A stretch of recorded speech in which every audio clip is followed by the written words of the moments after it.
I'm Michelle from Tarot and Astrology with Michelle, and I'm joined today by Kitt from Kitt Penfold Astrology. And so what we're going to do today, Kitt's going to walk you through the astrology. We're focusing just on Q1. She's going to go through the major transits, and we're going to look at it by sign.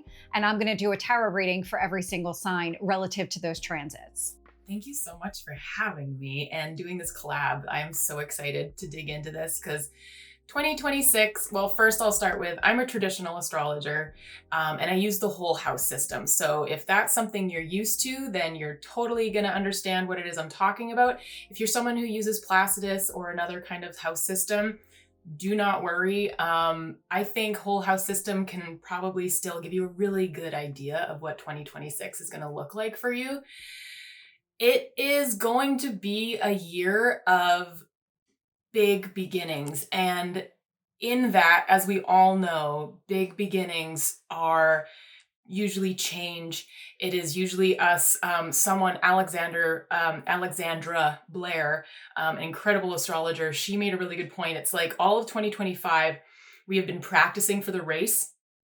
And now what it is we're doing is we're like setting our feet into the foot holders that you like start the race off in.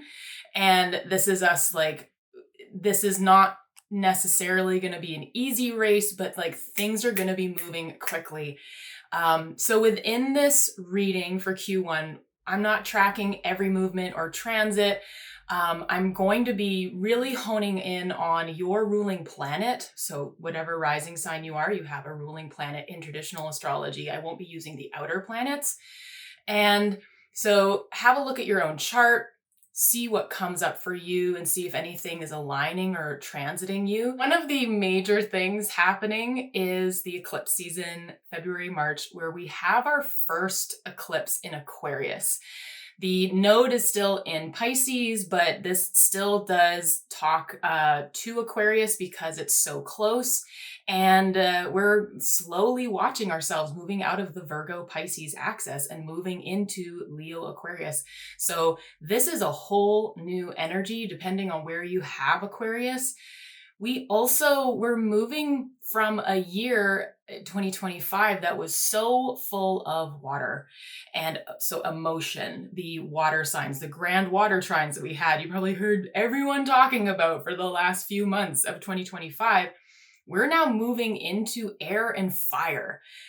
Could not talk about a more opposite energy. So 2026, again, there's that like super movement, that starting at the start line of the race kind of thing. And for Q1, when you start listening to your rising sign, this is something that Michelle and I wanted to mention, is that you could be listening for your rising sign or your ascendant, whatever word you use there. You could also be listening for your sun sign, your moon sign. I've heard of some people listening for their Venus, though I usually like to stick to my big three. But really it's up to you what you want to listen to. But definitely these horoscopes and the way that I do things have been initially tailored for your rising. But Michelle, you have quite a few planets in Sagittarius, don't you, with your sun? I do. Yeah. And I'm a Capricorn rising, so they're all sitting in my 12th. Yeah. So if you're someone, and I as well have a stellium in my Sagittarius, which is a big reason why Michelle and I seem to just notice that our entire lives do the same things at all times. And that is because our sun and a lot of our other planets are in Sagittarius, even if that isn't our rising sign. So that for you may also be a thing. If your sun or you have a cluster of planets in a certain sign, that might be really prevalent to listen to as well.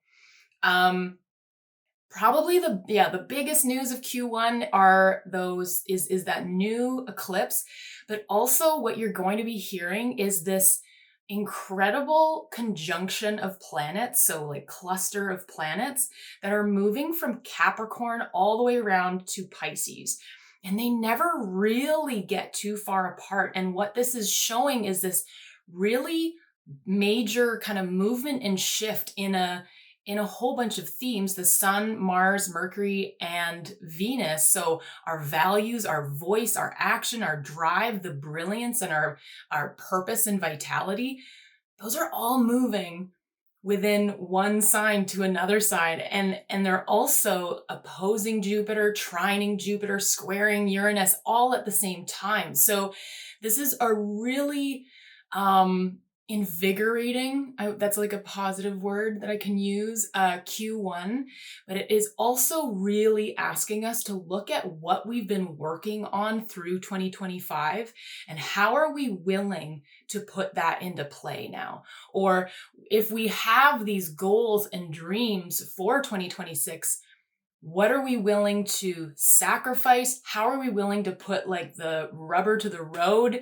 That kind of energy is coming forward depending on where you have this happening in your chart. So probably with no further ado, should we get going with Aries? Yeah, let's do it. Hello, Aries. So we're going to start off here talking about your 10th house and you being ruled by Mars. There's some really big stuff happening in Q1 for you in the fact that Neptune and Saturn are moving into your first house forever. Well, they'll eventually move on, but they're not in your 12th anymore. And that is a heck of a celebration that needs to be had. Your ruling planet is within this conjunction of the Sun, Venus, and eventually Mercury, which is going to be affecting you a lot, I think, especially with the fact that at the beginning, it's starting off in your 10th house, which is an angular house. And that is your career, your public facing life, your purpose. If you are retired, this still pertains to you. This is something that you're putting your heart and soul into right now. So with Mars being there in these transits with this conjunction, it's going to, well, number one, it's exalted in Capricorn where it starts off. It loves, Mars in Capricorn is a Mars that is doing some really great action, has really great drive towards something more sustainable than usual, probably. But whilst it's conjunct with the Sun, you want to watch out because those are two really hot planets. Well, hot planet and hot sun. And when they're together, you really want to make sure that you're using it for clarity, using it for healthy drive in your career or what it is that you're doing in your life, the feeling of purpose at the moment, and not so much just burning yourself out.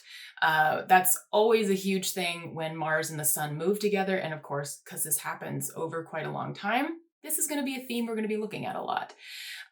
Mars and Venus are also conjunct within this. So they are the lovers. They speak to each other with Mars being happy here.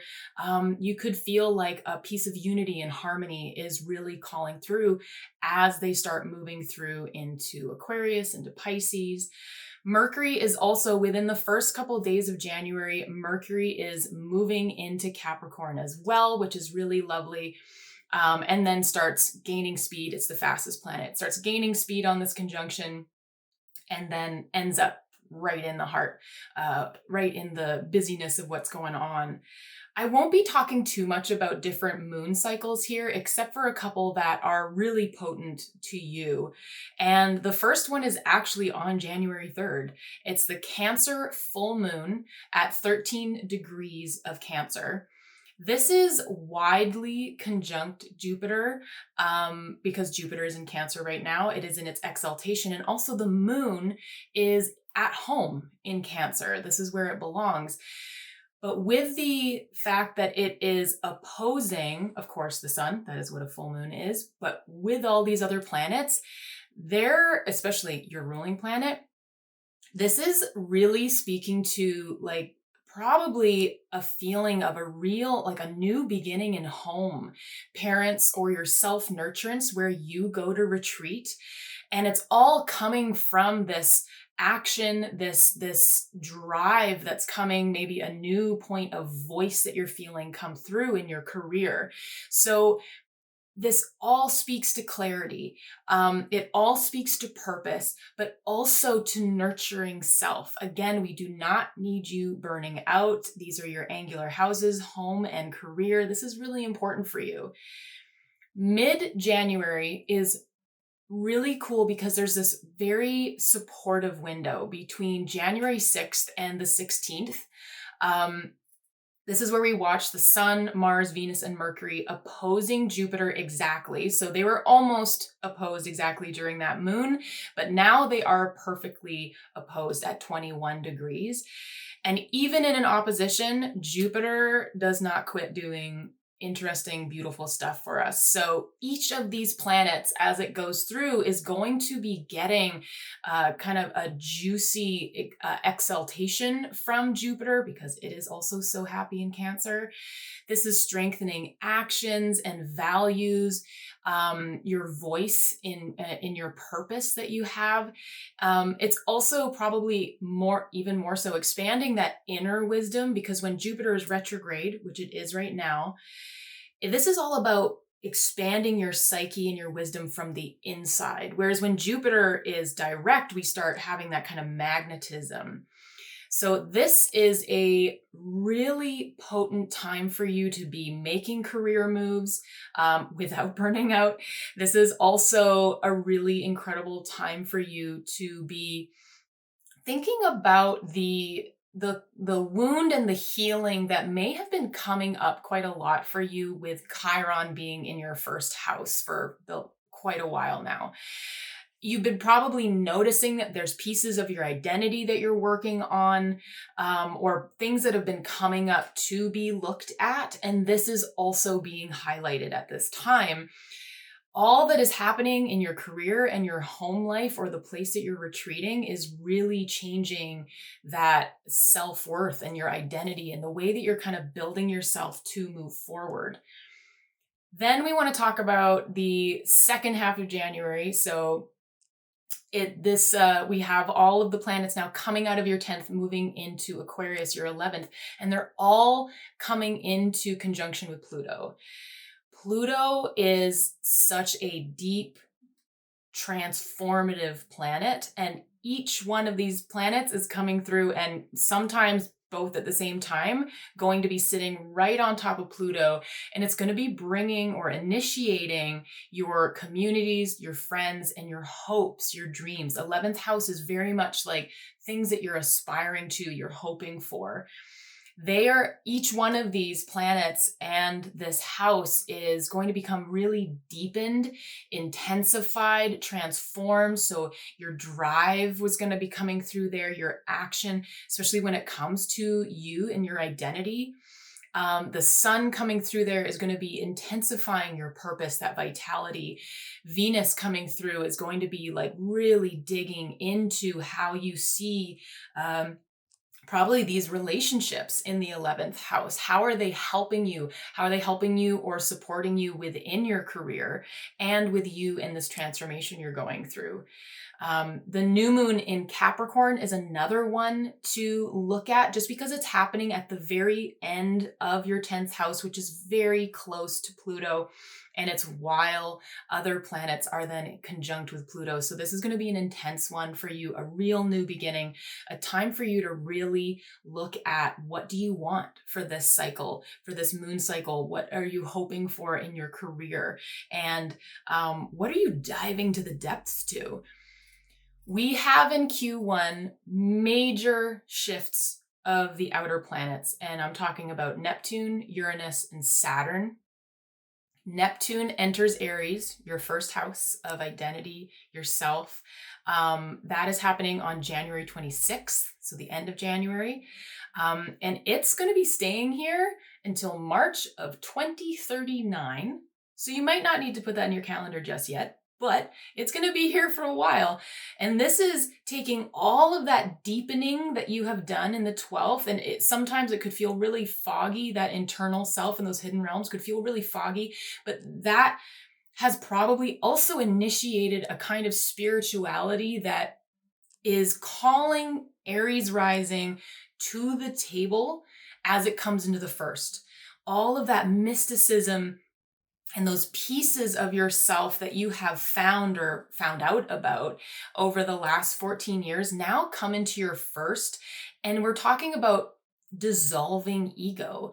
Aries, the I am. I know you get a bad rap sometimes, so I'm not hitting you hard at all on this, but there's always, for all of us, there's a piece of ourselves that we're probably holding on a pedestal and just being like, no, I'm impervious up here. And Neptune's going to come through. If you're holding too tight onto that thing, Neptune's going to dissolve it. And you've also been, again, healing those inner wounds here with Chiron. I think they're going to speak really well to one another. Then on January 26th, later in the evening, so this is happening on the same day, you have Neptune coming into the first, and Uranus in your second house is going to be stationing direct. So Uranus has been in your second house for 7 years. This is a big deal. You've probably completely shifted the way that you look at your finances, your resources, and that self-worth. I really feel like there's a theme going on here, including what you're doing with your career. Uranus has been here since 2019. So have a look. What has changed for you over the last 7 years here? And now with Uranus finally going direct, this is its last little, it's going to take a little time, and it's going to come out into Gemini, and it's going to stay there for 7 years. This is a big deal. This is you cleaning up those last little bits that you have been getting asked to learn, asked to integrate. How better are you taking care of your money? How better are you taking care of your self-worth? How better are you asking for what you deserve when you charge for a product you offer? That kind of thing. And then on February 13th, we're looking at Saturn now coming into your first house. Neptune's had a little bit of time on its own in your first, and this could have felt a little like maybe taking some drugs for a little bit, like Neptune going off on a little foggy adventure. Saturn coming in here is bringing the structure and the boundary back into place. But again, remember these two planets that are very potent planets, they've been in a water sign, and now they're coming into fire. They're coming into initiatory energy, your identity. So you may feel as though all of those pieces that you've been working on within self, you might start beating yourself up a little bit, or feeling like you're overthinking, or suddenly things don't become clear. Give yourself so much grace as this moves through. Saturn and Neptune will be having an exact conjunction on February 20th, but then Saturn starts moving forward because it only needs 2 years in your first house. That is going to feel so much better when they are not conjunct. You can probably then figure out exactly what these two planets are trying to do for you instead of this wishy-washy boundary dissolving. So just give yourself a lot of grace through these first 3 months as these two finally move in. They make themselves at home-ish, and they're looking to Mars. They're looking to your ruling planet to say like, hey, what do you want us to do here? Like, how is this going to work? How fiery should we make this? And so just let that energy settle. As all of the outer planets start taking these major changes, the inner planets are creating all kinds of shifts in our day-to-day life. They're creating challenge for us, but also receiving support.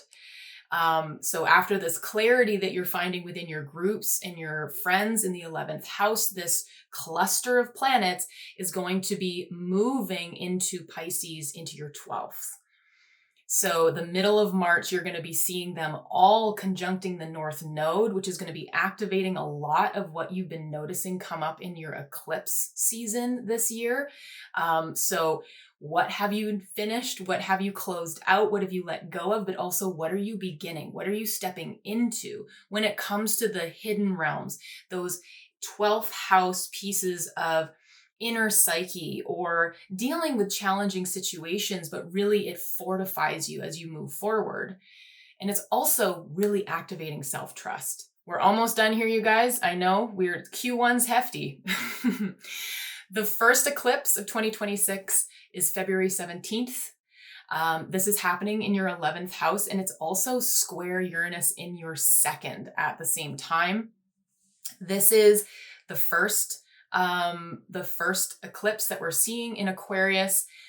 It's at the late degrees, and this is really talking about when this shift changes, the nodes change like this from Pisces to Aquarius, and we're really starting to look at the collective. And this is really beautiful for you because Aquarius is about the collective, and it's in your 11th house, which is about, the groups.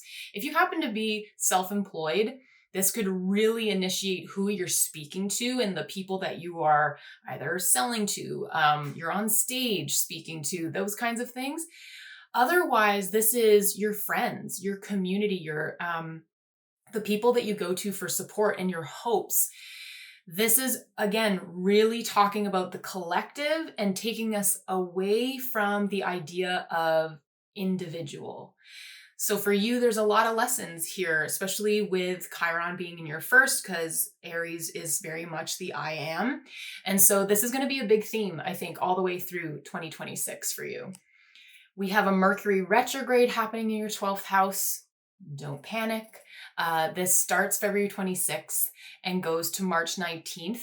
Again, this is really talking to the themes of the eclipse that you would have felt through 2025, with that North Node being in your 12th house of your hidden realms. This is going to be conjunct Venus at some point, and then also, well, and the Sun and Mars.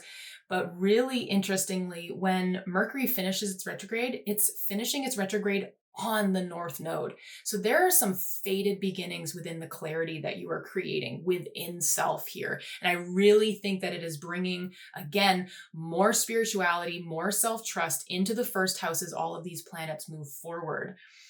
Mercury is in detriment in your 12th in Pisces. So when this time frame happens, February 26th to March 19th, really allow yourself, if possible, to pause. Take heed of what messages are coming up from within. You are supported in this in a major way, but at the same time, like Aries, you want to just like plow forward, and that is not going to work for you at this time. The second eclipse in Virgo is happening March 3rd. This is at 12 degrees. This is happening in your 6th house. This isn't a fun axis between the 12th and the 6th. This is your inner realm. This is your body. This is your health. Something is coming through to ask you, how are you better taking care of your inner world? How are you better taking care of your body and your day-to-day? And what pieces of those, probably, I don't like to say bad habits, but just the habits that are not helping you, how are you letting them go? Jupiter stations direct at 15 degrees Cancer in your 4th house, March 10th. So now all that inner growth is starting to be able to come outward. Maybe you're starting to feel more abundant at home, bring in more. We've got another 6 months of Jupiter being here. So take advantage of this and I feel gratitude is just such a beautiful thing to cultivate with Jupiter moving through a 4th. There's so much around parents, ancestry, perhaps with everything that you're working on in your 12th that you've noticed that like maybe you're finding there's even core pieces of generational, your history with the ancestry you have that you are finding healing in and finding abundance in, abundance of self. Mercury does complete its retrograde, but it stays in shadow until April 9th. So just, again, steady as you go. And then the beautiful last thing happening is Venus enters Taurus, your 2nd house, where you've had Uranus going through for the last 7 years, just upheaving everything. This is where she belongs in Taurus. This is her domicile. So there's going to be a harmony and an ease coming into your finances, your resources, or even more so, that self-worth that you have been working on through all of these houses. There's a real theme here, Aries. Good luck with everything. And I'm so excited to see what shifts happen within Q1 for you. Okay, so Aries, let's do the tarot portion of this. So let's start with kind of overall energy or something that might be opening up for you during the first quarter. So let's start there.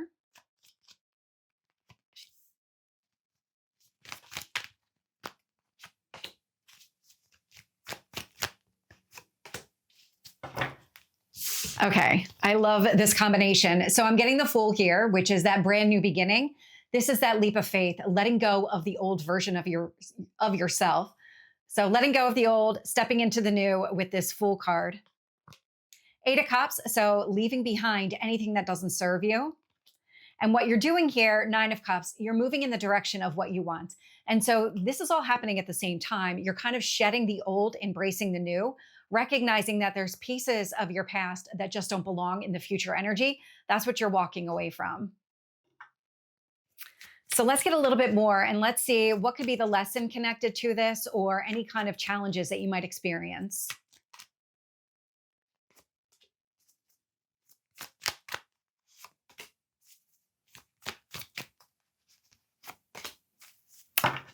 Okay.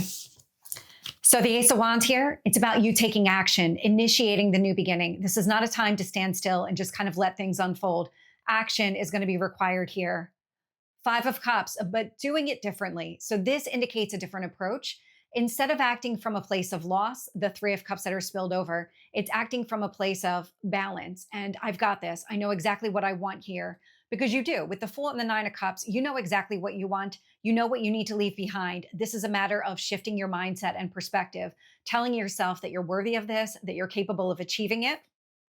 And I get the Moon showing up here. And so this is actually coming through as kind of like a deep-seated fear. So it's connected to your emotions, the depths of your emotions. There's something that's coming up to the surface. That's the modification that needs to happen. It's the way that you're looking at yourself. It's the way that you're approaching this new beginning.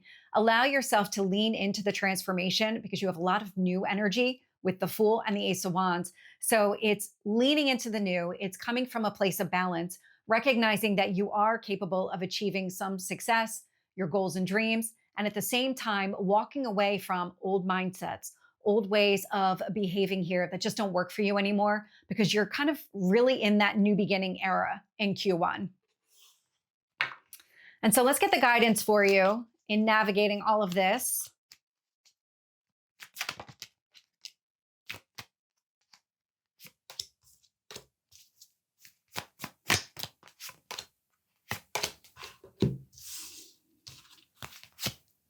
So what I'm getting here is the Nine of Swords. Now the Nine of Swords, it's stress, fear, anxiety. This actually feels like it's connected to that Five of Cups and the Moon card.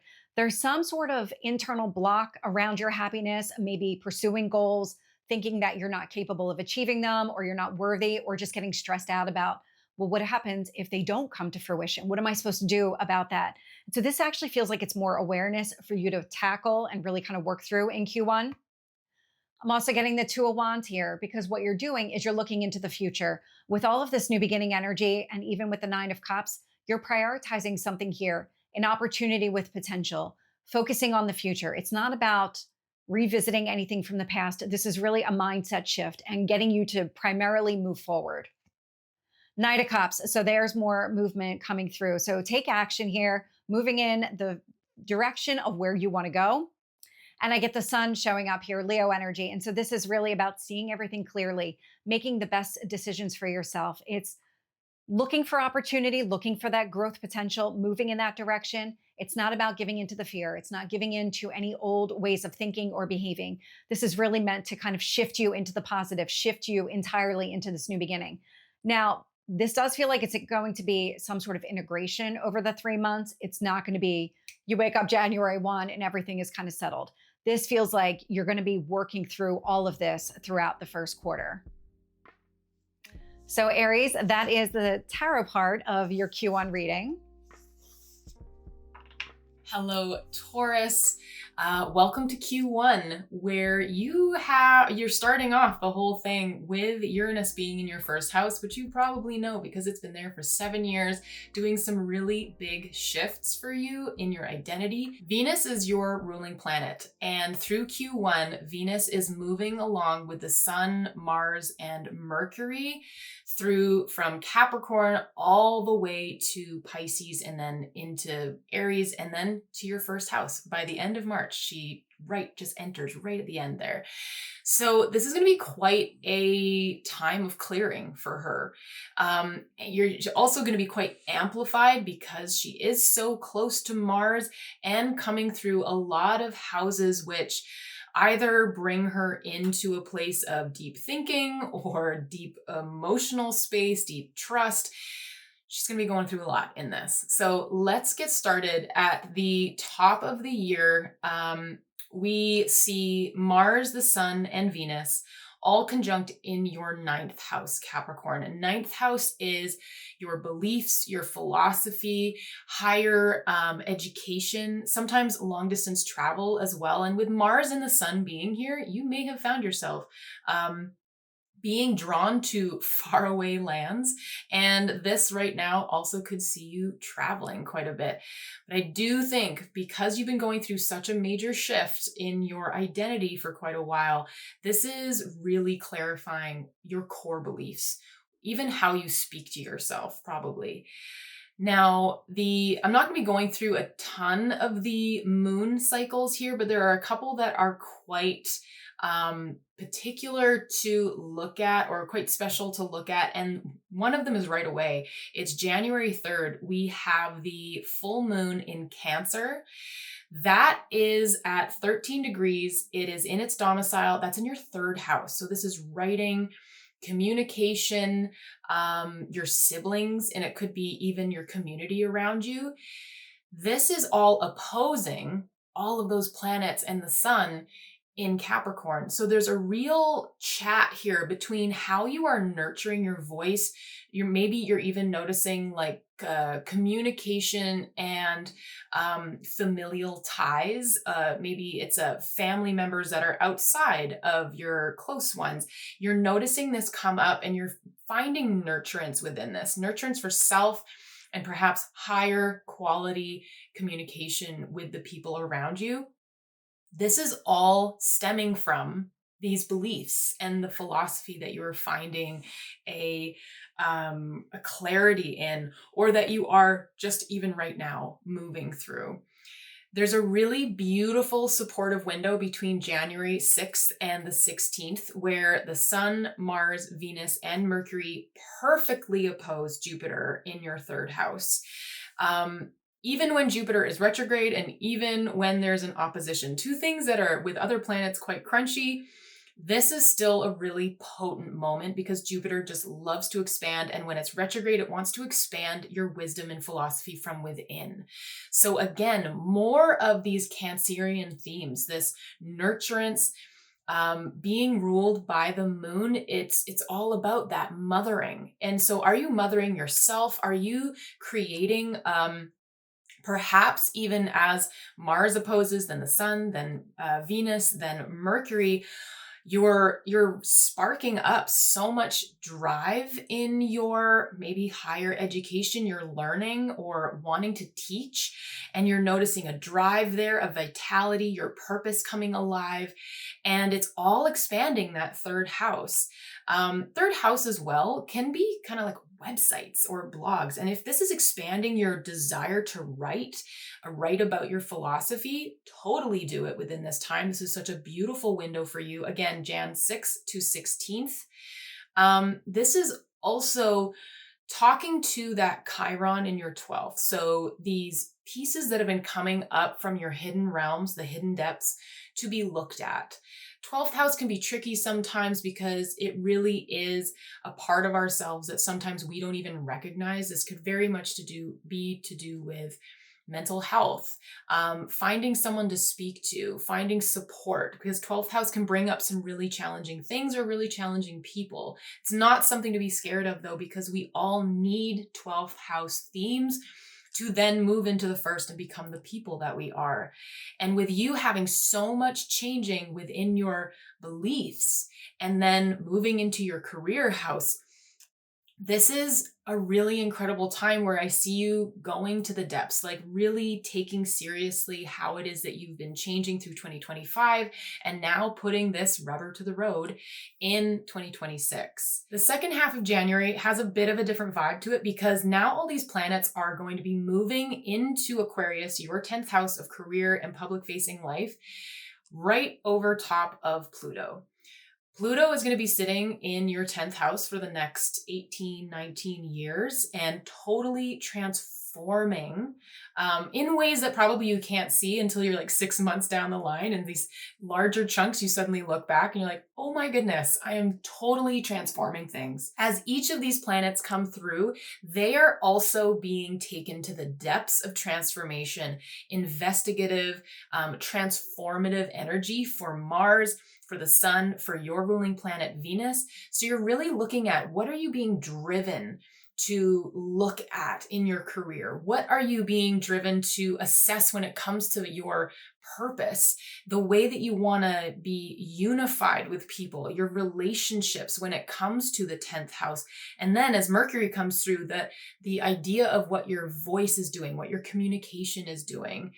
And it really, I think, because of the new moon in Capricorn that we'll be having on January 18th, this is all happening at the same time. And I think it really merges together what you've been changing in your ninth, those belief systems and what you want to be putting out into the world, into your 10th. There's a thing happening here, and I'm so curious to see how this works out for Taurus.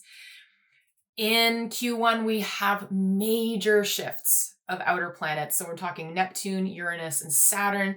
Neptune is entering your 12th house January 26th, and is going to be staying here until March 2039, which is a long ways away. Neptune coming into your 12th is really bringing the themes that you have been nurturing over the last 14 years, with it being in your 11th, your hopes, your dreams, that self-trust when it comes to what it is that you want to achieve in your life, and perhaps the people who are supporting you as you do this. This may not have been an easy transit for you with Neptune. It's such a planet of dissolving. And as it comes into the 12th, what it's asking for is a renewed sense of allowing yourself to put yourself first, allow yourself to retreat when you need to, and bringing that spirituality of a Pisces 11th into your 12th, where you can start taking probably big steps forward. And I say that because Saturn is going to be joining Neptune on February 13th, coming into your 12th as well. Saturn loves boundary. We've had these two moving together for quite a while now, a lot of 2025. They are still together, and they're actually having a perfect conjunction, finally, as of February 20th. But there is, in Aries, we have the I am. This is, even though it's your 12th, I would imagine that you have quite a drive to go to the depths in a way. And at the same time, though, this is about kind of dissolving some ego when it comes to this. And I don't say this to be unkind, because we all got some ego that we need to work out. But Neptune is going to be really helping you with this, because Neptune loves to dissolve a boundary. So also those Chiron themes that I was talking about in your 12th, the things that have been coming up that to be healed, or pieces that you need to be looking at to give more love to. This is once you've healed these pieces, they almost become like your biggest superpower. Neptune and Saturn being in your 12th is really going to be highlighting that as well, and helping you come to the even greater steps and depths in bringing forward these themes, because it's all going to eventually end up in your first, and it's all just going to help you so much with your identity, who you're becoming. Uranus as well in your first, ta-da, you're going to be so happy to hear this. It's going to be stationing direct on January 26th. And it's been here since 2019. So I bet you just cannot wait for this planet to move on, go into Gemini, do its work over there. Poor Gemini risings. But this movement forward is its last little bit of asking you, okay, have you learned all the lessons that I brought, all of the changes and the shifts that I made? Have you taken on all of the pieces? That's what retrogrades are for, what Uranus has been asking as it did this little last retrograde. Have you taken on all of these pieces that you've been asked to learn, so that when Uranus moves into Gemini, it can take that more evolved self forward into finances, resources, self-worth? But we're not going to see that until later this year. As these outer planets that are always doing big work on the outside realms are doing their thing here through February, March, this conjunction of Mars, the Sun, Venus, and Mercury are moving into your 10th and then moving into your 11th. And they're slowly spreading out a little bit. So after a bit more clarity, purpose, maybe feeling like you have a different way that you want people to see you. Yeah, it's your 10th house. It's now entering the 11th of hopes, dreams, your groups, friends. And because the North Node has been here for, the North Node and South Node axis right now is Pisces, Virgo, your 11th and your 5th. As all of the planets come into Pisces, you're going to start probably feeling themes of the eclipses that we've been having. So what is it that you have been moving toward in your 11th, or have there been any fated beginnings? And as each of these planets hit the North Node, they are also being infused with this new beginning energy. We have our first eclipse of 2026. It is in Aquarius, your 10th house, where we're talking about the collective now.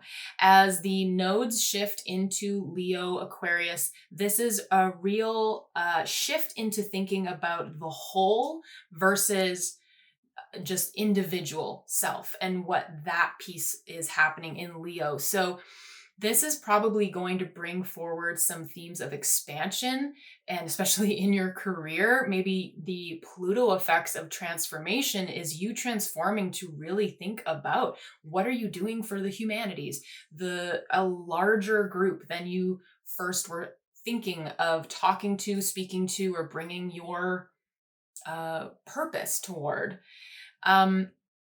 At the same time, we have a Mercury retrograde at 22 degrees of Pisces in your 11th. A lot of stuff's happening in your 11th. This is happening from February 26th to March 19th, conjunct Venus, the Sun, the North Node. It even stations on the North Node, so it stops on the North Node when it's on its way back. It's going to trine Jupiter twice. And this is just after yet another conjunction with Mars that we saw that cycle starting last year. So Mercury is really talking about what it is you are building for the future, because the 11th house really supports the 10th. This is also, Mercury is a little bit, it's not happy being in Pisces. It's very watery for it. Mercury wants to move fast, and anyone who has tried running in water, we all know that's really hard. It's not very simple to do. You are going to be supported through this because there's just so much here that you've already worked on, but this is a time to perhaps slow it down and have a listen to where are you being called to use your voice differently, or the way you want to have exchange with others, and how you're willing to find clarity when it comes to what it is that you're wanting to build. This Aquarius eclipse is also really asking that. The second eclipse we have of the cycle here, we have the total lunar eclipse at 12 degrees of Virgo in your 5th house. Excuse if you can hear my dog pitter-pattering behind me here. On March 3rd, that is when we have another Virgo eclipse. This is the second last one that we have happening. You've already been experiencing these fated endings in your 5th, the house of joy, creativity. This could be children, if applicable to you. And this is where I think a lot of people that have if you have prominent places in Virgo, placements in Virgo, it could really be feeling like you're resolving something, or you're finding that you have now done a lot of letting go when it comes to those Virgo themes of perfection, and you're just allowing yourself to create. And maybe this is now what you're bringing to that 11th house. This is a really beautiful axis to have an eclipse on. Jupiter stations direct at 15 degrees Cancer in your 3rd house of your siblings, your writing and your communication.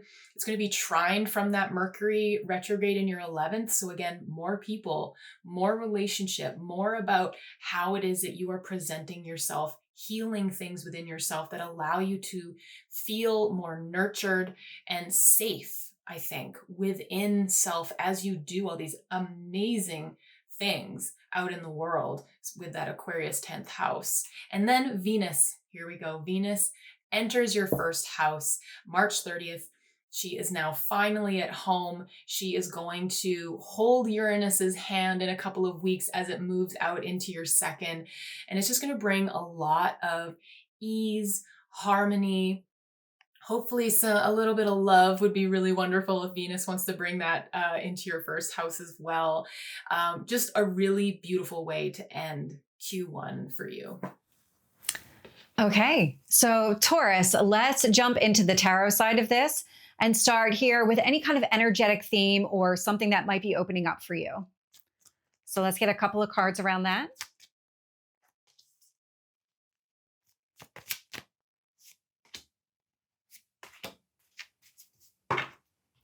So I'm getting the sense here that you've experienced delays around a specific area. It feels like things are picking up speed. So I'm getting the Sun here, which is Leo energy. It's the visibility, it's the growth and expansion that I'm getting out of the sun after some sort of delay. The Three of Wands is a card of patience. So this really talks about all the work that you previously did to get to where you are now. And now it's about, okay, let me focus on where do I want to go? Because you're seeing everything clearly. You're experiencing growth and expansion. But I get the sense here, when the delays come to an end and you find yourself ready to pick up speed, you're going to want to hit the ground running here.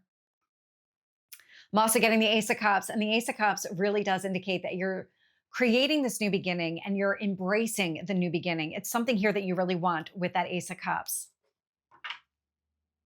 So let's get the lesson connected to this, or what might be blocking all of that. So let's get any kind of challenging or lesson type aspects here.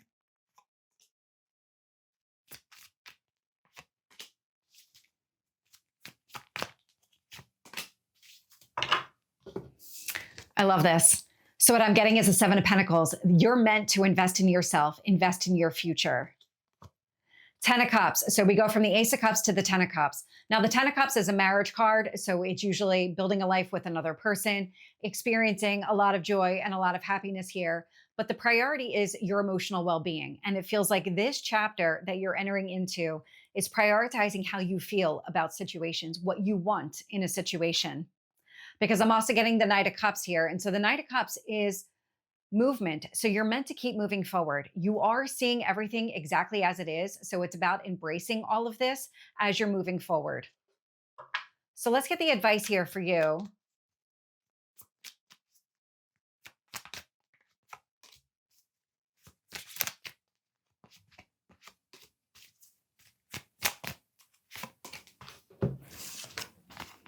Six of Swords. So the Six of Swords is another movement card. And so this is moving towards something more grounded, stable, long lasting, connected to your emotional fulfillment. This really speaks to all the investing with the Seven of Pentacles that you're being encouraged to do for yourself. The Magician is showing up here. And so the Magician, it's manifesting, it's working towards your goals and dreams. And then the Death card, change and transformation, endings and new beginnings. And so what you're being advised to do is really embrace everything that is starting to unfold. It's leaning into the new beginning. I am getting some sort of pause or delay, but it feels like that's coming to an end. And it does feel like it's pretty early in the quarter. So when you find yourself kind of ready to pick up speed and everything starts to align, really embrace the movement, investing in yourself and your future in a way that really speaks to you emotionally. That's what's going to be in your best interest throughout the quarter. So Taurus, that is the tarot part of the reading. Hello, Gemini. So Q1 has some really important stuff happening for you because you are ruled by Mercury. We have a Mercury retrograde. We have another Virgo eclipse, which is also ruled by Mercury, just like you. So Mercury has a lot of things and a lot of clarification coming through, especially with the fact that it's coming back into the heart of the sun. It's also going to be stationing retrograde and direct with the North Node in your 10th house. So a lot of eclipse themes happening here for you. I'm very interested to know how Q1 is going to be happening for you. So we're starting the year off with a grouping of planets, Mars, the Sun, Venus, and Mercury. Just like on the 1st or 2nd, Mercury finally moves into Capricorn, which is your 8th house. And your 8th house is really like your deepest transformation. It's shared resources, karmic relationships. It's a lot of it's the deepest things that you could be sharing with others or contracts with others. It can also be debts, banking, mortgages, that kind of theme. With all of these planets conjunct starting out in Capricorn, I think there's probably a lot happening here that you're noticing within a lot of the depths of you. Maybe you're feeling as though money could be a little tight right now. And I say that because Mars and the Sun together, that's quite fiery. That's two very hot planet and sun. So we want to make sure that right now you're using all of that power and everything to create foundation when it comes to shared resources. If you are in a partnership with someone or a business partnership, how are you looking at the money that you have with others?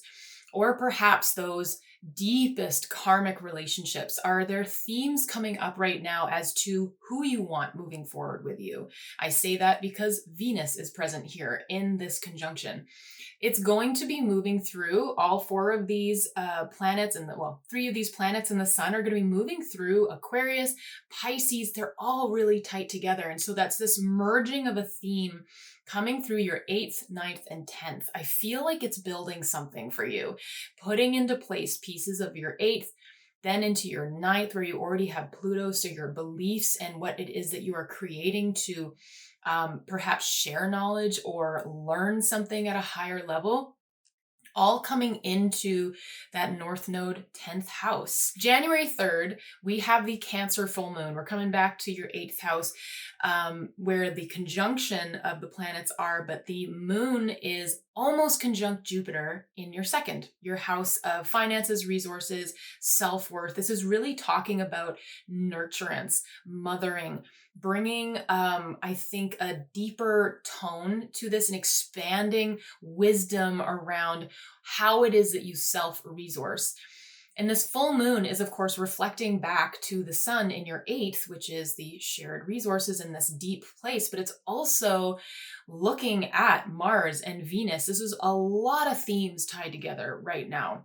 So if at this point you really feel a wisdom of self, but it's also like really asking you to look and take action toward things that you share with others, please just take your time with this. Allow yourself to hear what your heart is saying, what you are needing at this time. Mercury as well is co-present. It isn't exactly conjunct with the moon, but it is here trying to ask you as well to think about the details. So don't burn too bright, don't burn out, don't burn anyone else out, but come into this full moon with some intention and a slower pace as you take on all the information coming forward. I'm not going to be talking about too many moons. There's only 2 that I'm going to be bringing up, but this one right at the beginning of the year, it's a big one. There's a supportive, beautiful window for everyone between January 6th and 16th, where the Sun, Mars, Venus, and Mercury are all going to come into an exact opposition with Jupiter in your 2nd. So same themes that we're talking about here, but the reason I bring it up is that an opposition to Jupiter, usually an opposition is a bit crunchy and it is opposing, but with Jupiter retrograde, it's still a really potent thing to have happen. And this is a really gorgeous moment between the 6th and the 16th to work on whatever is coming up. It's a really blessed moment of drive and understanding purpose, understanding values, and understanding how you want to voice yourself when it comes to perhaps finances you shared with other people, or debts, or ways that you are working through karmic patterns that are just only kind of arising right now to be worked on. The second half of January, the theme shifts quite a bit because all of these planets, after going through this opposition with Jupiter, are coming into your 9th house of beliefs, philosophy, higher education. They are coming into conjunction with Pluto. And at the same time, we then have the new moon in Capricorn. So there's this real infusing of what it is that you've just worked on in the 8th, now coming into your 9th. And as each of these planets hit Pluto, is going to really bring an intensity and a beautiful transformation to the information that you've just learned. And I think it's really going to be shaping what it is that you have been working on when it comes to your belief systems. The other amazing thing that's happening within the end of January is that we have Neptune finally entering Aries, which is your 11th house, and it's not going back to Pisces again for a very, very, very long time. January 26th in the morning Central Time, it's going to be moving into Aries, where it's going to be bringing all of that the mystical, the dissolving of boundary that you have done in your career. Perhaps you're finding that you have just kind of been diving into a more spiritual way of looking at things. Even if you have a really technical job, though with Pisces in your 10th, I bet you that you have there's a kind of a watery sense that you bring to the table that everyone probably really appreciates. And with Neptune being here, this could have really deepened this, as well as the North Node being here, asking you to use self-trust first and foremost. Now with Neptune coming to Aries, this is fire. No more water. We're now looking at a watery Neptune coming into a fiery Aries. So the kind of the I am and the ego that can kind of come along with Aries, not in a bad way, but I think we're going to be noticing Neptune coming in and dissolving those kinds of themes for us, making sure that we're looking at things for everyone's benefit. And it's a really beautiful idea to talk about when you have Aries as your 11th house, which is friends, groups, the wider community, and your hopes and your dreams. The other thing happening that day on January 26th, we have two amazing things happening. Uranus stations direct in Taurus in your 12th house. Now, you have had Uranus here just upheaving all sorts of things for the last 7 years. And with finally Uranus stationing direct, it means that these last pieces of the puzzle that you've been asked to look at, put in place before it leaves your 12th house. This is your hidden realms, your inner world. Have you felt like you have transformed? Maybe you found a therapist over the last 7 years. Maybe you've dived into understanding what a beautiful thing it is to create real firm foundation within your inner world. Now with Taurus turning direct, this means that it's going to be coming out of Taurus for good and moving into your first house, where it's going to start transforming you with all of this beautiful energy it's been imbued with. This is a really amazing time. If you have any last little bits to put into place, don't ignore them. Make sure that you're doing everything that you can there to adhere to what's coming up from within. And the third major thing happening is Saturn entering Aries, your 11th house again. This is happening on February 13th. So that is bringing boundary and structure to your 11th, where Neptune has just entered to dissolve all this structure. And again, Saturn has just been in this watery sign and now it's coming into fire. So we have not really experienced these feelings before, but it's really talking to how you're using self-trust, how you're using your inner awareness that you have learned over the last while, with Pisces being so significant in 2025, and bringing that into Aries. So taking action in an Aries way, but with the beautiful education and expansion that you have had probably within your highest purpose, and bringing it into your 11th house, which leads me into the eclipses of this spring, the eclipse season, which is a solar eclipse at 28 degrees of Aquarius. This is your 9th again. We're talking about your beliefs. We're talking about Aquarius themes, which is very much of the humanities. This is about expanding things for the whole, for the many, instead of just focusing on the individual. This is very collective mindset, and it really speaks to me around maybe what it is that you're creating in your 10th for your career. What is it that you're working toward right now? Mercury retrograde is going to be happening in your 10th house as well between February 26th and March 19th. It's going to be conjuncting all of the planets moving through, and it's also going to be conjunct the North Node again. More of these eclipse themes, and also Mercury isn't at its best self in Pisces. It's a bit too watery for this fast-moving planet. And so if you can possibly let yourself pause, think, take everything in that's happening around you at this time, you're going to come out the other side with some serious new clarity around what it is you're creating. All this change in your 9th, all of this change in your 10th and your 11th, I really think something is coming into view for you that is even more potent and powerful than you could have imagined. Then we come to the second eclipse of 2026. This is at 12 degrees Virgo, in your 4th house of home, family, ancestry, your roots. This is happening on March 3rd. That inner growth that you're doing, and also all of the letting go that you have done of those kind of the perfection themes, the overthinking themes of Virgo in your 4th. I feel like this is a time of refinement because this is the second last eclipse that we have in Virgo. We've had a lot of stuff happening in Virgo in 2025. This happening in your fourth house is, I think, really setting up some roots for yourself as all of this stuff is happening at the top of your chart. This is a really special time for you to think about what's changed and to sit within it. Allow yourself some time and some grace within this eclipse period and allow the last few pieces to fall where they need to.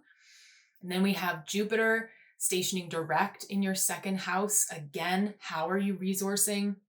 How are you caring for yourself? And how are you allowing abundance to come into that house of finances and resources and speak to that 10th? And then Venus enters Taurus, your 12th, where maybe you feel like that upheaval that has happened over the last 7 years is finally getting like some salve brought in, some harmony, some unity. And what a beautiful way to close out the end of Q1. Okay. So Gemini, let's get into the tarot portion of this. And so let's start with kind of the energetic theme or anything that might be opening up for you here.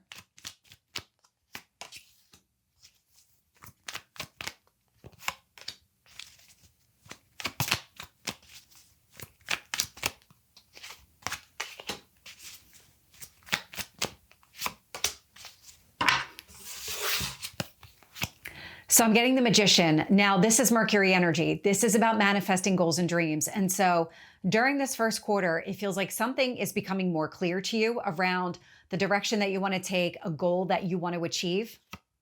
Three of Swords is showing up here, but the Three of Swords is showing up with the Strength card. This actually tells me that if you have some sort of fear around moving forward, if you feel like you need to do more healing work, the Strength card is saying, do what you need to here, heal. Don't let this hold you back. Really focus on the future. Prioritize working towards a specific goal or dream, because I am getting the Lovers showing up here, which is your card coming through.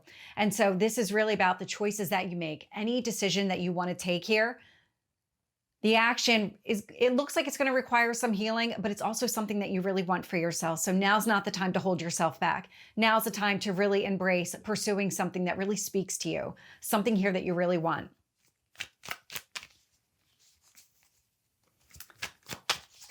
So let's get the lesson connected to this or any kind of obstacles or challenges that you may face.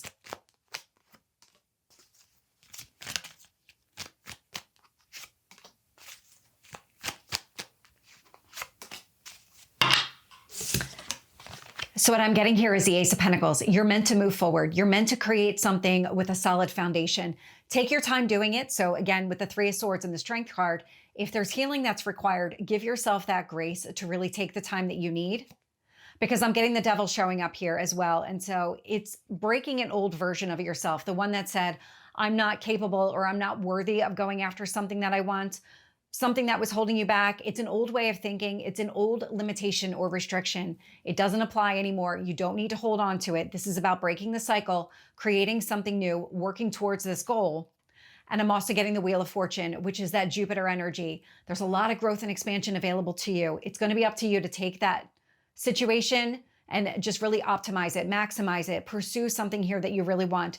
Don't let yourself get held back by an old pattern or just an old way of thinking. So what is the advice for you, Gemini?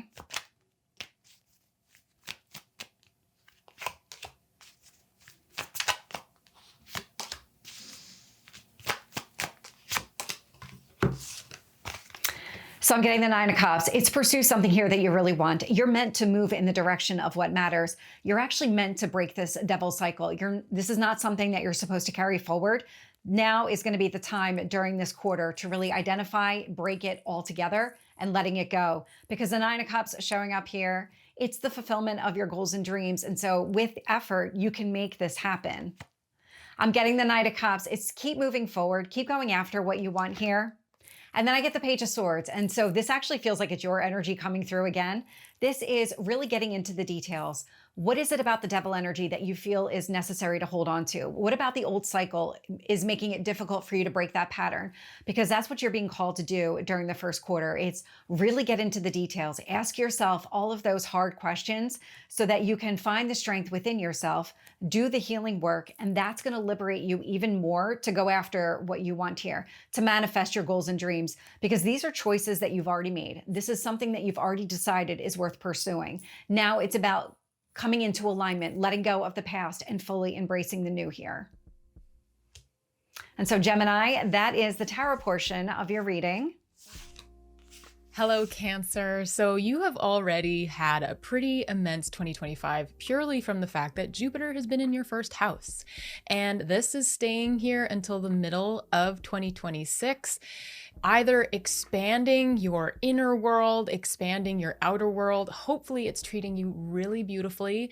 Jupiter usually brings us what we need, not necessarily always what we want. And whilst it's retrograde right now, you could be feeling like a lot of the expansion that you're having right now is very internal wisdom, internal philosophy, things happening in your life that are opening you up and expanding you in that way. So the really great thing happening in Q1 for you is Jupiter will be stationing direct. The other thing I want to mention is that throughout this year and every year, because you are ruled by the moon, eclipses are a big deal for you, whether they are new moon or full moon. This is a major thing around the fact that even the moon's shifts on an everyday level are things that maybe you might want to dig into in 2026. Maybe this is where your expansion is that you're digging into figuring out how the moon moves, because that is our moods, it's our emotions, and that affects you in your first house every single month, every single phase. So let's start out the year right away. The main thing I want to look at is the fact that we have this stellium in Capricorn. We have Mars, the Sun, Venus conjunct, so they're right up next to each other. And then within the first couple days of January, Mercury moves into Capricorn as well. They may not be exactly conjunct yet, they're about to be, but they're very co-present in Capricorn. And this is in your 7th house of relationships, committed partnerships. In more modern astrology, this is starting to look at like a relationship with a therapist, those kinds of really tight bonds that you can create with friends. This, of course, is opposing your first house, your identity. And where the moon is, now we're going to skip to January 3rd, where we have the Cancer full moon at 13 degrees. So the moon is at home in Cancer, and it's widely conjunct Jupiter, which has been doing its work for you. But this opposition is really bringing clarity of heart, clarity of what is driving you toward relationships. Perhaps you've been creating new relationship for the fact that Jupiter has been doing this work internally within you. You're realizing like, who do I want to come forward with me? And when these planets move into your 7th, this could be a big moment of you really bringing that into clarity. The other thing that happens when we have planets of any kind, but certainly a stellium of planets in a 7th house like this, is this could be your partner, if you have one, or your business partner. You could be watching them go through a clarity, and it really mirrors back to you perhaps something that you are growing, changing, expanding within self. This is really acting as a mirror. Like normally we just have a full moon for full moon's sake, but for this one, you have Mars there, Venus there, and Mercury. And then just a little while after, from January 6th to 16th, we have this really beautifully supportive time for everyone. In astrology, this is a beautifully supportive time. For you, this is hitting pretty different because Jupiter is in your first house. All of the planets in Capricorn in your 7th are going to be slowly moving forward and coming into exact opposition with Jupiter. Usually with other planets, an opposition is just that. It is opposing forces. It doesn't usually feel awesome. It can usually bring some big change or like a difficulty of balancing things.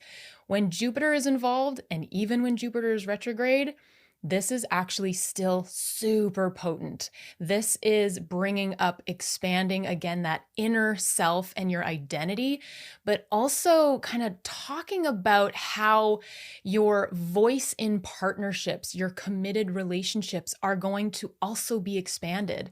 It's going to be brought even like wider into view for you and possibly bring some beautiful abundance there or more wisdom, which is what we always need when we're looking at this axis of first and seventh. We're always looking at self versus other. After the middle of January, the energy changes because all of these planets, as they have now moved through your seventh, are now moving into your eighth house of Aquarius. And they are all going to be coming one by one into conjunction with Pluto. Pluto is moving very slow through your eighth house. This is shared finances, those deepest karmic relationships and karmic patterns.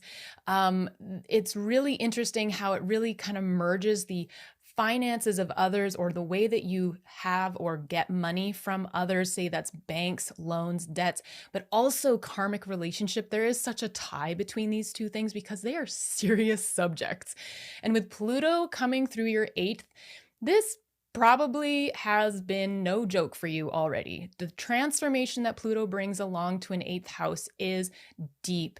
It is asking you to change on a level that you probably couldn't even access. And so as Mars comes through, the Sun, Venus, they get to participate in this kind of deepest transformation, this intensification in each one's theme. So finding action. Are there pieces that you are suddenly putting into place in your eighth house that you want to move forward on and that you're feeling purposeful toward?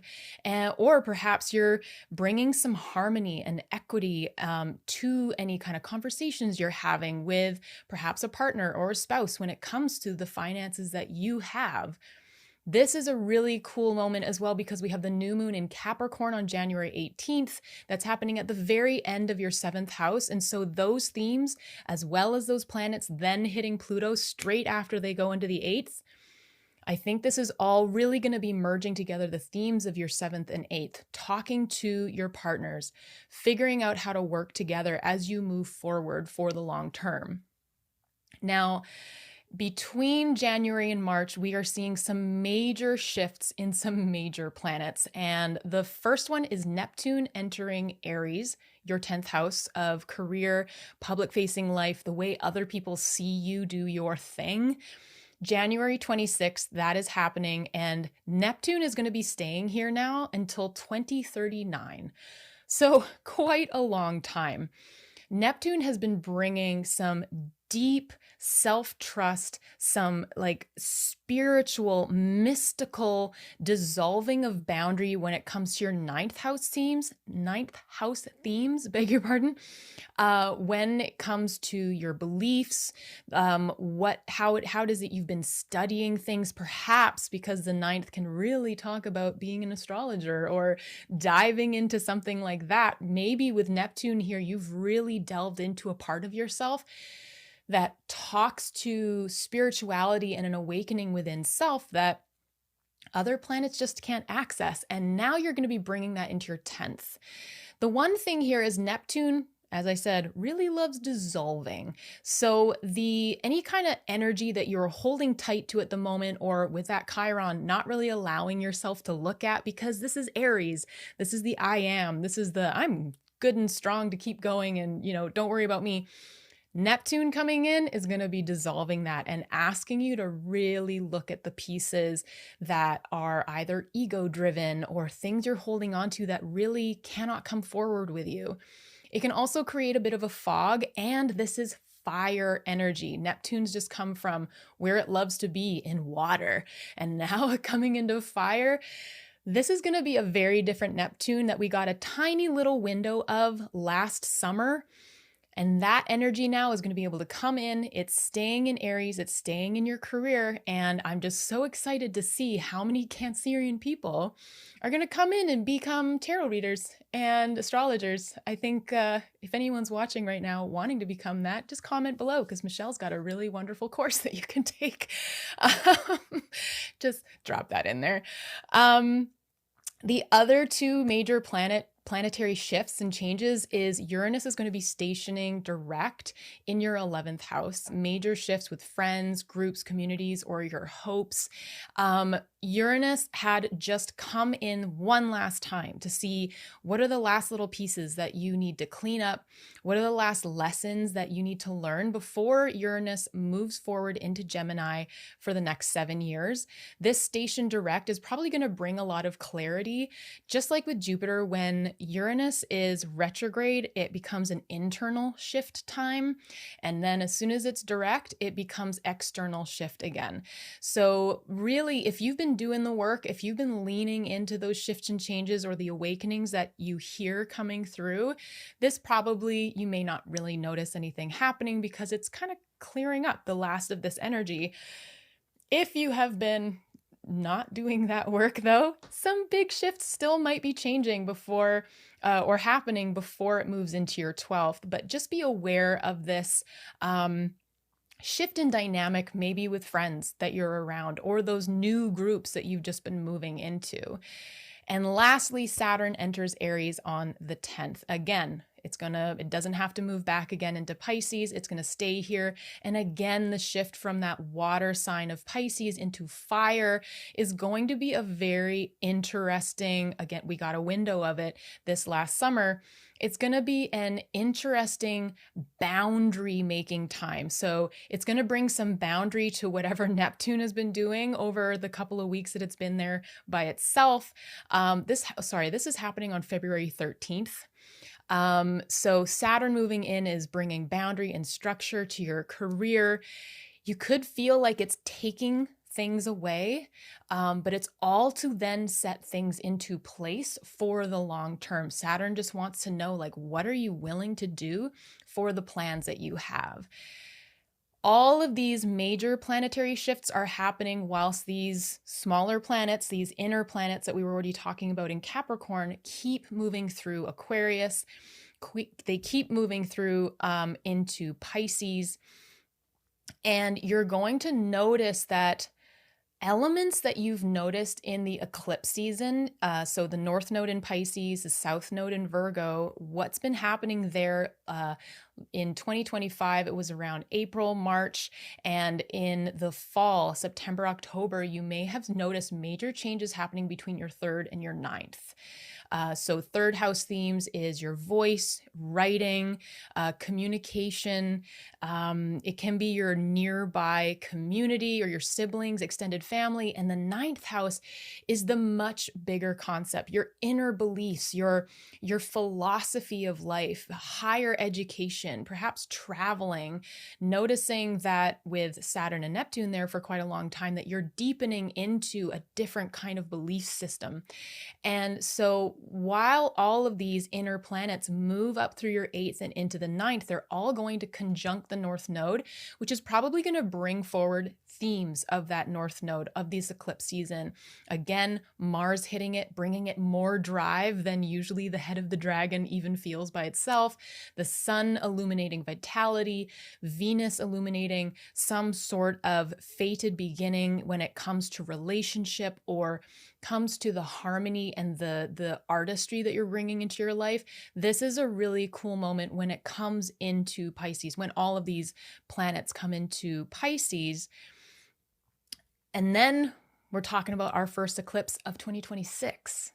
So our first one is actually going to be the very first of the series between Aquarius and Leo. And no, the North Node has not moved out of Pisces, but because it's so close to where the sun is in Aquarius when we have this moment, we have our first solar eclipse at 28 degrees of Aquarius. And this is in your 8th house, where all of this work has been happening with Pluto, where all of these planets have just moved through and like illuminated and taken you to some depths when it comes to your 8th house shared finances.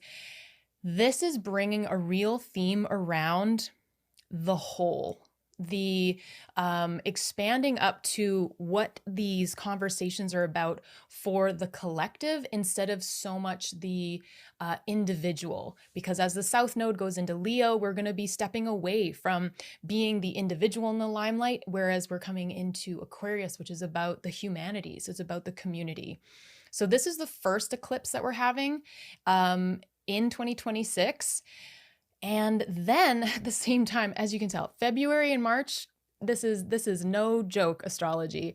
Mercury retrograde begins in your 9th, where you've just gone through this like change in belief, this solidifying of what it is that you are maybe presenting to people, how it is you're teaching or you are learning. Mercury is coming in here at the same time as Venus is here as well.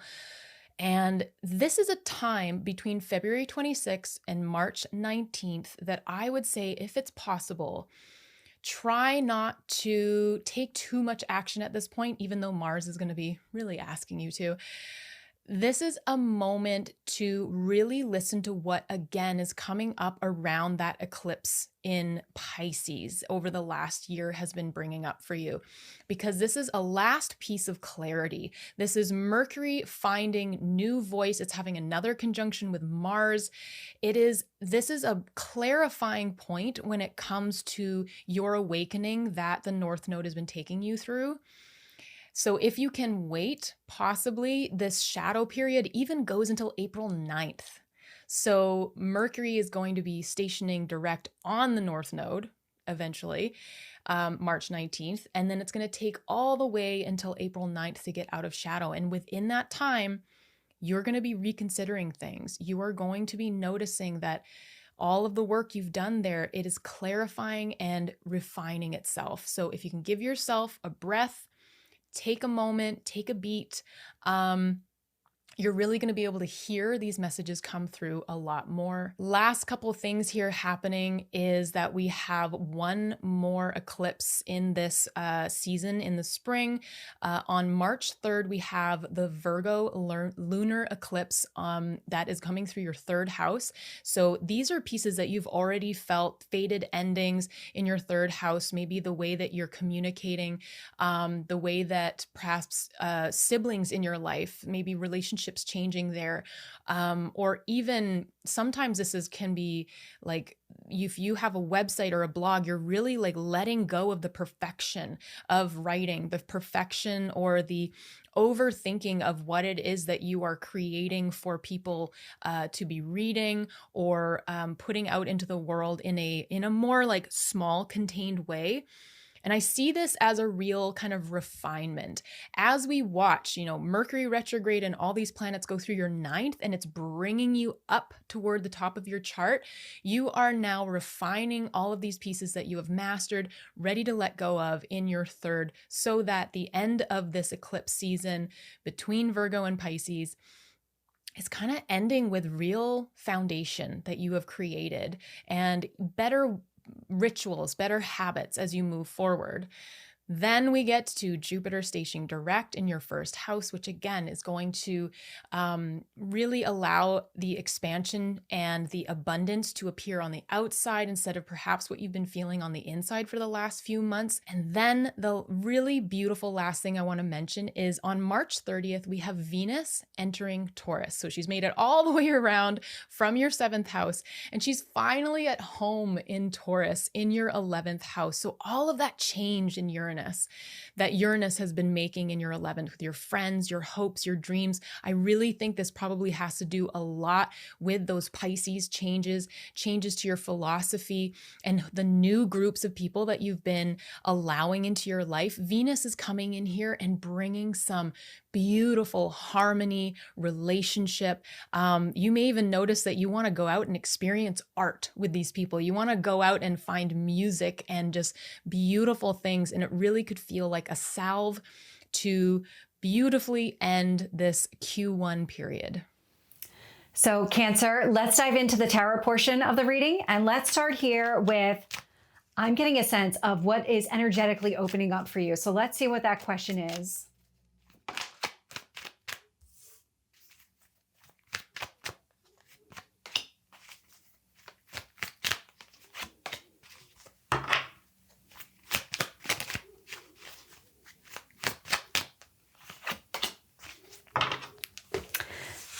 So what I'm getting here is the Four of Wands. Now the Four of Wands, it's a reason to celebrate. It's also a marriage card. There's something that is unfolding for you. I actually get the sense that you're going to see this very clearly in the near future. I don't feel like you're going to have to wait very long before whatever this is available to you, whether it's an opportunity that you didn't see before or you saw it but didn't feel like you could go after it. I'm getting the Ten of Wands. This would have been why. So the Ten of Wands is a lot of heavy burdens and responsibilities, but you're putting them down. You're not holding on to this anymore. This is letting go. You're letting go of the old in favor of the new. And I get the Two of Swords here. And so when you look at these two cards together, they're really operating in tandem. So the Ten of Wands indicates here, and you can look at it visually, all these wands really make it difficult for you to see everything that's in front of you. So the Two of Swords was making it difficult for you to identify what choice you needed to make in order to embrace this opportunity, pursue some sort of union here, take it as it resonates for you. This feels like when you put the burdens down and you're able to see everything more clearly, you recognize right away what kind of long-term potential exists, where you want to go with this Ten of Pentacles energy. Now, the Ten of Pentacles and Four of Wands are both marriage cards, but this is really about you prioritizing the future, being able to see it, being able to move in that direction. So letting go. So the opportunity that's opening up for you feels like it's an opportunity with a solid foundation. These are both very stable cards, the Four of Wands and the Ten of Pentacles. This is something here that you want.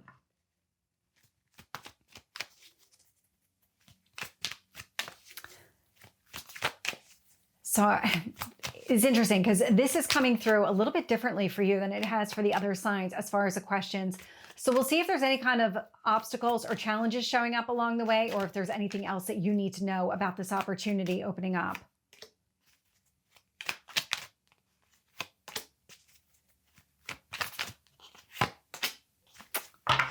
I love this. So here's what's happening. Three of Swords, whatever the weight is that you've been carrying around with you, it's connected to an old betrayal, heartbreak of some sort. The Three of Swords feels like it's connected to the release of all the burdens, the responsibilities. This would be an emotional release, a physical release, because it feels like you're going to feel lighter, that you're going to be free to go after what you want. You're going to be able to see what is in front of you. And you're also doing this, Four of Pentacles. You're building a solid foundation for yourself. You need the Four of Pentacles in order to be able to create the Ten of Pentacles. You need to have that base that can be used as that platform to grow and expand to the Ten of Pentacles. But with the Four of Wands and the Four of Pentacles here, this is really about your foundation.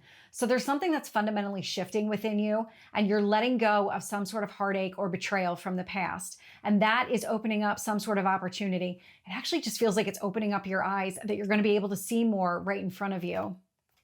And it's the Page of Swords. The Page of Swords is coming through as a lot of clarity. I'm also getting a lot of recognition with it. So this Page of Swords, because it's focused here on asking all the questions, getting into the details here, what you're doing is you're getting into the details of the wound. You're identifying all the ways that this has held you back, how it maybe was obstructing your vision by only having you kind of being able to look down because you had all this weight that you were carrying around. And so when you're only kind of eyes on the ground in front of you, you're not looking up, you're not seeing what's coming down the line, or you're not able to see everything that's happening around you. That's shifting here. So let's get the advice on how to navigate this.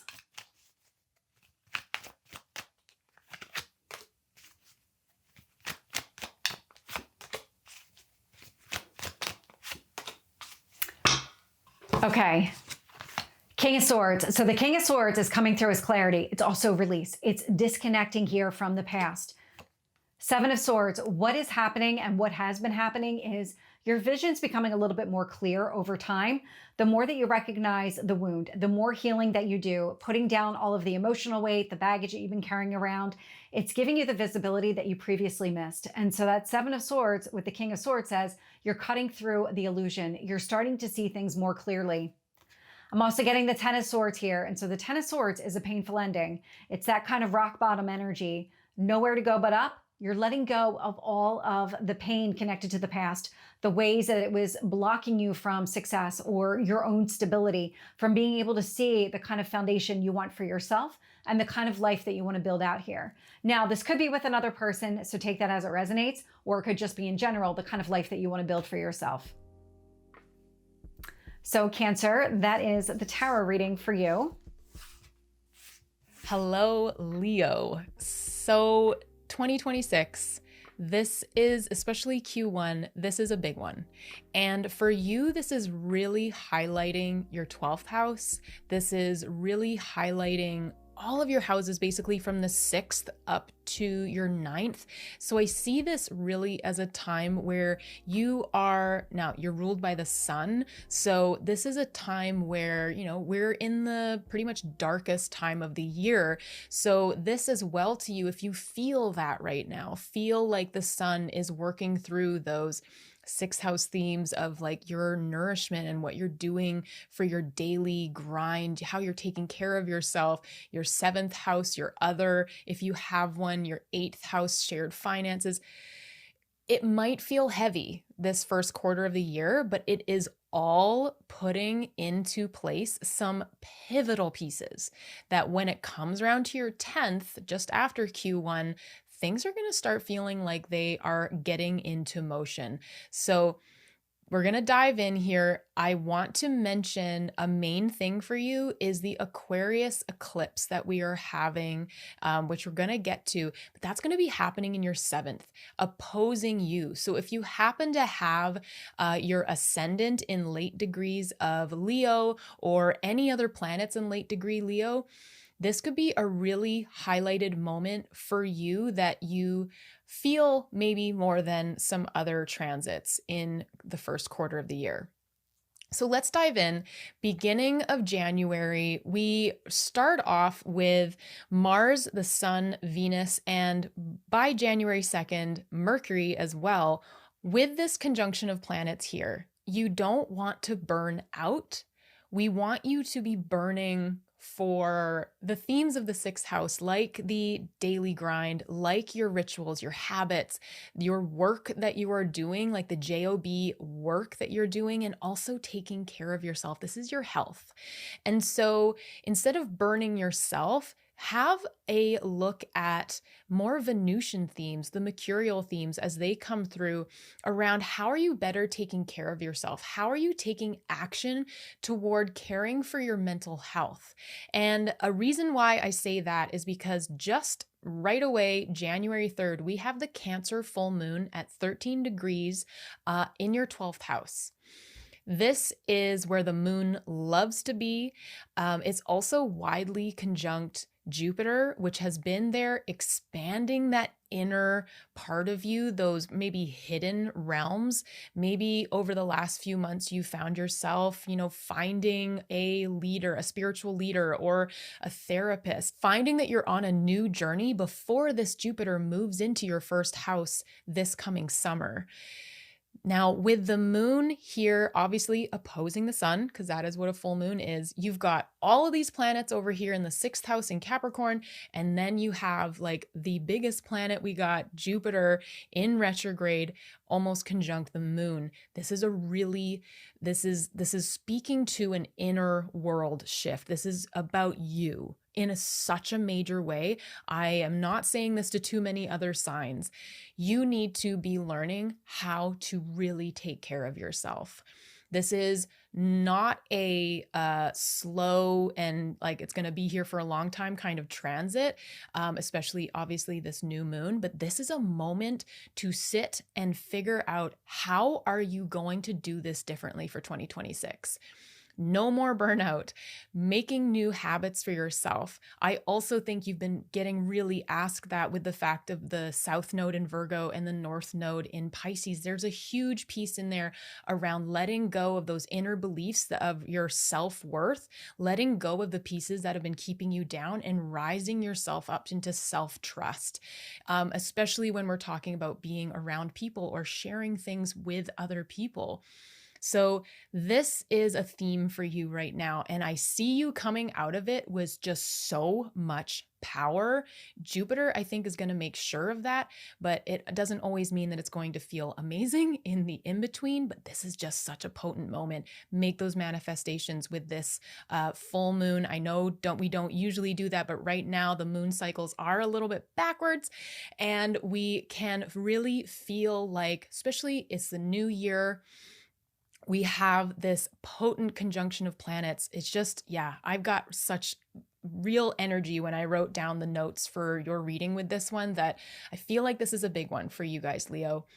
So now let's move into the middle of January. We have a really supportive window thanks to that Jupiter in your 12th between January 6th and 16th. So anything that kind of comes up perhaps with the full moon, that culmination point in your 12th, this is a moment as all of the planets in Capricorn, so we got Mars, the Sun, Venus, and Mercury, as they come through and they exactly oppose Jupiter.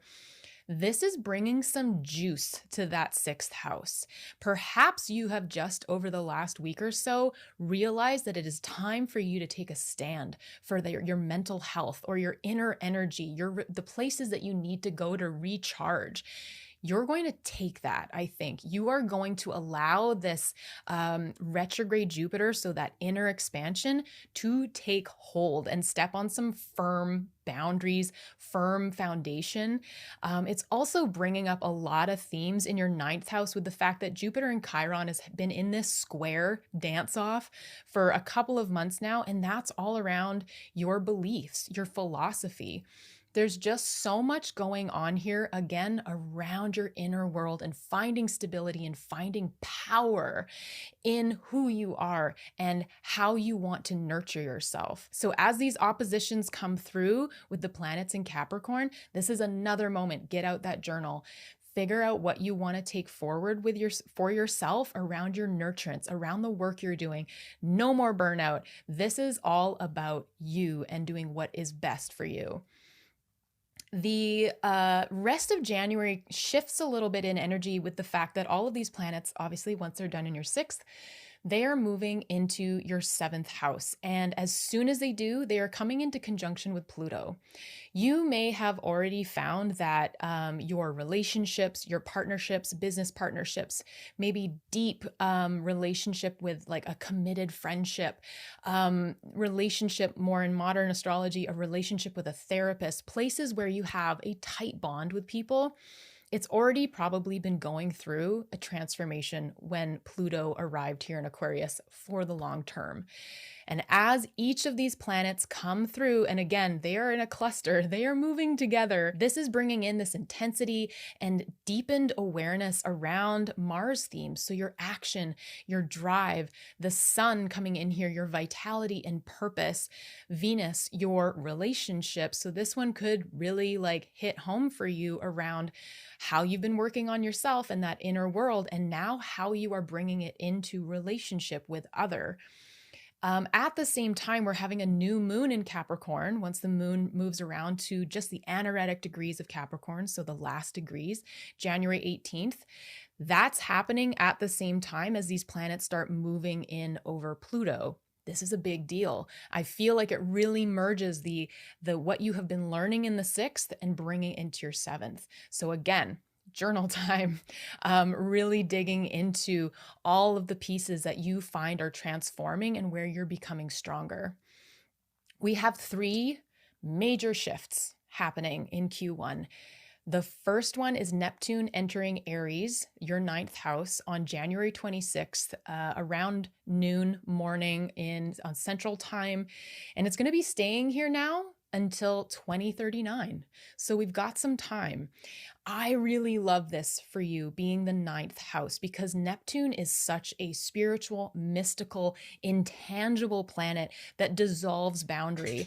Coming into Aries, it might be dissolving some ego that maybe you've been holding or like holding tight onto some beliefs and philosophy that you know aren't really working for you, or maybe they're not yours. Neptune's going to come in for the next 14 years and really support you in shifting all of this. And you're going to come out the other side really changed and feeling, again, so much stronger. When Neptune first moves into here, it might feel a bit foggy and disorienting, but just a little while later on February 13th, we have Saturn that moves in, and they eventually actually finally have an exact conjunction. I know, it seems like they've been next to each other for a long time, but as an astrologer, we also use the minutes, and they don't exactly conjunct until February 20th. But Saturn brings the boundary, the idea of what you want to create for the long term, and Neptune is then also dissolving. So This is in fire. This is going to feel like you have an action toward this, that you want to you're ready to take the steps. So just allow this energy to come in and settle. This is not something you have to rush with. These two planets are moving slow. I just want to go back to January 26th, that day that Neptune moves into Aries. Another thing is happening that day, and that is Uranus stationing direct in your career house, your 10th house. If you are retired, this is also your house of purpose, your house of legacy. What are you doing that makes you thrive right now? And other people see you doing it.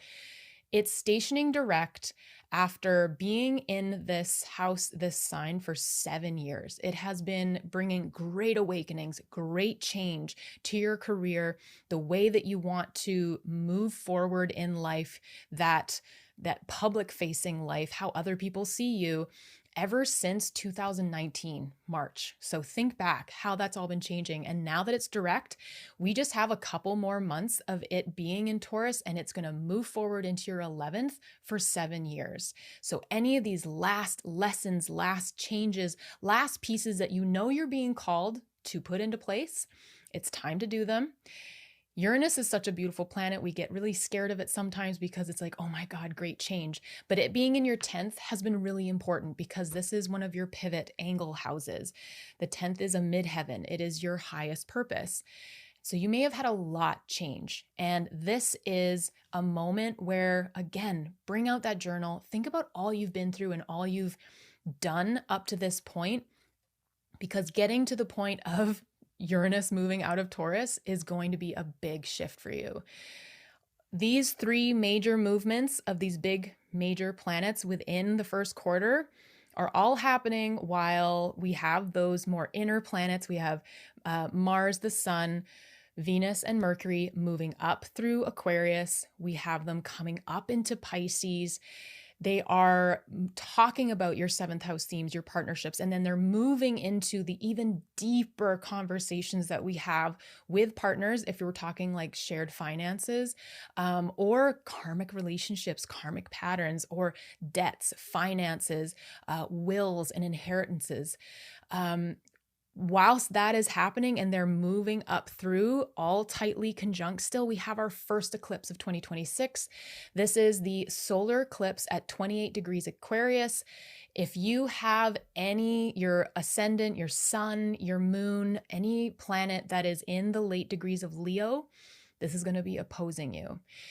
And also, the sun is your ruling planet. It doesn't love being in Aquarius. This is a place where we are watching what the sun is telling us because it's a mirror to the work that we're doing as a Leo rising or a Leo sun. You really want to have a look at what this next nodal axis is going to become. This is our first window into it. We get this for the next couple of years, Aquarius and Leo, and it's about how we are moving into the collective, the work for the whole, and away from being the only one that we're talking about. So this is going to be a really interesting thing happening, first eclipse happening, especially after all the planets have just been in Pluto or on Pluto in your 7th house. There's a lot to be digested here, I think. I think a lot of us, like all of us, are obviously experiencing Aquarius, the eclipse, but Leos and Aquariuses are the ones that are really going to be understanding kind of what these new themes are going to be all about. So again, really take time to let this digest, integrate. That's the word I'm looking for. We have a Mercury retrograde happening in Pisces around the same time, February 26th to March 19th. This is the window that it's going to be actually going retrograde. There is a shadow period before and after. Mercury doesn't actually finish its shadow period until April 9th. So there's a large window. February 26th to March 19th is the actual retrograde. And then until April 9th, we're still going to feel the effects of Mercury being in your 8th house. Those shared finances, those conversations you're having, those karmic relationship patterns you see shifting, all talking to themes of the past eclipse axis that we have. So we've had the North Node in Pisces for ages. And as each of the planets come through over the North Node, it's going to be kind of reinvigorating it, bringing up the themes. When it comes to Mars, you're going to feel a drive. When it comes to the Sun, perhaps a conversation about your purpose and your vitality, and who you are at the core. When Venus comes through, relationship, love, being able to find unity with everyone, not just, and self. I want to say that as well, because so much of your work right now is in your inner world.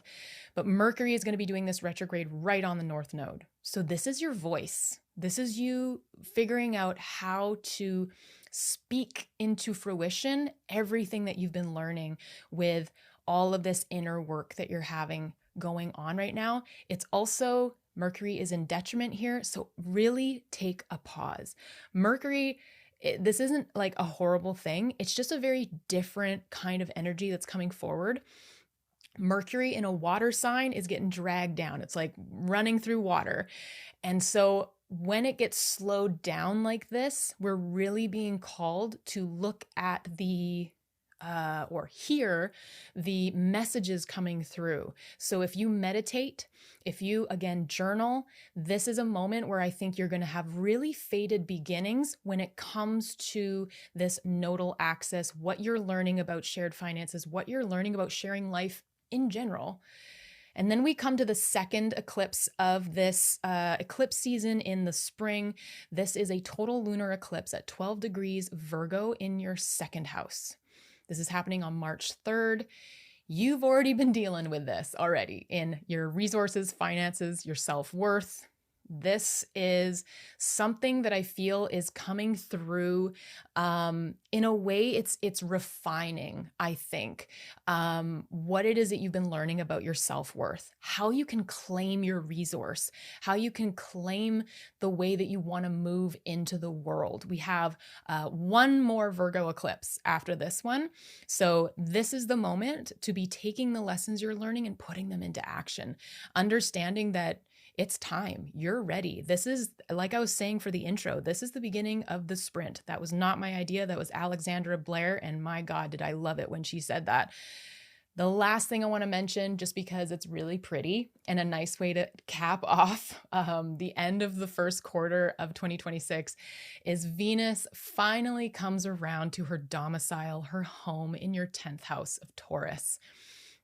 We have a little while, a couple of weeks with her here, and she's actually going to escort Uranus out into your 11th, which I just love and I cannot wait to talk about.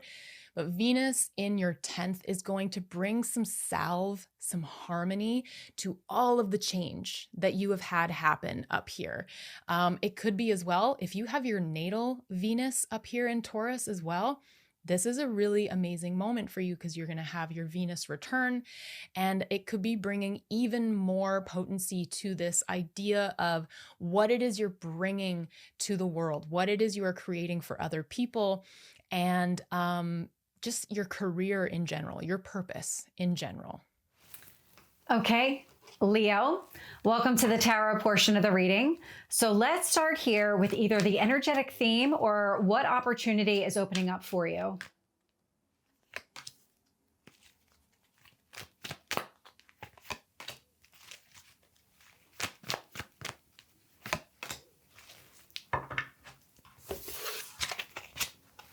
So the 10 of Pentacles is showing up. So 10 of Pentacles, it's union with another person. This is one of the marriage cards. It's building a legacy. It's building a foundation with another person. Queen of Cups, a lot of self-love and self-care. And then I get the 10 of Cups showing up with it. These are all very positive cards. And so overall, the 10 of Pentacles, 10 of Cups, both marriage cards, but take them as they resonate. You're actually working towards long-term stability, long-term success and happiness here. And with the Queen of Cups in the middle, it feels like you're getting in touch. It feels like your softer side. Take that as it resonates for you. It's the way that you're approaching things. It's the way that you're responding to yourself and your emotional needs that's shifting. And that shift is leading to long-term prosperity, long-term growth, in general, growth and expansion, but coming from a place of, this is what I really want. This is something that I know I deserve and I need in my life.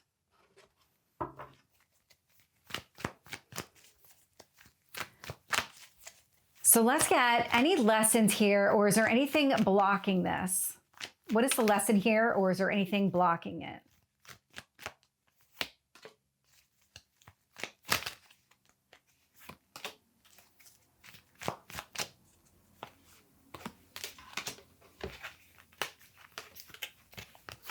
King of Swords. It's coming through as clarity. It's also coming through as release. We've got the Page of Wands taking action here. We've got the King of Wands. Be very grounded in the action that you're taking. Page of Wands says that you may want to act impulsively, but with the King energy, it's going to be tempered back. And in fact, with both the King of Swords and the King of Wands, any action you take, you're moving forward from a place of, this is what I really want, and I recognize that. I'm also getting the Knight of Swords here. So a lot of wands, a lot of swords, a lot of fire and air. And so you're making very clear decisions for yourself, taking very clear action, pursuing goals that you have connected to your emotional well-being, your happiness here with another person, or just building the life that you kind of want to live. It's that legacy energy I keep picking up. So what is the advice here for you?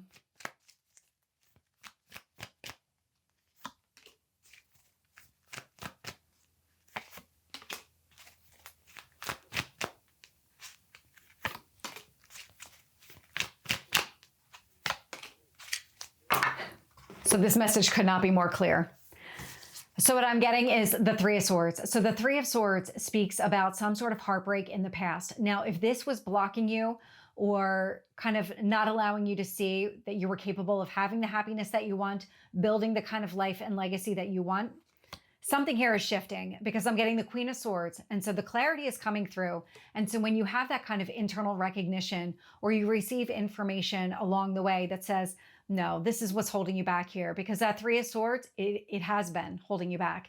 And so this is a time to heal, but it's really about the time of releasing all of the work that you've done to get to this point. Because I'm getting the Five of Pentacles, which means leaving the heartbreak out in the cold. And the Eight of Cups, moving on, moving away from anything here that doesn't serve you. And so the advice, I mean, it's very clear. Disconnect from the past. It's holding you back in some way. And it feels like it's connected to this Queen of Cups. The Queen of Cups says, I'm nurturing myself. I'm loving myself through the healing process. And because I'm focusing on the future, I recognize that in order to fully align and embrace it, I need to release the pain of the past and whatever this heartbreak was for you.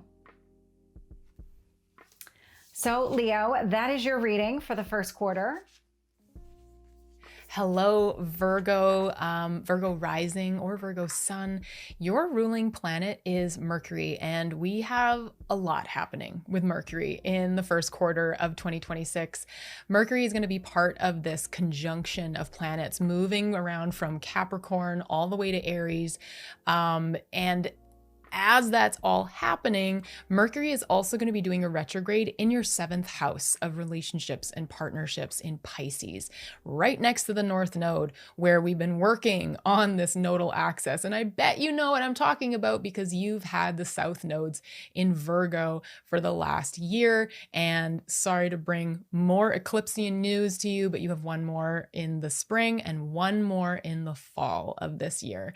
And in the first quarter, you're going to be having another Virgo eclipse, but we're going to get to that. Starting at the top, January, the beginning of January, we have Mercury, Venus, the Sun, and Mars all in Capricorn. Mercury has only just entered Capricorn, but it's going to very quickly catch up to the group that is all pretty much conjunct. So all together in the same degrees thereabouts in Capricorn, in your 5th house of joy, creativity. This is romance, and also, if this is applicable to you, children. And this tightly conjunct group of planets and the sun are going to be moving up into your 6th, your 7th, your 8th as we go through the first quarter. The first thing that is actually happening here, though, with Venus and Mars being behind the sun, meaning they're really close to the sun, so we can't actually see them in the sky at the moment. Mercury is also going to be there, and this is this clarifying moment of these planets' themes. So your action and your drive from Mars, which is exalted in Capricorn. So you could find that your fifth house themes of you trying to, I know a lot of Virgo risings at the moment have been really trying to figure out where they experience joy, how they can create that for themselves. It's not always an innate thing for them. So this could be bringing around a real clarity in how you want to find joy. Venus in the fifth house is a beautiful thing because Venus is actually of the fifth house. It is joy, creativity, it is romance and love and values. So that is also being renewed in a sort of way in the sun, the beams of the sun.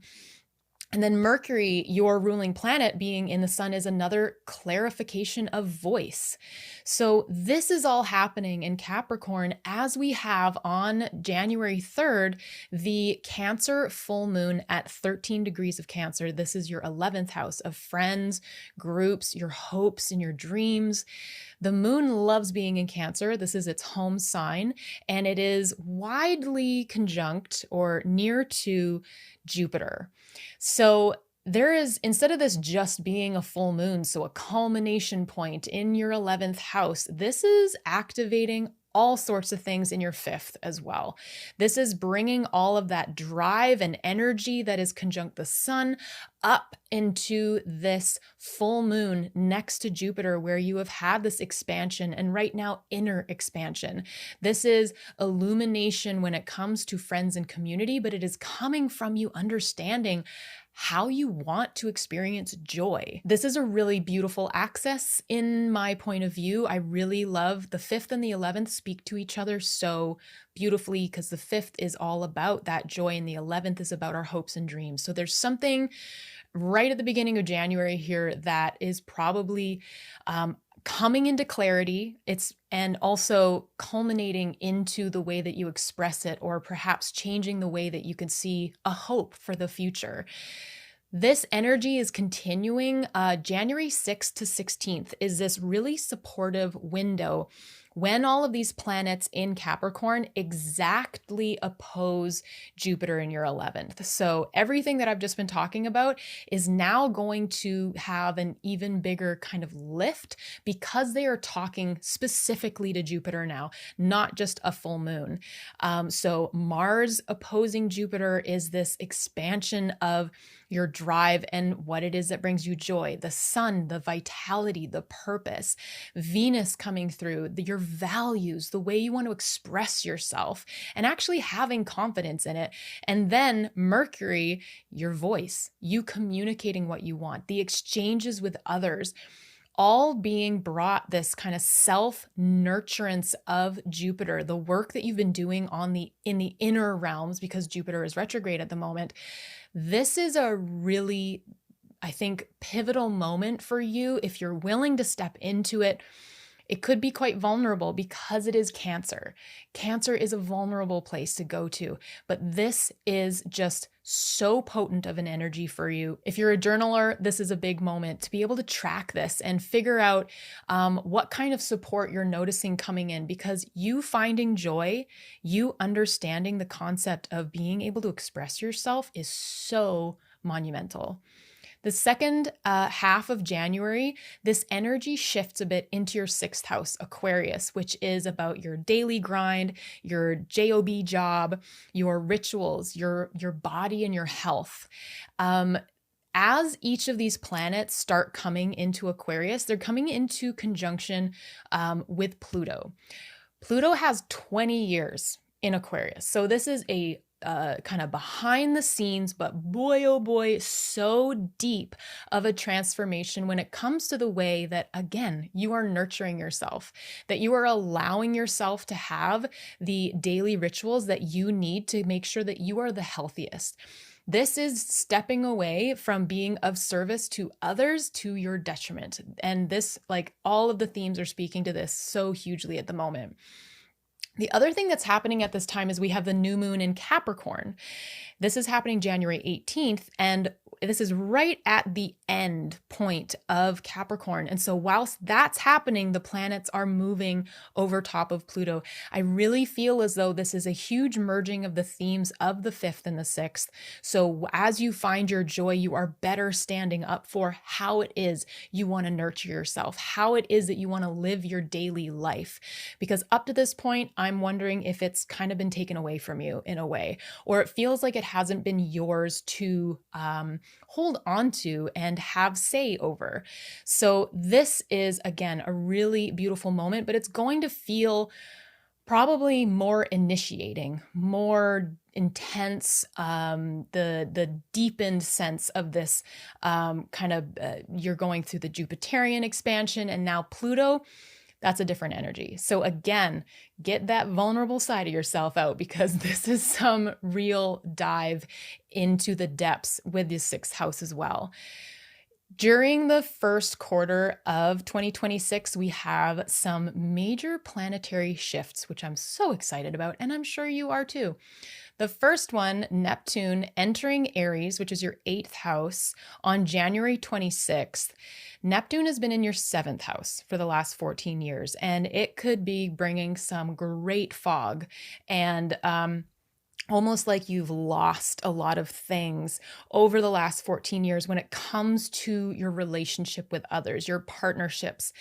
And with this being a Pisces house as well, it could be it's watery, could be quite emotional, and it could feel as though you've been just trying so hard to figure out relationships or where you stand in reflection to relationships.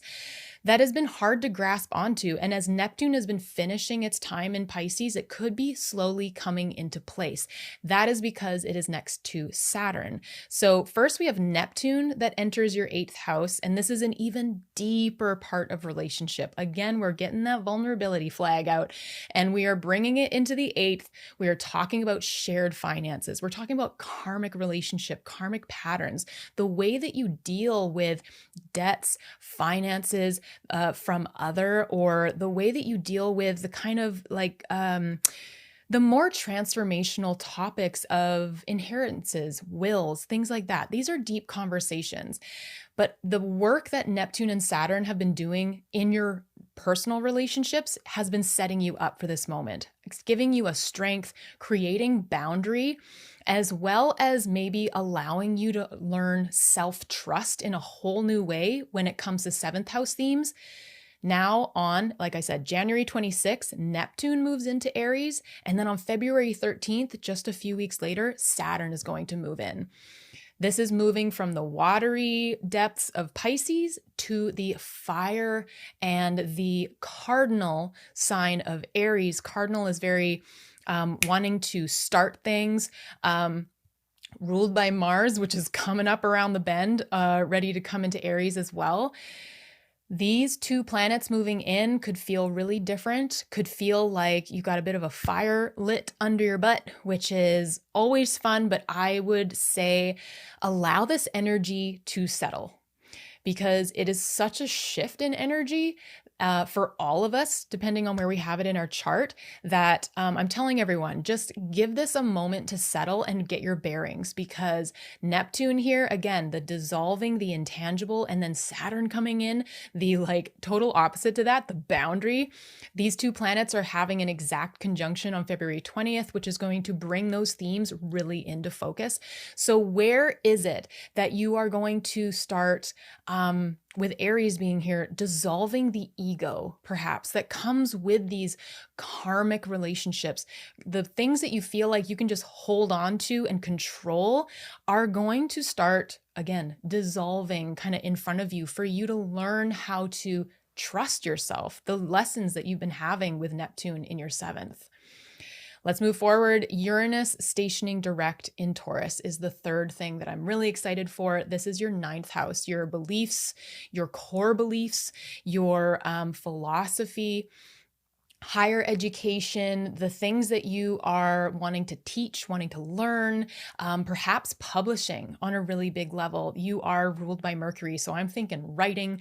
I'm thinking the way that you can use your wonderful words, the way that you can communicate with others.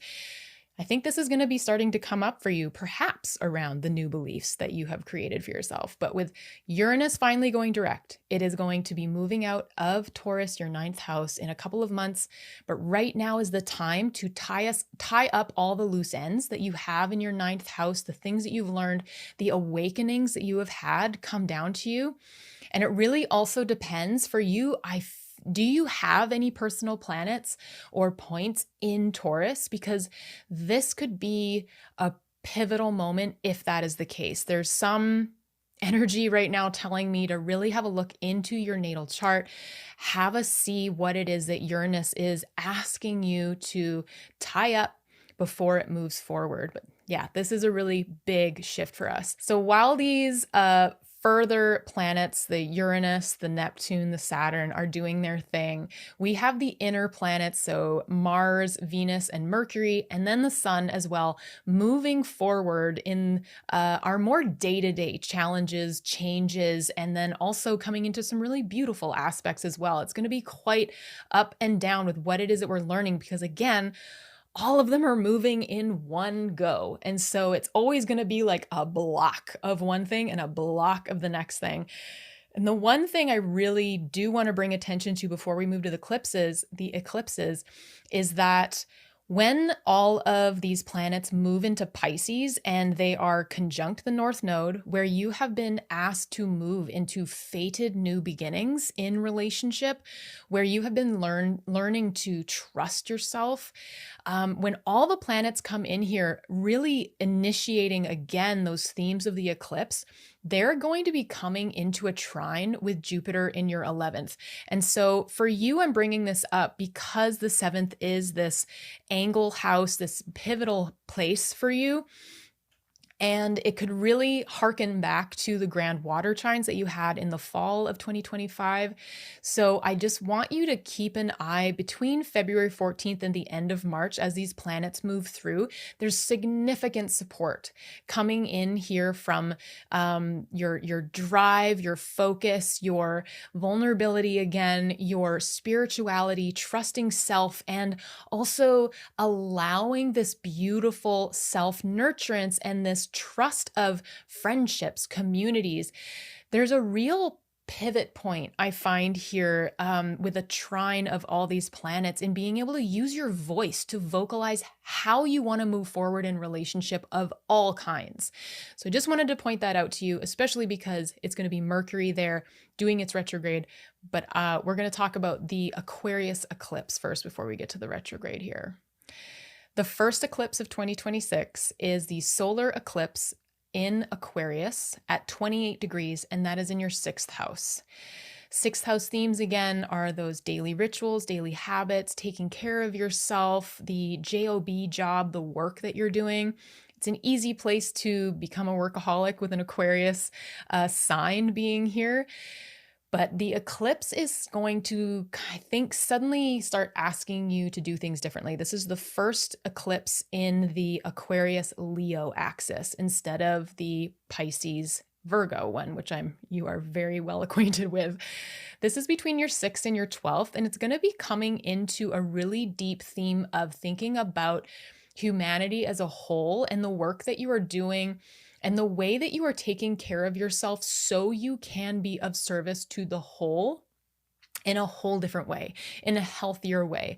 This is going to be a lot less about the individual and what it is we're doing for the I am, again, talking about your 8th house, 8th house of Aries. There's going to be this kind of shift away from thinking about the me part of it. Not saying that you're like that, but this is just an example, into the collective, being able to even probably hold more capacity for more people. We're talking about, again, the 7th and the 11th. That's a lot of people in your life. And so it all comes from self-nurturance. We're going to head to Mercury retrograde. This is all about you, not just because it's your ruling planet, but because it is opposing you. So it's in your 7th, and it's going to be directly across from your 1st house of identity, yourself, your body. And as Mercury comes in here, it's going to be retrograde from February 26th to March 19th. in your house of relationships and partnerships, it is going to be, Mercury is going to be conjuncting Venus, the Sun, and the North Node on its retrograde. And then when it stations to move forward again, it does it on top of the North Node. Talk about fated new beginnings, fated moments to move forward when it comes to expressing yourself in partnership, to choosing pieces that probably have felt scary up to this point, because the North Node is always out of our comfort zone. This is also obviously going to be igniting themes of the South Node in your first, and everything in the seventh always holds up a mirror. The other thing about the seventh is if you are a Virgo rising that has a partner, you may be noticing this coming up for your partner. Things that happen in the seventh can also really show up as something you're watching your spouse, your business partner, a committed, deep friendship. You're watching them go through this right now. So really hold space for self and really hold space for other, depending on what your situation is. Mercury retrograde here is a moment to pause, integrate what's coming in, because Mercury is in its detriment here in Pisces. It doesn't love being surrounded by water and being made to swim. So it needs time to be able to dry off a bit when it comes out of its retrograde, be able to get itself back in motion. And then it's going to be in its post-retrograde shadow until April 9th. So if you can, in partnerships, relationships, if you can allow this time to move through, integrate the messages with also Venus being here and just these really pivotal planets being here with the North Node, there's some major learning, I think. We're going to then move to, hold on guys, you've got 2 more Virgo eclipses coming in 2026. And so this is the second to last. Well done. You're almost there. March 3rd is a total lunar eclipse at 12 degrees Virgo in your first house. So if you happen to have this close to your rising sign, this is a big one for you. You've already been experiencing this shedding though, these faded endings that come with eclipse seasons. And eclipse seasons, it's about a week before and a week after. It's not just on the day of. I feel like because we're in the last 2 of the Virgo eclipses, this is really about refining what it is that you're ready to let go of. I know a lot of Virgo people in my readings have been asking, like, what more can I possibly let go of? What more can I possibly lose? And at this time, when we even ask that question, it's pretty hard to understand that it's so scary to let go of things. It's so scary to lose things. And at the same time, that has been and always will be the kind of plight of wherever the South Node is understanding what we have control of and where we need to learn to have trust. So if you're asking that question, there's a little tiny tidbit into that one, but really here, I feel like if you've been doing the work, you're going to come into this South Node eclipse thinking, you know what? I feel more stable than I did last year. I feel like I have more capacity. Or you have answers as to why and how you could figure out more capacity for yourself moving forward. The last little fun things happening in March is Jupiter is stationing direct. So all that internal expansion and wisdom and philosophy you find growing within yourself when it comes to friends and relationships around you now becomes an external and a more abundant coming in from the outside. You could become a bit of a magnet for things again. This is, again, very attached to committed partnerships, speaking to like your hopes and your dreams of the 11th, just because of the trines and things that we have going on here.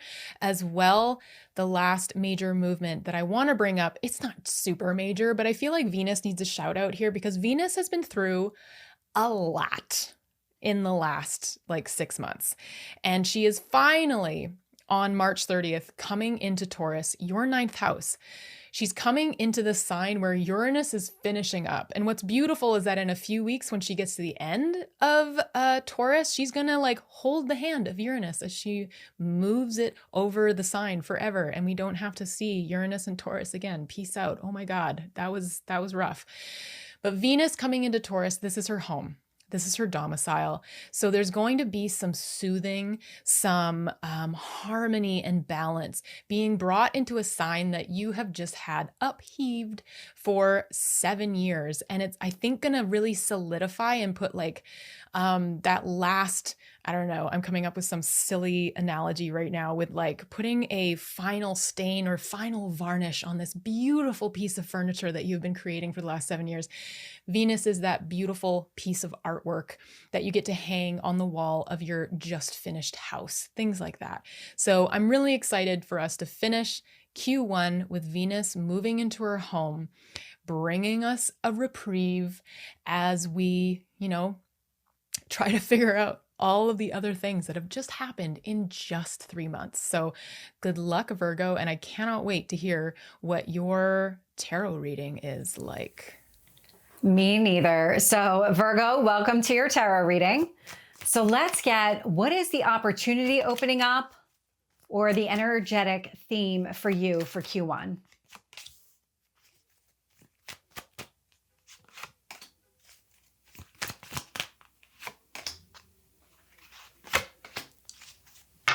Okay, I love this. So I'm getting Temperance, Sagittarius energy. This is emotional balance and alignment. And you get this because of this. I'm getting the Seven of Cups showing up here with the Ace of Swords. So any kind of overwhelming energy, anything that was confusing you, could have been a lot all happening at the same time, that's being eliminated. The Ace of Swords is saying, okay, I'm cutting through it all. I can see exactly what I need to see. I'm letting go of just some of this overwhelm, some of the confusion. I'm now able to move into a place of emotional alignment and balance. And it's because of this as well. So the Page of Swords is also showing up. And that Page of Swords says, let me get into the details here. When I spend the time kind of going inward, focusing on why do I feel this way? Or why is everything happening all at once? What am I meant to see here? When you start taking it from that perspective, almost like going into hermit mode, your card, this would indicate here, you're able to identify it. But it sounds so much simpler than what it actually is because you didn't come about this by mistake. You had to experience this over a period of time to recognize that the answers were within yourself. That's where the Temperance really comes into play. This is the integration of your own masculine and feminine energies. That's how this is coming through. So it feels like alignment over the first quarter, but let's get more. So what is the lesson here or anything that is creating a challenge or an obstacle?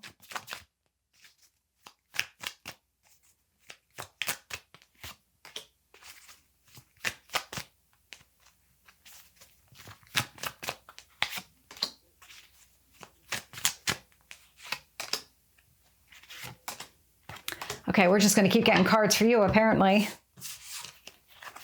So I'm getting the Chariot, Cancer energy, success and victory. There was something about this entire process that you needed to show yourself what you were capable of doing. This, if it had just been handed to you, you would not have felt as good as you will when you overcome it now. The success and victory is a battle hard won. Page of Wands. And so when you go to take action moving forward, because that's what the Page of Wands wants you to do, you're coming at it from a place of, I can handle this. I've already been through the worst. I'm ready to open up to something new. Because whatever the Seven of Cups represents for you, it does almost feel like it was emotionally crushing. That kind of everything hitting you, not allowing any kind of progress here.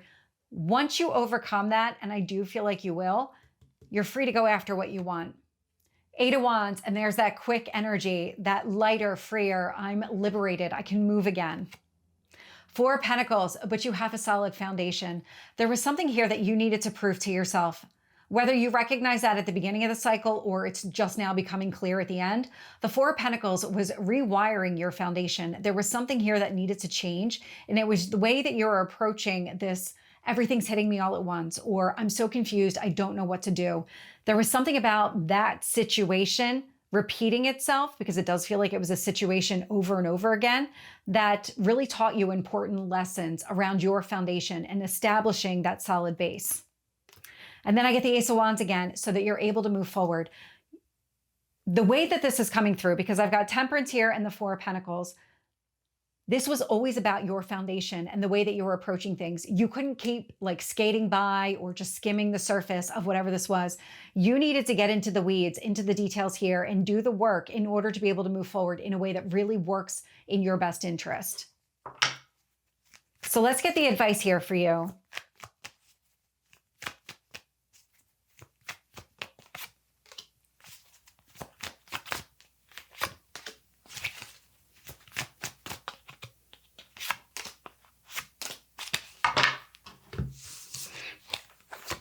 Two of Pentacles, this was part of the lesson. It was balancing priorities, focusing here on what really mattered. So when you spent the time with the Seven of Cups and the Ace of Swords and even the Page of Swords, getting into the details here, it was to show you what was meaningful in your life, get you to be focused on that, primarily focused on it. So putting that kind of large amount of effort against something that was really meaningful and not giving everything your attention. I'm also getting something about leaky boundaries here where not everything has equal value and not everything requires your time. If other people are coming at you, and that was part of the Seven of Cups where you were getting overwhelmed by other people putting things on you, this Two of Pentacles says, no, I need to balance this. I need to prioritize myself and what matters to me. That's what you're doing here. That's what you're being advised to do here. I'm also getting the Five of Wands. And so the obstacles and challenges, Eight of Pentacles, again, part of the lesson. It was you trusting yourself to overcome any kind of obstacles here. It was developing a skill set that you're going to be able to carry moving forward because this indicates mastering it. And then I get the Four of Wands. So more stability. It's a reason to celebrate. I'm actually getting you in this energy on the other side of the healing process of the kind of clearing everything up and proving to yourself that you're capable of doing this. But I'm also getting it from the perspective of a union. If that is something that you want to explore, what the universe is saying here with the Ace of Wands and the Four of Wands, now you're ready to go after it. I don't get the sense that you were up until this point. There was a lesson here that you needed to go through, and it was the way that you were approaching things that needed to shift. But I'm actually getting you kind of solidifying everything, moving through the old energy and really coming into a place of balance. So Virgo, that is your tarot reading. Hello, Libra. You are ruled by Venus. So we're going to have a lot of looks at what Venus is doing. Really and truly, like there's no retrogrades yet. That's later on in the year, which is thumbs up from this side. Venus is moving with the Sun, Mars, and Mercury, starting off at the beginning of the year in Capricorn, and then staying with this conjunction, this grouping of planets in the Sun through Aquarius, Pisces. They start branching off of each other at that point, but there's this real clarification for your ruling planet at this time. Maybe clarifying because Capricorn is your fourth house, so that's home, parents, ancestry, your roots, or even where you retreat to kind of within yourself. It is also like a self home. And this is an angular house. You have fourth house, it's called an angular house. It's very important. And as well, where you have Jupiter, where we're going to talk about Cancer, very important, your 10th house of career. So for you with this conjunction, moving from your fourth all the way through Venus, these values, how you feel you want to move forward when it comes to maybe the heart of home, how you feel at home, the way that then that helps you understand how to create, find joy, take care of yourself, move into relationship. There's something really clarifying here with your ruling planet, Venus. So the other interesting thing, because we're talking about Venus here, and Venus is, it's many things in like the absolute, like we need one word. It's really like it's unity. So the relationships, the harmony. But with the fact that we're also going to be talking about Aries a lot today, which is your 7th house of partnerships and relationships or business partnerships, you also have really significant movement happening there with Neptune and Saturn moving into your 7th. So there's a lot of relationship talk today with you as well as your career. So let's get going. The start of the year, beginning of January, we, as I said, have this conjunction of Mercury, Venus, the Sun, and Mars, all in your 4th house of Capricorn. When planets are close to the sun like this, they are being purified, clarified. In traditional astrology, it's called being burned at the heart of the sun and is to come out the other side renewed. This is all part of their retrograde cycle. Mercury when it goes into the sun, and Venus when it goes into the sun, and Mars, it all marks a time of a new cycle beginning. So this is at the beginning of the year, a new cycle for Venus, beginning her new retrograde cycle, which, as I said, is coming later on this year. This is a really beautiful time for Venus. Being at the heart right now, that clarifying, that purifying is happening right now. So you could feel that maybe you can't access a lot of clarity about it right now, but as this moves forward, that's going to change and it's going to become more and more illuminated. At the very beginning of January, on January 3rd, we have the Cancer full moon happening in your 10th house. So this is your career, public-facing life, how other people see you and your purpose. This is the moon in Cancer is at home there in its domicile, and it's closely conjunct or sitting very closely to Jupiter, which we've had there since this last summer. Jupiter's in retrograde, but Jupiter loves being in Cancer as well. So this is a very strong full moon. And on top of that, it is opposing, of course, because the sun and the moon have to be opposing for a full moon. It's opposing this major conjunction of planets in Capricorn in your 4th.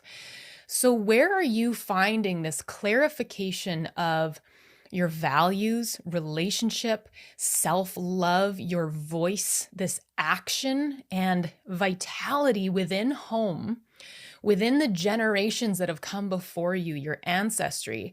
And how is that then illuminating really major expansion or ideas and wisdom within your career? A lot of this could be family oriented because Cancer is also a very family oriented sign. And then you have the rest of it happening in your 4th. Could be really beautiful conversations or even conversations within self. That's some of the stuff that I love the most because I'm obsessed with journaling. But this could be a really clarifying, potent time for you right at the top of January.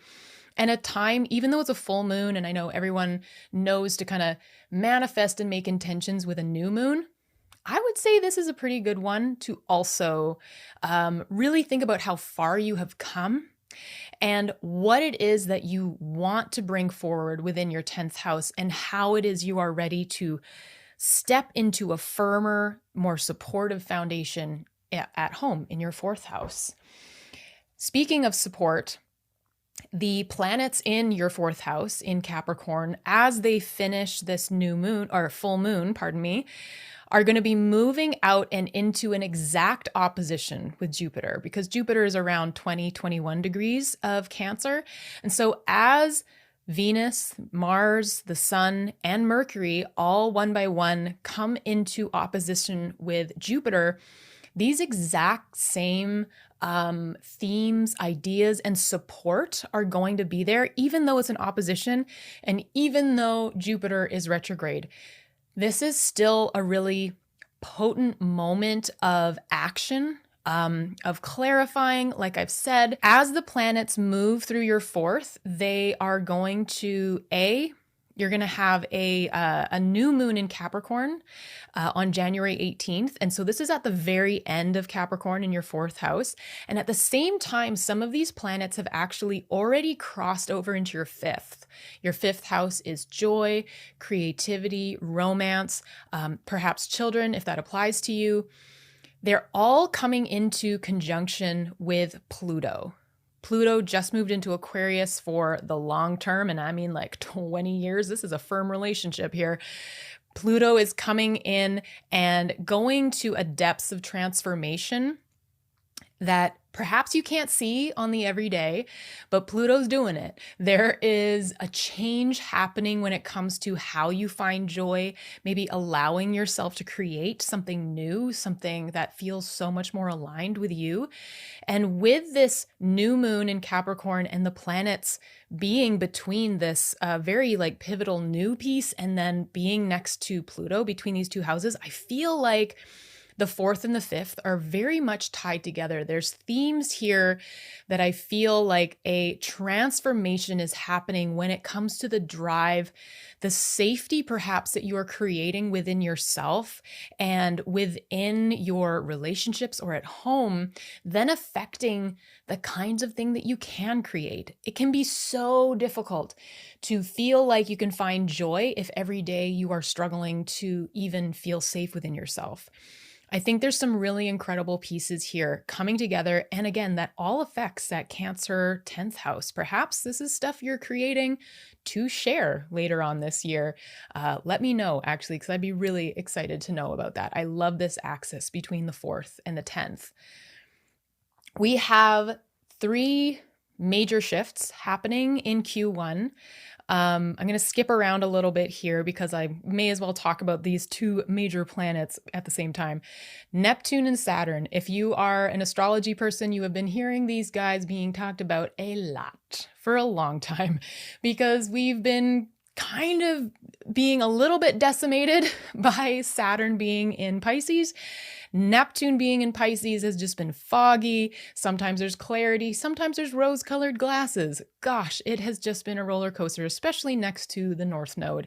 This is all in your 6th house of your daily grind, your health, your work that you do that supports the 10th house. This can also be employment. If you happen to employ other people, this could also be those people that are in your life. And as these planets finally finish up in Pisces, that idea of self-trust, of understanding how to take care of yourself and lean into the themes of good habit, good daily rituals that then allow you to as well be able to work with others in a really beautiful, significant way. Having boundary, yet having self-trust, like, whew, that is the pinnacle here. And then a few weeks later, on February 13th, Saturn follows suit and moves into Aries.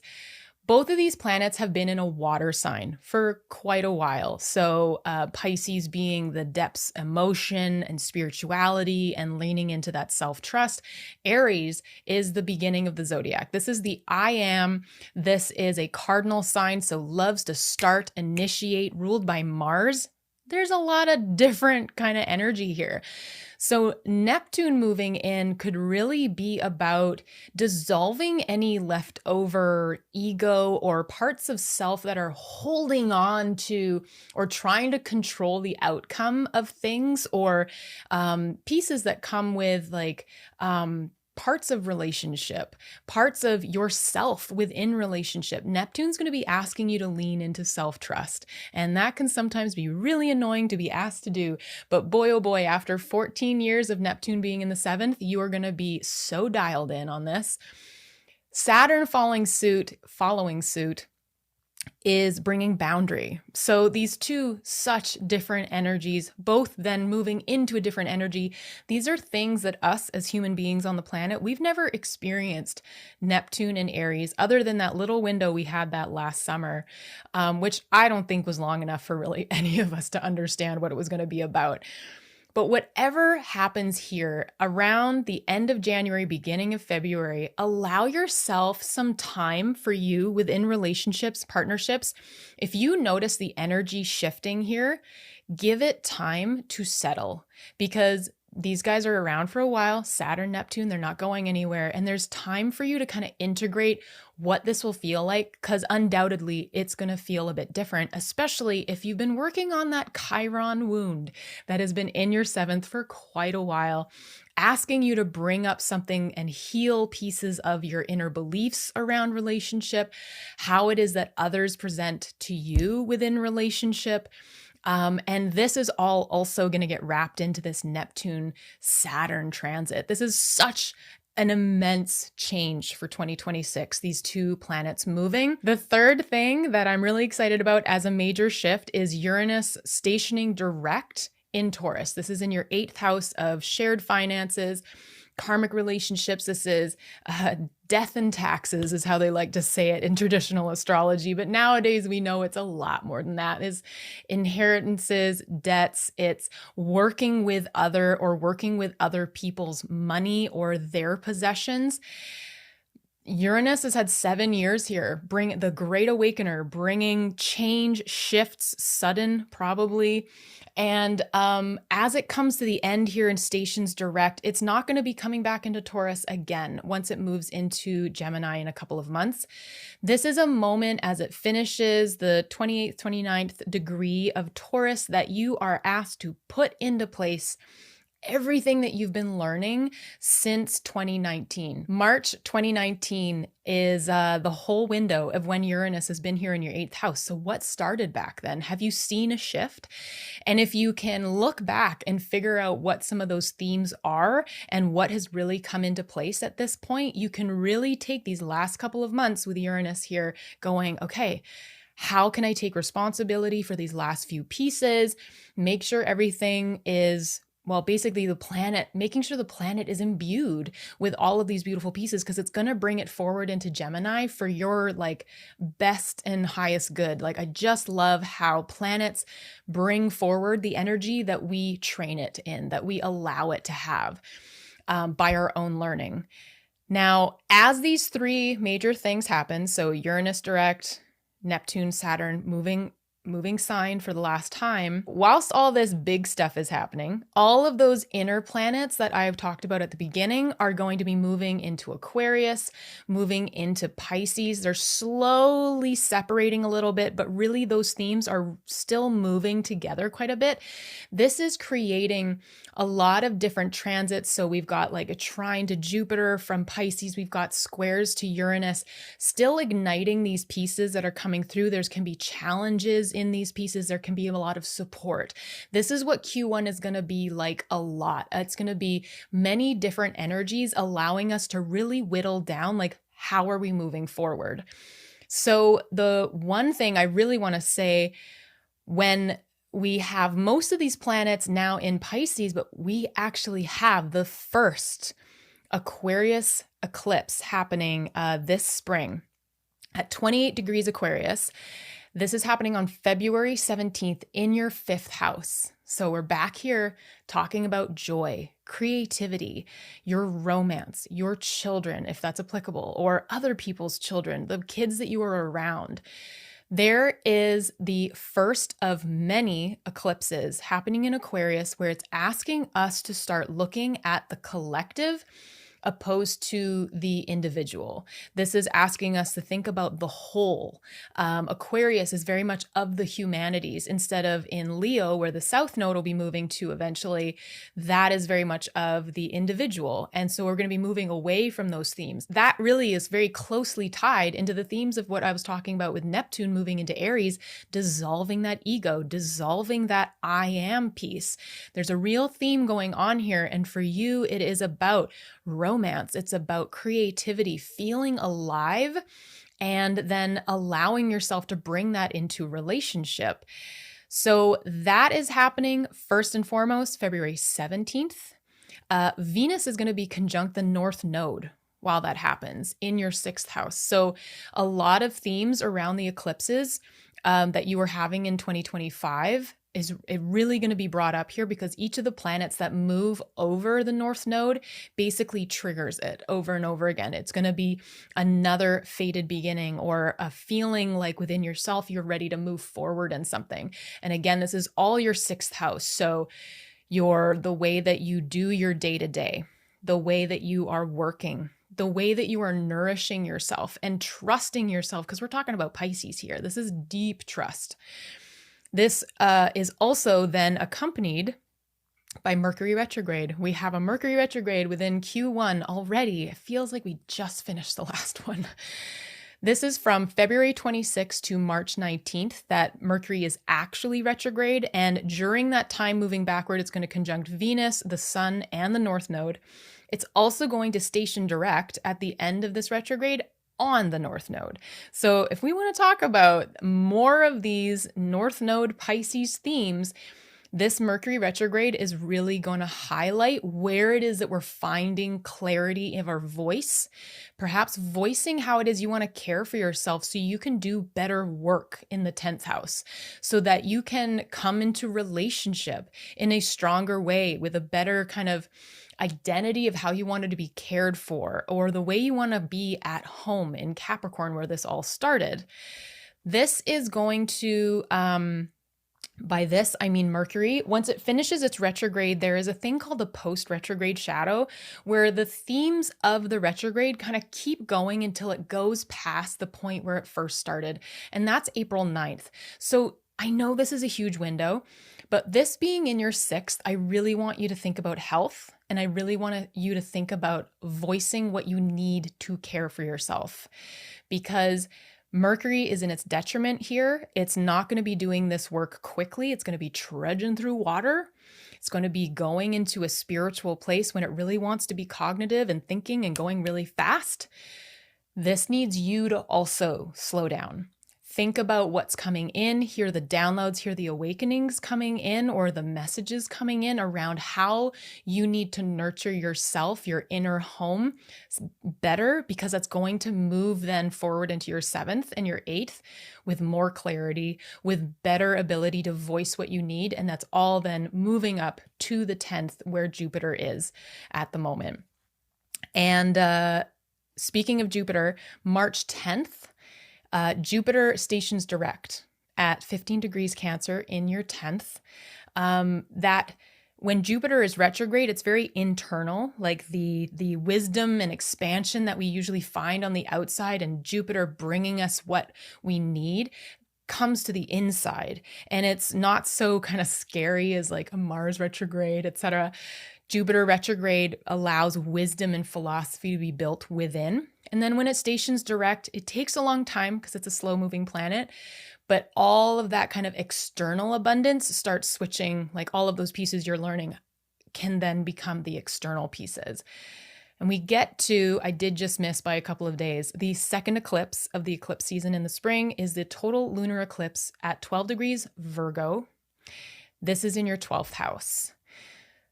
I can imagine for you that having the North Node in the 6th and the South Node in the 12th has probably not been very simple. These are these are the houses that kind of bring the most challenge. They could bring like health issues, make us overthink things, feel anxious.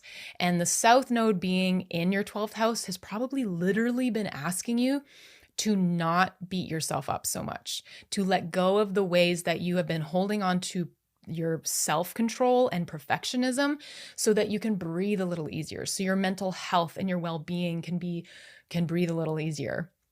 You may have also found a therapist at this time with all this work that has been coming up from the hidden realms of the 12th house. And at this point this is the second last Virgo eclipse, you could be feeling as though all of the like, whoa, crazy things that have happened are slowly starting to settle in place. So now that you have these last 2 eclipses in Virgo, when things come up here and when this South Node is triggered, it's more about like refining what it is that you've learned so far, remembering things that happened a few months ago and putting it into practice. I really love this part of eclipse season because it really does become putting rubber to the road. Like, I'm going to start using these practices now. The last really beautiful movement is for your planet herself. I know it's not really a huge deal, but I've been telling everyone about this for March 30th.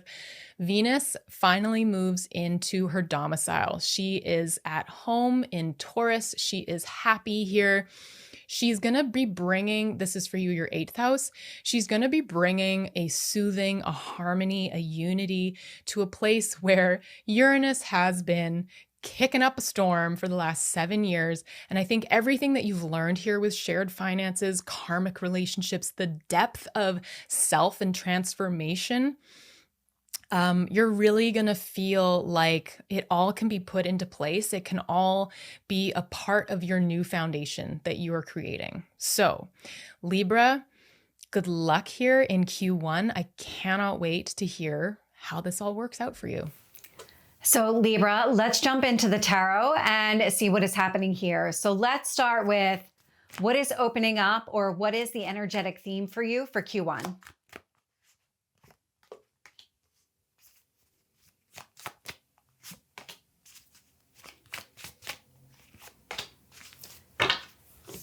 So you are definitely making space here.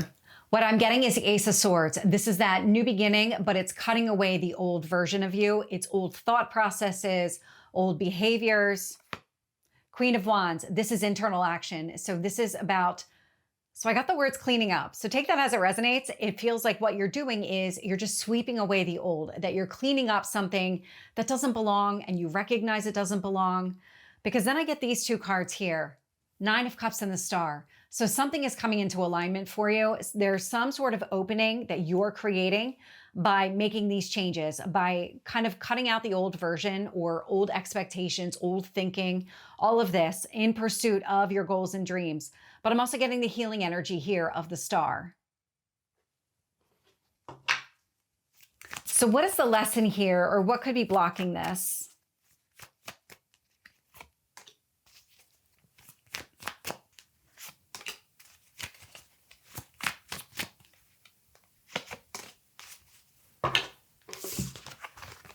So I'm getting the King of Wands. You're meant to take action. This is not sit by, everything is just going to fall into place. With the King and the Queen of Wands showing up here, you're meant to move forward. You're meant to let go of all of these burdens. I've got the Ten of Wands showing up here. Now this feels like it would be blocking you, blocking any kind of progress. And so all of the burdens, all the weight that you're carrying around, now's the time to release it.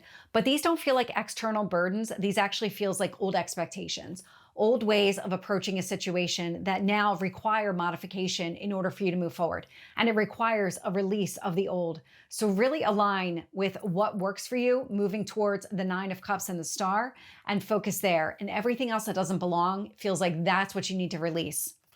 I'm getting the Hermit showing up here as well, that Virgo energy. So this has been going on for a period of time. So it feels like it's connected to the eclipses. And all of the internal reflection, all the work that you're doing, identifying the best path forward, putting down all of the burdens, closing out the old cycle, really fully embracing the new. This is what you're meant to do, because the old would really just prevent you from making any kind of progress, moving towards something here that you really want. So what is the advice for you, Libra?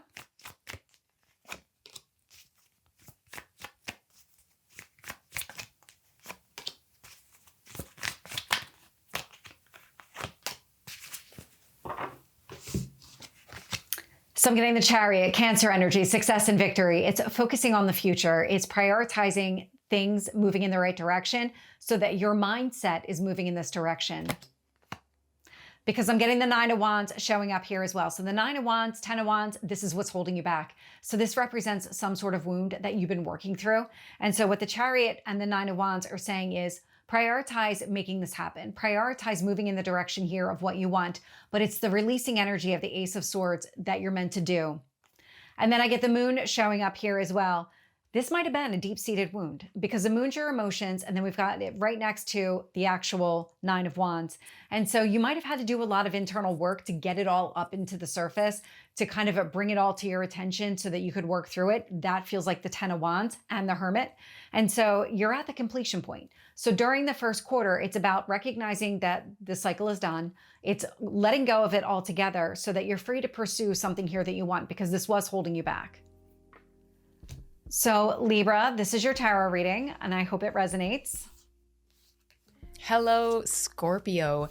Your ruling planet is Mars, and right now it's in its exaltation in Capricorn, where it's starting off at the beginning of the year of 2026, and right now it's conjunct, so it's sitting with the Sun and Venus, and Mercury has just entered Capricorn as well, and it's coming into this conjunction as well.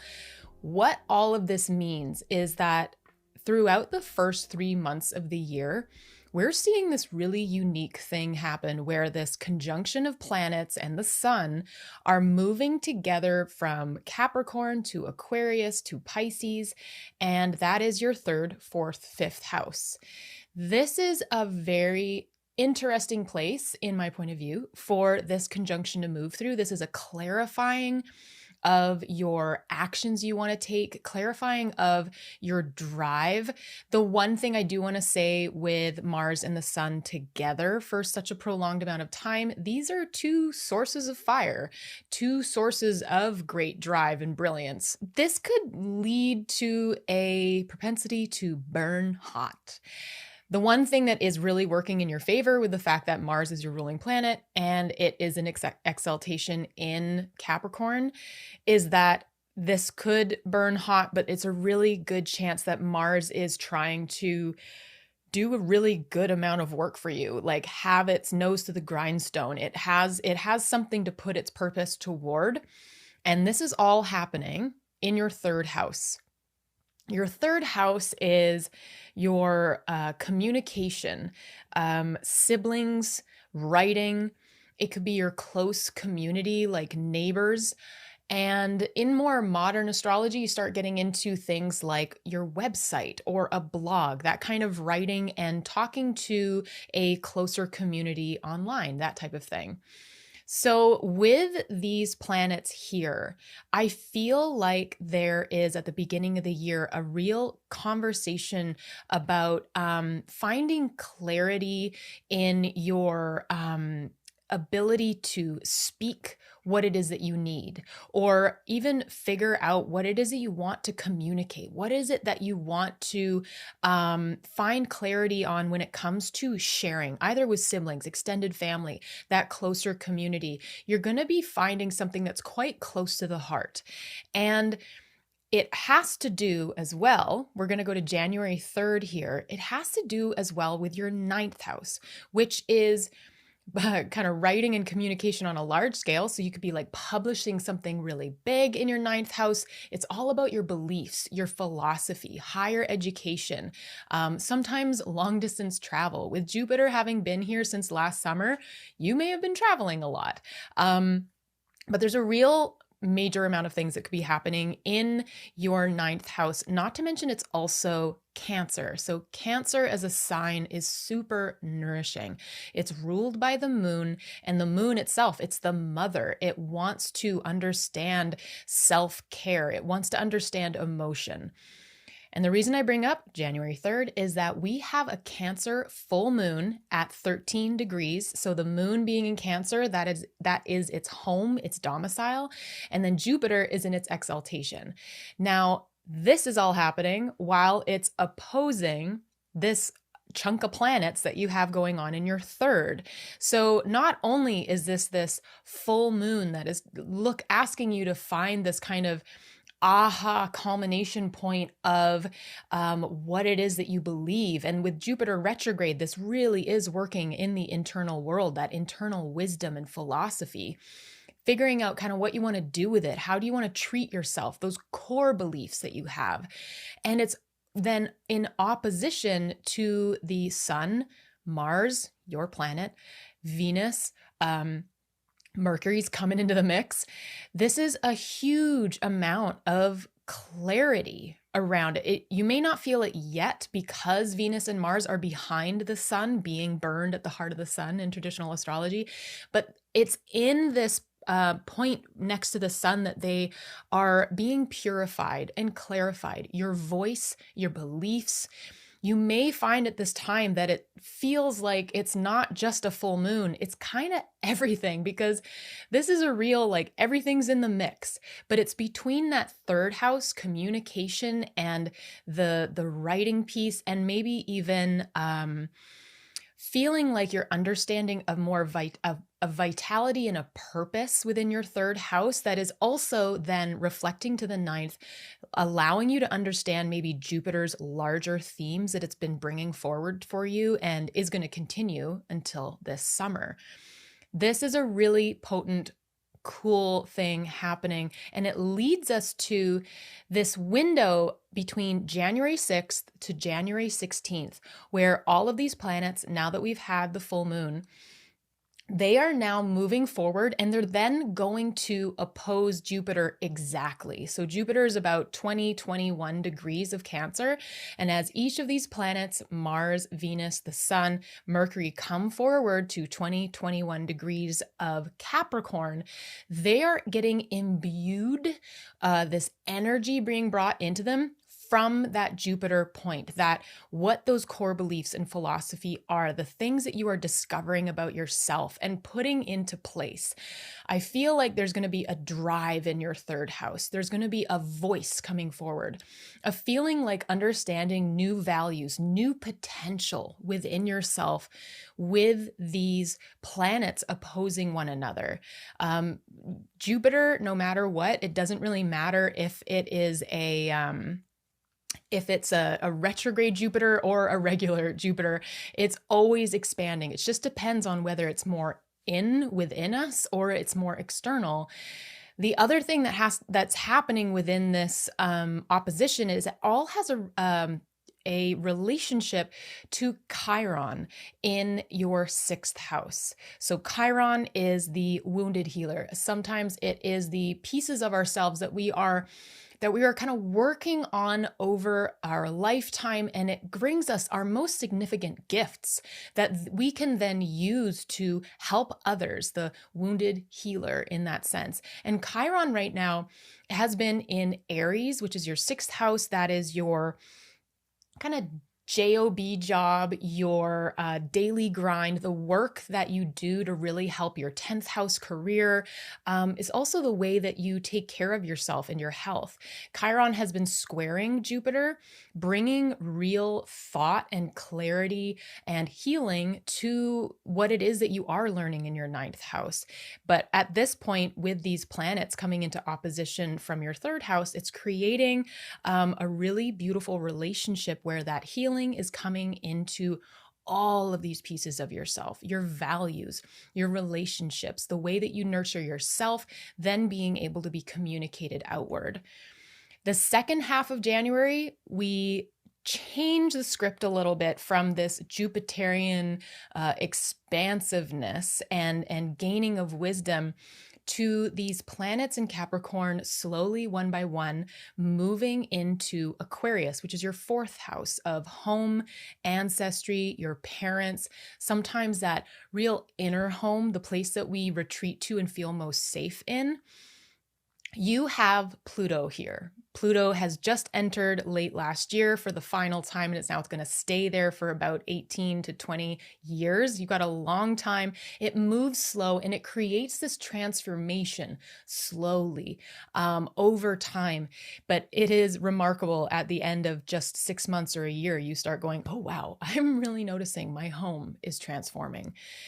As each of these planets move in over top of Pluto and conjunct it, this intensity, this transformation that's happening in your 4th is now also getting the energy of Mars, some drive, that action point, that fire. And then the sun comes over Pluto and we're in Aquarius season.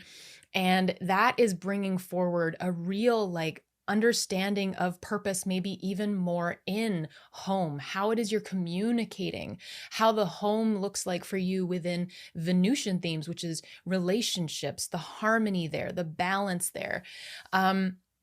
And a really beautiful thing as they start moving into Aquarius is that we have this final little new moon in Capricorn. I guess I shouldn't say little because it's pretty big because all these planets are on top of the moon. The new moon in Capricorn on January 18th. This, I think, at the very end of Capricorn is saying a lot about what themes are then being brought into your 4th and this Pluto. So perhaps this clarity of voice within your 3rd is being carried into your 4th, bringing transformation to your home.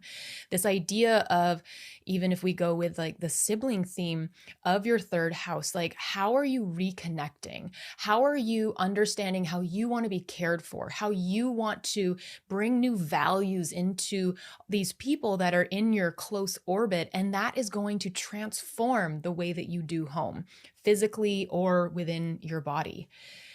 Some very cool major shifts that we have happening in the first quarter. 3 things, and I'll start, it's going to be a little We're going to do 2 at the beginning that are attached, and then we're going to go back in time a little bit.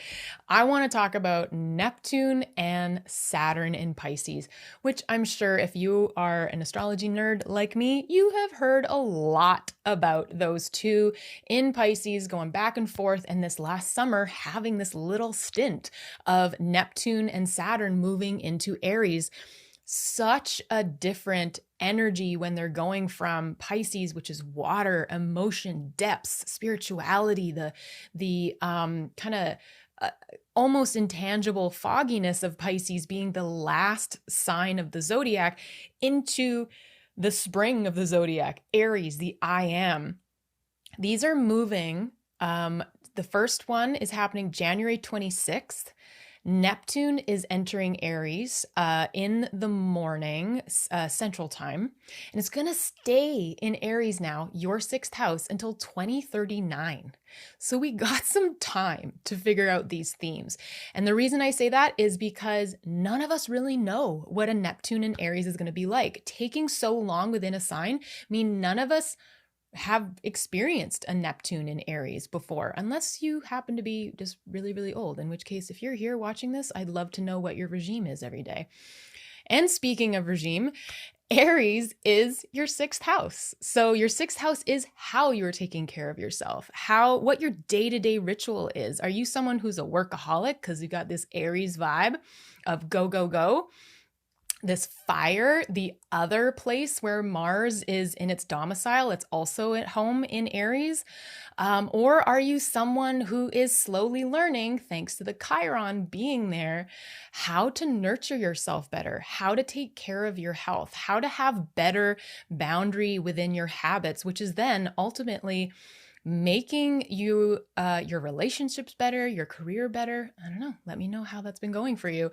With Neptune moving in to Aries, this is probably going to dissolve any of those pieces that you have been holding onto, saying like, I know better than my body, or I know better than the wisdom that I feel coming up from within. This is going to be 14 years of, when you come out the other side, this is going to be a whole new you. You do not have to be afraid of this, because Neptune also comes with some beautiful rose-colored glasses that we learn really beautiful lessons with. But Neptune can be soft, and it allows us to come into new signs and learn lessons a little softer because it moves so slow. It's an outer planet. The next planet, though, that's moving in, Saturn, February 13th, it is following suit a few weeks later. So everything that Neptune for those first couple of weeks is going like, ooh, I'm going to bring the fog and the dreamscapes, and I'm going to make sure that you think that you are Superman and you can do all the work that you want to do and you're never going to burn out. Saturn comes in. Saturn, the Lord of Time, the one that always wants us to understand what the boundary is and what the long-term vision is. What a fun time for Aries, who just wants to go, go. Saturn wants to make another spreadsheet. Saturn enters February 13th, right alongside Neptune. They actually finally conjunct February 20th. So that is going to be a new energy for all of us as well, to finally feel these 2 planets, the dissipating intangible with the boundary of Saturn. This is going to be such a delicious time of understanding what these themes are going to be like in your life. A lot said, but actually what I want you to do is take time with this energy, because this is going to show up really different for all of us. It is, again, moving from water to fire. Sizzle, crackle, make things happen, ruled by Mars, since being in this depths of emotion of Pisces. So we all need to really be aware of ourselves, where we are putting our head in the sand when it comes to, for you, 6th house themes of don't work too hard. Don't start eating all the chocolate all the time thinking, yeah, I will never, have a problem with diabetes if I keep doing this.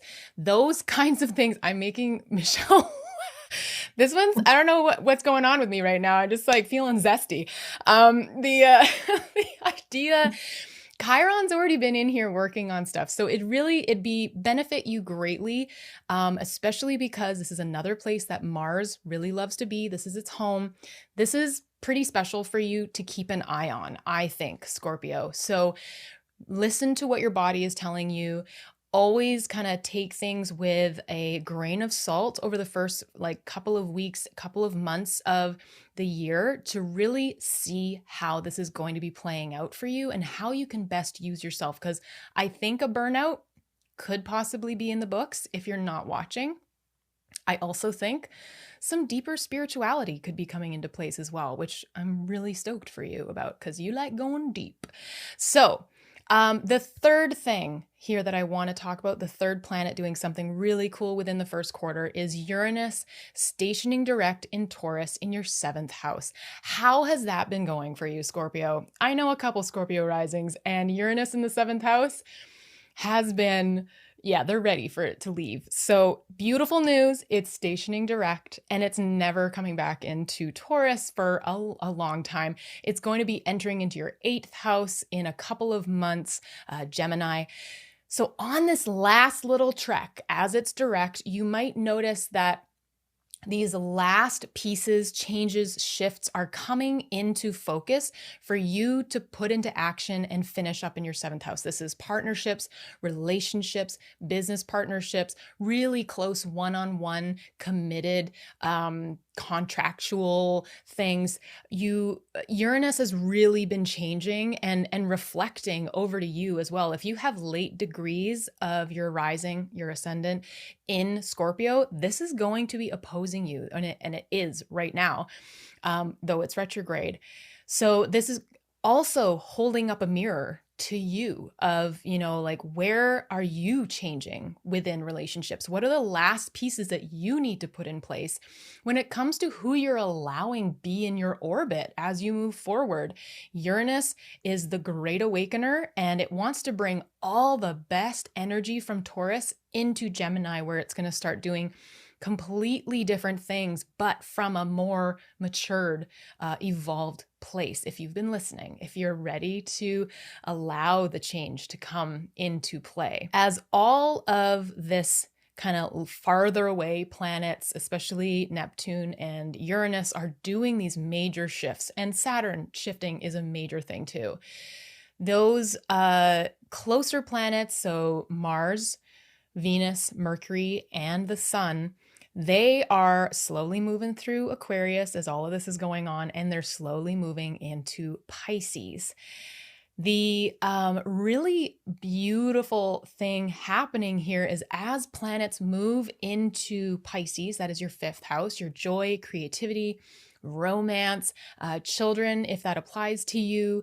It could even be, your nieces and nephews if you have children around you in that way. It's all coming into conjunction with the North Node one by one. This is really activating that eclipse axis that we've had for the last year in 2025, the North Node being in Pisces, the South Node being in Virgo in your 11th house.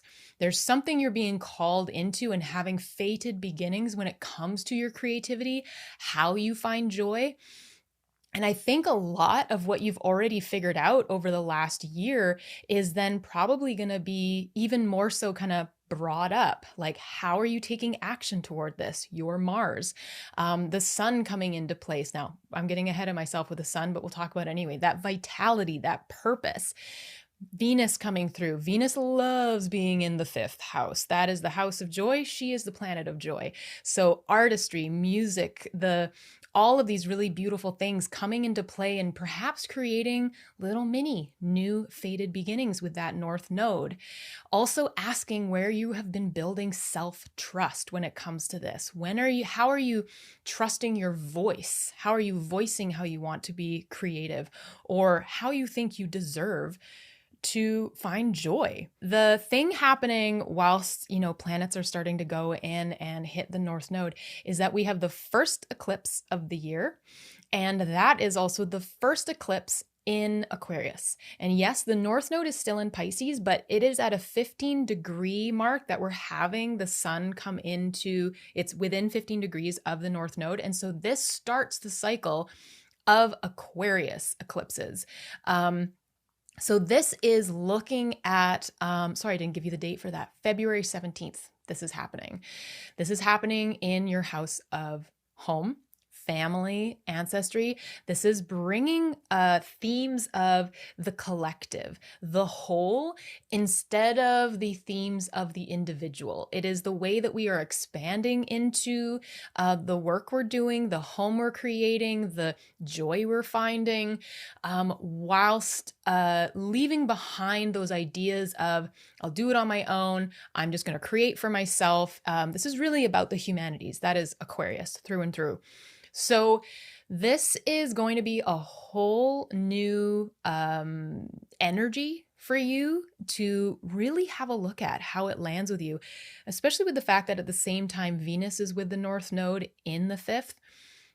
I think this is going to really tie together, again, 2 different houses. So finding joy, finding creativity, and having a fated new beginning within home, within the way that you are at home, the way that you are finding home within yourself. Maybe you're finding that finally you're understanding if you take time out for yourself within your inner home and you retreat, you're way more creative.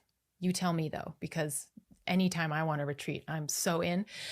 So the other thing that's happening here as we look at Pisces, your 5th house again, Mercury retrograde. So this is a big deal because Mercury is going to have all of the planets that we've been talking about cycle through past as it goes through its retrograde. So Venus is going to go by, the Sun, Mars. We're going to have another one of those conjunctions that started in 2025. This is a whole story arc that Mercury has been doing.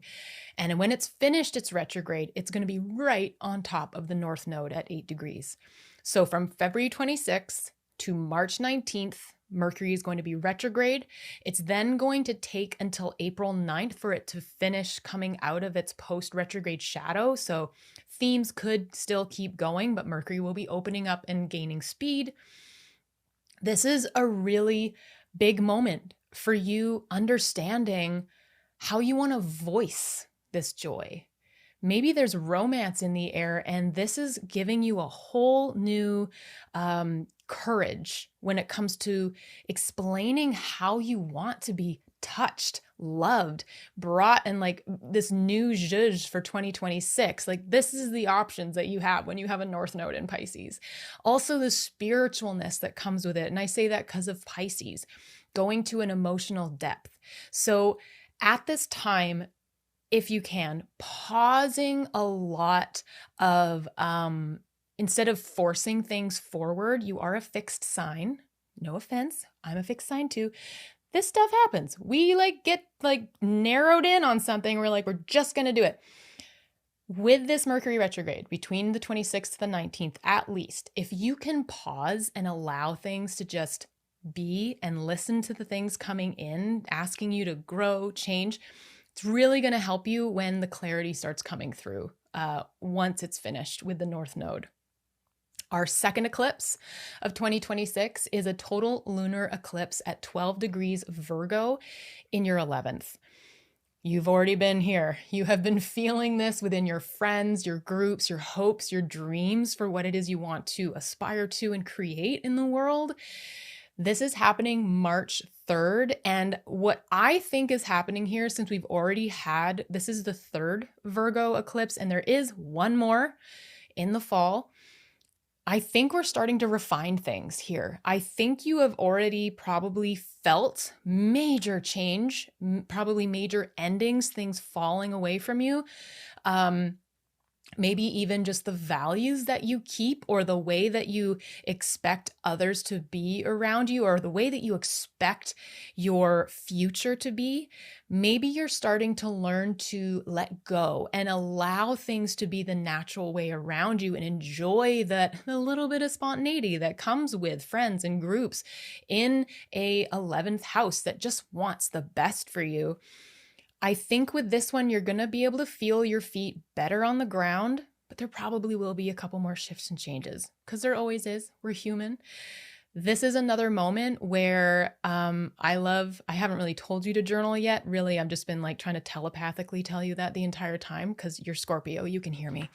But at this point, I'll tell you, Journaling is so key in these eclipse periods because it's so awesome to be able to look back and see the messages that you've been hearing and how, and even just watching yourself change, watching yourself grow. It's a beautiful thing.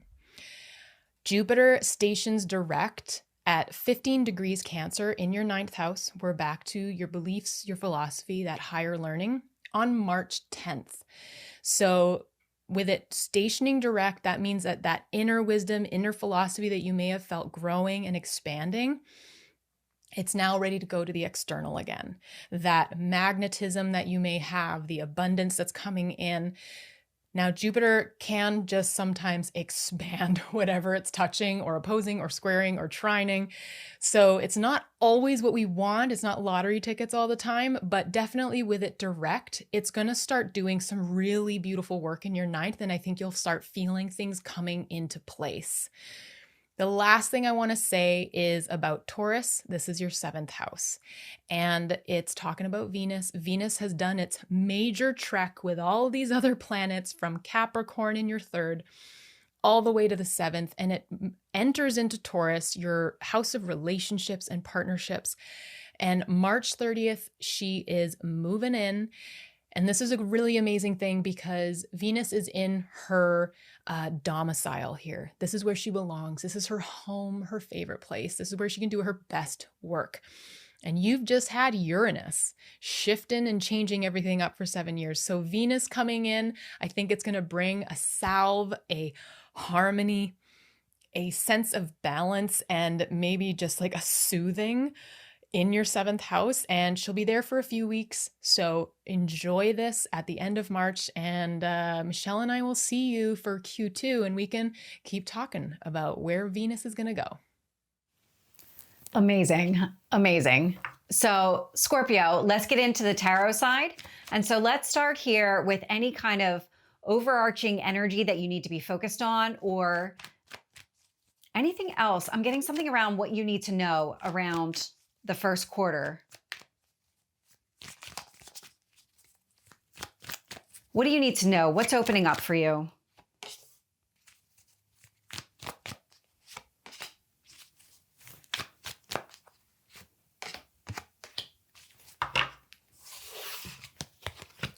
So I'm getting the 3 of Cups. So the 3 of Cups, it's focusing on friends and family. It's happiness here. And then I get the 3 of Wands. So there might have been delays around experiencing happiness or delays around friendships. Maybe you weren't able to spend the time because that shows up here. I'm getting the Page of Cups. This feels like you're opening yourself up, that you're coming out of this hermit mode. And so coming out of hermit mode, it's opening you up to happiness. So there was a reason you had to do this kind of pause and reflect. The 3 of Wands and the Hermit are really coming through as a hanged man kind of energy, some sort of pause or delay, this need to be patient because you needed to do something internal for yourself. It was really this kind of deep thinking, going within yourself, healing from something here in the past. And with the 2 3s showing up here, you're in this place of building. So it feels like in the first quarter, you're coming out of a balanced place. You've done the work to create the foundation for yourself. And now it's about building. What do you want to grow and expand here? Because the Page of Cups really has you moving in the direction of something that is heartfelt, something that appeals to you on an emotional level.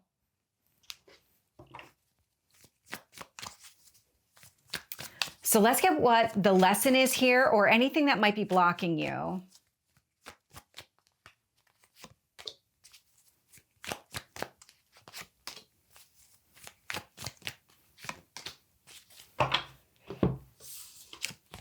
So right away, I'm getting the Tower. It's that Uranus energy. I'm getting the 2 of Swords with it. So this was actually blocking you. You had to go within yourself to take care of something because it was making it really difficult for you to see where you needed to go. The 2 of Swords, that card of indecision, says, okay, I'm not really sure what to do. I need to do something else. I need to approach it differently. And so that's where the Uranus Tower comes into play. Now, the Tower is that kind of sudden breakthrough. So this could have come from information you received all of a sudden around this is what you need to do. This is the choice that you need to make because it's in your best interest. Or it could have been the removal of any block or barrier. This feels like it's connected to all the internal work that you were doing, the reflecting, opening yourself up, the awareness that this was something that was necessary in order for you to build something here that you really want. because I'm also getting the Six of Pentacles, and that Six of Pentacles is a card of generosity, but it's coming from a balanced place. This says, I have everything that I need now. I'm ready to put myself out there, explore opportunities, invest in myself, invest in other people. And so that's how it's coming through. So let's get the advice here for you.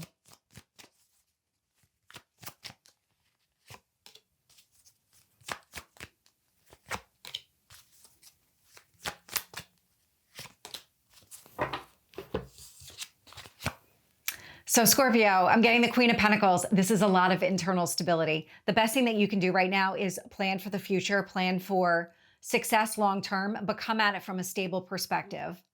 I'm getting the Queen of Cups, self-love and care. And so this is about taking care of yourself on an emotional level and also that kind of physical level. It's taking whatever time that you need on a regular basis to make sure that your cup is full, that you're getting everything that you need, that you're not depleting your energy. And then I get the Ace of Pentacles showing up here. So this is a new beginning and you're meant to build something grounded, stable, long lasting. This is about the chapter that you're kind of stepping into. And it feels like there was delays around all of this taking hold, but it was in your best interest because now you're ready for it. And all of this has been lining you up with, this is the decision, this is the action. I'm ready to move forward. I'm ready to build what I need. So Scorpio, that is your reading. Hello, Sagittarius. Your ruling planet, Jupiter, within Q1 is doing something wonderful where it is coming out of this retrograde period. We're going to get to that. In the meantime, you have a lot happening in the bottom parts of your chart. I love the bottom parts of the chart because this is where the internal pieces come into play before they come up into the 9th, 10th, 11th. So let's start off in Capricorn. That is your second house. This is where this stellium of planets begins. You have Mars conjunct the Sun, Venus conjunct the Sun, and Mercury, he's coming along. He's getting there. It moves the fastest, so it's going to get there in no time. And this is the conjunction of planets and the Sun that are going to be moving forward from your second, your finances, resources, self-worth, into your third, where we have your writing, your communication, siblings, near community, neighbors, and near travel, into your fourth house of home, ancestry, your roots, and then into your fifth. Oh, we're going to get there. There's a lot happening here. With this conjunction moving like this, Mars, Venus, and Mercury are technically being purified in the heart of the sun. This is a very traditional astrology kind of mythology piece around when planets would go behind the sun. Of course, they would disappear from our visible, our being able to see them during the day or during the night. They would either set as an evening star and then we'd suddenly start seeing it in the morning, vice versa. This was them being purified, a clarity coming into place. So this happening within a couple different houses, I see you finding a lot of drive, initiation, that Mars energy, the Venus energies of your values, what it is that you want. Where do you find joy, harmony, relationship? And Mercury, your voice, these components of you, your identity, your purpose, and your vitality are all coming into play when it comes to your finances, resources. Are you seeing that there's another way that you want to hold everything? Another way that you want to perhaps, maybe you might be purging some of your possessions because you realize, hey, I don't need all of these things. I finally feel like so at home within myself that I realize I'm accumulating too much. Or do you suddenly realize how much you are worth? Second house can also be self-worth. And you're just given this drive and this voice to be able to start moving toward it.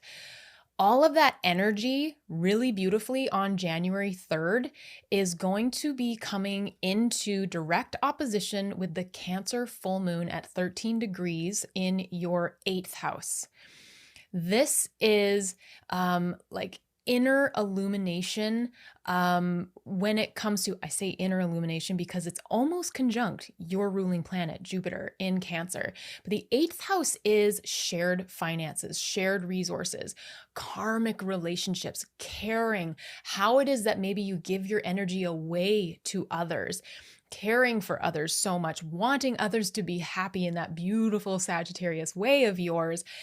That is getting some real inner wisdom brought into it. And it's reflecting back to that second, your resource, your finances, your way of understanding just how goddamn awesome you are. So this energy at the beginning of January, talk about a powerful way to begin. I really want you to be journaling. I am so obsessed with it. And even if it's just a sentence a day, it is something to really show yourself how you're moving forward in 2026. This is such a building year. And this is like hot out of the starting line.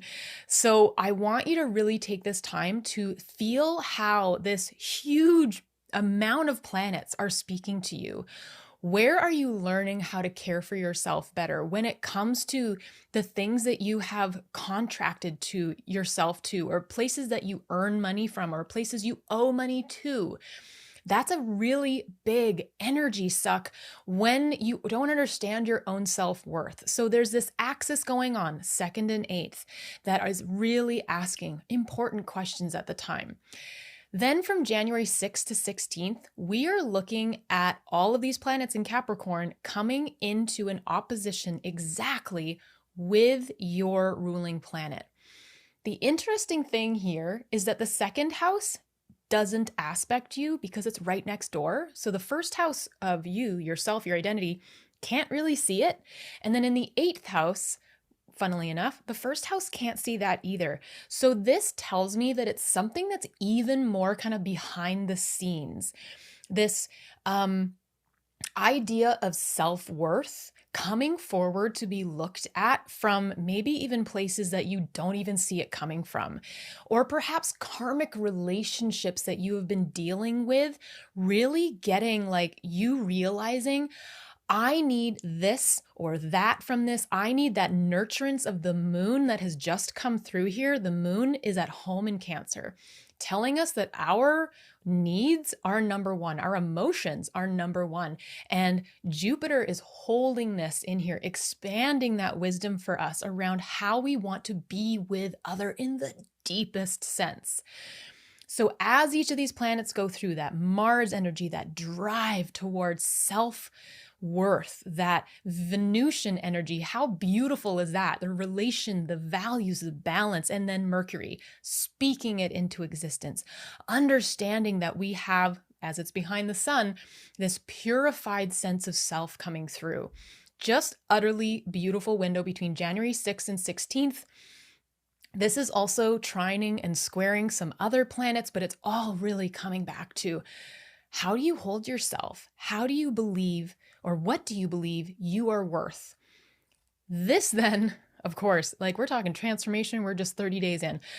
2nd half of January, the 3rd house is starting to become your thing that we want to look at. So 3rd house, Aquarius.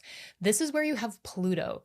That is the depth of transformation. It is a planet that spends 20 years in one sign. So its transformation is deep, kind of behind the scenes, but also so noticeable over time. You really feel it working for you, especially when you have planets that come over and conjunct it. So joining the two energies. So we'll have Mars, Mercury, and Venus all conjunct Pluto in your 3rd, taking that depth of transformation, your communication, your writing, maybe you're making a website, maybe you're putting something out there through a blog. Maybe there's a relationship with siblings that you're starting to feel like, you know what, I'm going to be able to transform this even more purely from being myself in the best way possible. This is really beautiful time, the 2nd half of January.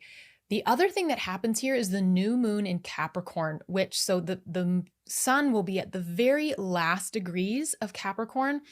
And at the same time as it is conjunct some of these inner planets, they are also going over Pluto. So they are of two different houses and two different signs, but I really see this as a joining of this strength and purification of your voice, your heart, your values, your drive coming into your third, using what you're learning in the second to bring it into the third as a beautiful kind of diving board, jumping off point into more of this transformation. That's happening January 18th.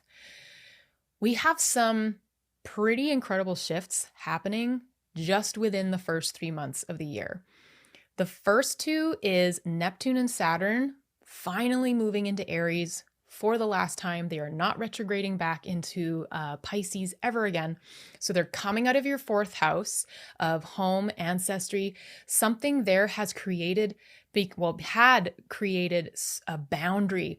You're noticing what you want for the long term, and also probably a feeling of understanding it on such a deep, mystical, maybe even spiritual level at this point, where home is maybe within yourself. Home is where whatever you want to create it to be, as well as the tangible, physical, and the people that create a home. They are moving into Aries. They are bringing this dissolving in this boundary, Neptune, Saturn, into now a fire sign. Totally different energy. This is going to give us, we had a little window of it last summer, but to be honest, I don't feel like a lot of us had enough happen to understand what these themes really are bringing forward into Aries. Aries is the I am. There is a sense of being able to initiate. It is ruled by Mars. When Neptune first comes in here, this is January 26th. It has a couple weeks here on its own before Saturn enters on February 13th. Aries, your Aries house, your fifth house, is joy, creativity, romance, children, if that's applicable to you.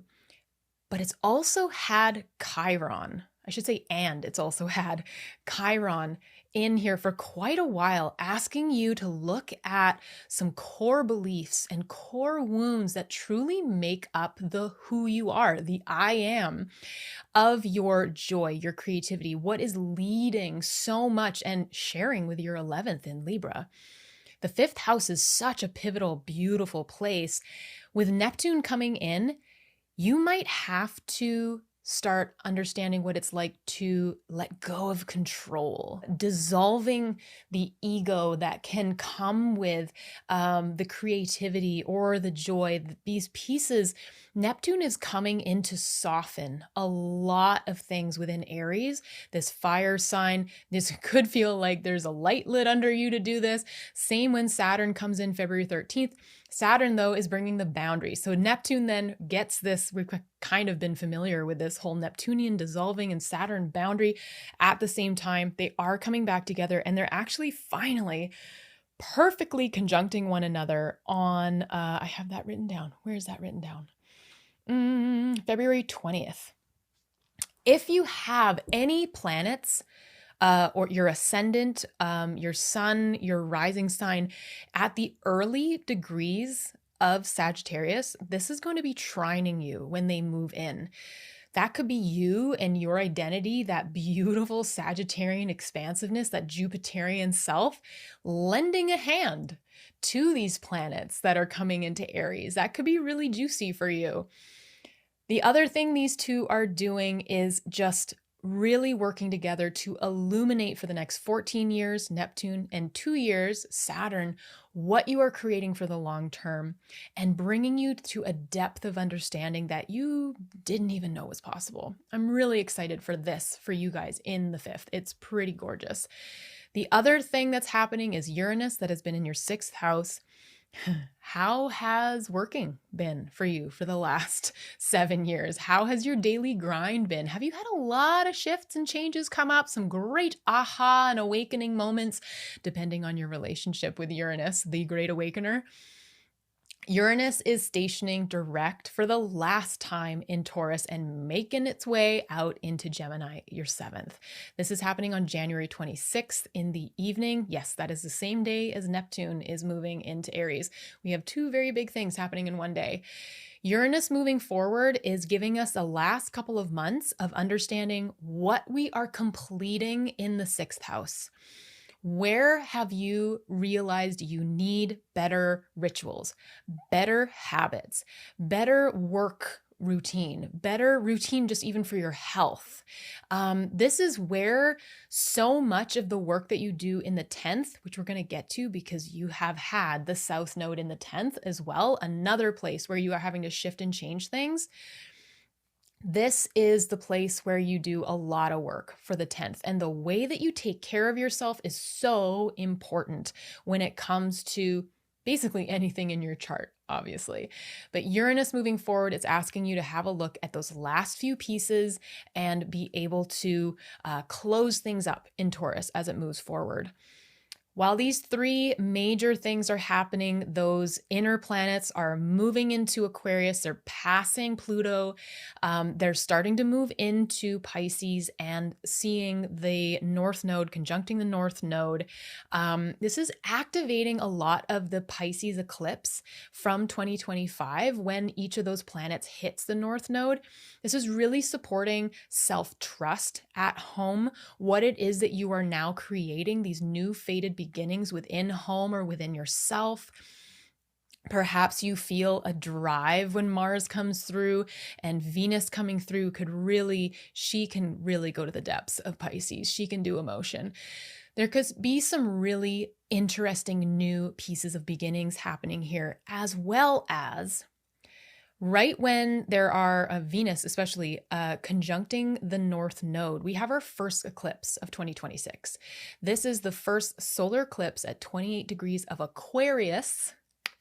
The North Node is in Pisces, but we're doing this in Aquarius because they are so close at this point. This is a real fated moment around those third house themes, that writing, communication, siblings, extended family, your neighborhood, your community. This could really be instigating for you. I also have a sense for you that you might be building something. You might be building something for work as well. And the reason I say that is your third house can also be websites, blogs, creating things for people in that form of your computer, writing, using your voice in that way. Just because this conjunction started out in Capricorn, in your second house of finances. So there's something there where all of that energy coming into your third really speaks to me about building something in that way. And this Aquarius eclipse, how beautiful, because Aquarius starts us out onto this theme of the humanities, the collective, doing things for the whole instead of just the individual. This is looking at things on a much bigger scale, or to help people on a bigger scale. And I really love this energy, especially when Venus is also conjunct the node that is creating the eclipse. There is a harmony here. There is an expansion here that we're obviously going to be watching happening over the next few years. This is the first one though. So make sure, again, you break out that journal to be able to write down what it is that you find coming up for you. Is there a fated new beginning within 1 week before, 1 week after? That eclipse season is just such a time of change, not a time of manifestation. Just watch it happen. Watch it come through. At the same time as all of this is happening, Mercury retrograde begins at 22 degrees of Pisces in your fourth house. It is going to be, that's happening between February 26th to March 19th. It is going to be conjuncting Venus, the Sun, the North Node on its way back as it's retrograde. It trines your planet, Jupiter, twice. So we're kind of looking back at a grand water trine theme here, even though it's just a trine, between Pisces and Cancer, so that 8th and 4th axis, that's a really beautiful place here of support. And also it stations direct, Mercury stations direct at the end of its retrograde right on the North Node. So there's, again, even more things here having to do with eclipse season, with eclipse period. It's really speaking to leaning into self-trust, leaning into those fated new beginnings when it comes to your voice. Mercury has a hard time in Pisces because Pisces is watery. It's hard to kind of like run through it. And Mercury wants to move fast. It wants to have its legs free and be able to sprint as much as it wants to. It's very intellectual. So whilst Mercury is retrograde, and also as it comes out of its shadow period, it comes back to, I think, 22 degrees of Pisces, April 9th. Within that time and that home ancestry, things that you might be dealing with within your inner home, the way you retreat and like nourish yourself, take a beat, because Mercury is bringing some really different ideas for you forward, the way that you can use your voice to communicate what you need from home, how it is that you want home to feel and look like. And it's bringing forward these North Node pieces that we can never imagine what's going to come forward with this. So if you can, sit back a little bit, allow these pieces to come into play, allow the family pieces to come into play the way that they're going to, and just trust, learn to be with the process that is so Pisces. That leads us actually to the second eclipse of 2026, the total lunar eclipse at 12 degrees Virgo in your 10th house of career, public-facing life. That is happening March 3rd. You've experienced these all through 2025. So what have you been having to let go of?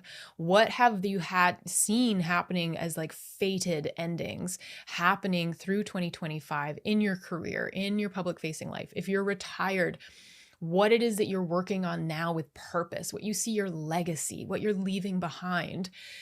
The South Node eclipse here at this time, this is the second last one. The last one's happening later on this year. I feel like this is starting to refine for you. Instead of these major like stripping away that the South Node can do, this is when the South Node starts to like put the blocks back in place that are meant to be there and continue forward with you. It probably will still allow to fall away some pieces, but this is a big moment for you to, again, look at how far you've come, look back to 2025 and what it is that you're being asked to work on next to build your career now. This isn't, when South Node is in a place like the 10th house, it is a pivotal moment. It isn't just peace out, not going to look at my career. This is actually the moment to look at your career in a whole new way, because you're being taught something. You are being shown how the stripping away has left what's left on purpose. What is your highest purpose? What is coming through down the pipeline for your highest and greatest good? The last two things, your ruling planet, Jupiter, stations direct at 15 degrees Cancer in your 8th house of shared resources, finances, karmic relationships, and patterns, that self-nourishment, understanding those shared assets with other or debts and loans. March 10th. March 10th is moving forward, so that inner wisdom, that inner reflection and philosophy that you've been fostering in there now becomes externalized again. Jupiter is staying here until the middle of the year, until the summer. So it's got time in its exaltation. It loves being here to do really beautiful work. So pay attention to what's happening here. It could be expanding the crap out of your shared finances and making things maybe a little like, where do I need to be planning my money better? Where do I need to make sure that so-and-so business partner or so-and-so partner has their ducks in a row? Don't ignore this. Jupiter expands what it is that we need, not always what we want. And so it wants us to be able to have the best life possible. And to do that, we have to look at the hard stuff. It's the beauty of life, baby. Last thing, Venus. Venus is entering Taurus on March 30th. I wanted to cap off with this one because it's such a sweet one. Venus has done so much work being in all of these signs that just kind of like make her do all sorts of things other than what she really wants to do, which is be at home in Taurus, have good food, listen to great music, look at some beautiful art. She's coming into Taurus March 30th, her domicile. This is your 6th. For a few weeks, I would say splurge on yourself, but also, Venus is very much about the money. So make sure you don't splurge too much, but, enjoy these couple of weeks in your 6th house because boy, oh boy, you have done the work over the last 7 years with Uranus here. So Sag rising, Sag sun, Sag moon, have fun with this. Reflect. Bring out that journal and we will see you for Q2. On to the tarot. Yes, and you're actually talking to 2 Sagittarius suns right here. So we are right there with you. We sure are. We really are. So let's dive into the tarot piece and let's see what's opening up for you or what is the overall energy for Q1.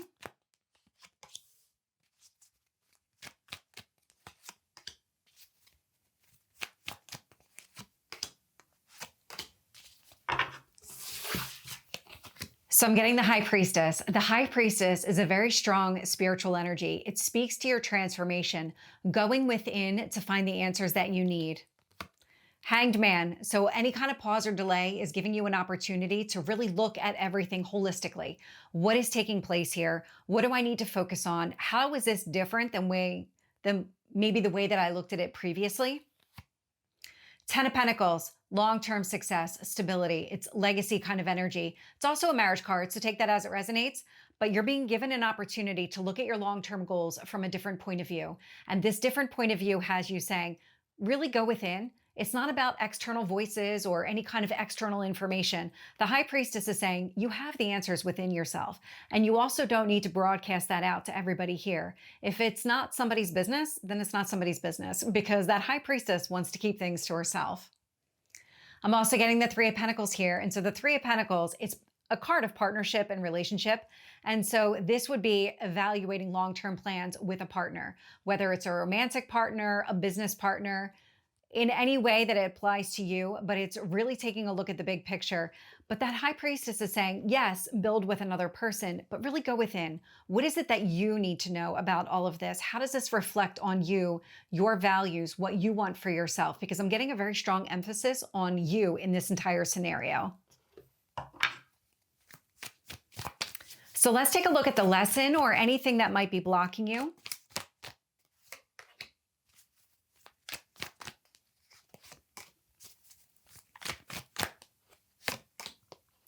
So I'm definitely getting a sense of maybe you're a person that has really kind of compromised some of your boundaries or you have overgiven into a situation. I feel like that energy is what you're kind of taking back. That's the High Priestess that I'm picking up on, where it's also coming through here. We'll talk about that in a second. But it just feels like the way that you're approaching things, you were very, I don't want to say eager to please, but it was something along those lines where you wanted to make sure other people were happy. And sometimes that was to your own detriment. That feels like it's part of the shift here that's taking place. It's yes, consider other people's needs, but make sure your needs are being met first. Because what I'm getting here with the Page of Cups is actually you opening up emotionally to what you want to explore. Something here that really speaks to you in that way. Ace of Swords, so a lot of clarity, but also a lot of releasing energy. It's letting go of old ways of thinking, old ways of operating. 3 of Cups, prioritizing happiness. And then I get the 9 of Cups, your goals. And so it's really moving in the direction of your goals and dreams. Every single one of these has a full moon connected to it. And so it feels like you are in the process of closing out a cycle and you're opening yourself up to something new here. And with the newness, with this kind of a brand new opportunity, you're being called to approach it differently here. So let's get the advice for you.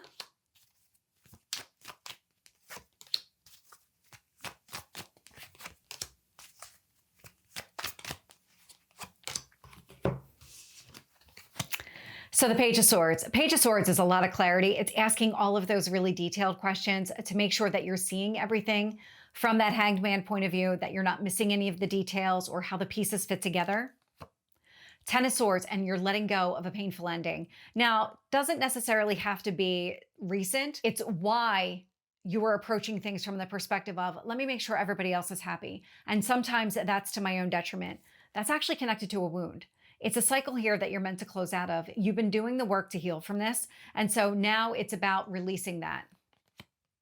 8 of Cups. So it's walking away from anything here that doesn't serve you. It's that 10 of Swords. It's leaving it in the past. And I get the Temperance card, your card coming through. So this is a lot of emotional balance. What you're doing here is you're shifting your perspective more into yourself and what you need instead of making sure that everybody else gets what they want first.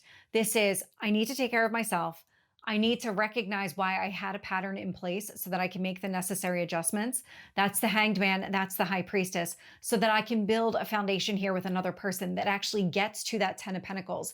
Because I do feel like this is holding you back a little bit and maybe wasn't allowing for smooth progress or that kind of linear movement that you were looking for. And it feels like when you let go of the past here and you step into your emotional balance with the Temperance card, things are going to be a little bit easier to kind of navigate moving forward. So Sagittarius, that is your reading for the first quarter. Okay, Capricorn rising, you are ruled by Saturn and you are starting off 2026 with some serious action going on in your first house. The other things happening for you is your ruling planet, Saturn, is entering into your 4th house, Aries. Finally, no more time in the deepest oceans of Pisces and moving into your 4th house of home. This is a whole new cycle for Saturn, starting off in Aries, that initiating first sign of the Zodiac. It's a big deal. So now it's going to take about 30 years that we're not going to see Saturn in Pisces again for 30 years. Whole new energy, fire. For you as well, Capricorn. Now, I am not someone to promise relationship or partnership, but you have so much happening in your 7th and so much happening in your 1st. It really does speak to relationship coming into play in your life, whether that's you deciding who it is that's allowed to move forward with you, whether that's strengthening bonds that you currently have, or as Jupiter goes out of retrograde and starts finishing this last bit of Cancer where it loves to be, there could be some attracting moments here for you. So don't get too excited though. There's a lot of stuff we have to go through. So here we go. 3 months. This is why I told you you're not allowed to listen. Well, you missed it. Did you miss that? Yeah. Michelle is our resident Capricorn rising. Yeah. So here we go, Michelle. This is just for you. We're starting off the year with Mars, who is exalted in Capricorn, loves being here. It brings such a beautiful Mars energy, as instead of the like blustery and fiery Mars that we can sometimes have, especially with the fact that you've just had it in Sag in your 12th, like Mars in the 12th and Mars in Sag, that could have felt a little uncomfortable the moment it comes into your 1st, which at the time of making these, it is now in Capricorn. This is a Mars with a purpose. This is a Mars who's ready to like almost kind of, I'm going to say kind of make a spreadsheet, because we're Saturn led. So, but it's a different kind of spreadsheet. I don't actually even want to know what Mars would make as a spreadsheet. You understand what I'm trying to say. Mars is conjunct the sun. The sun is conjunct Venus, and Mercury has just at the beginning of January moved into Capricorn as well.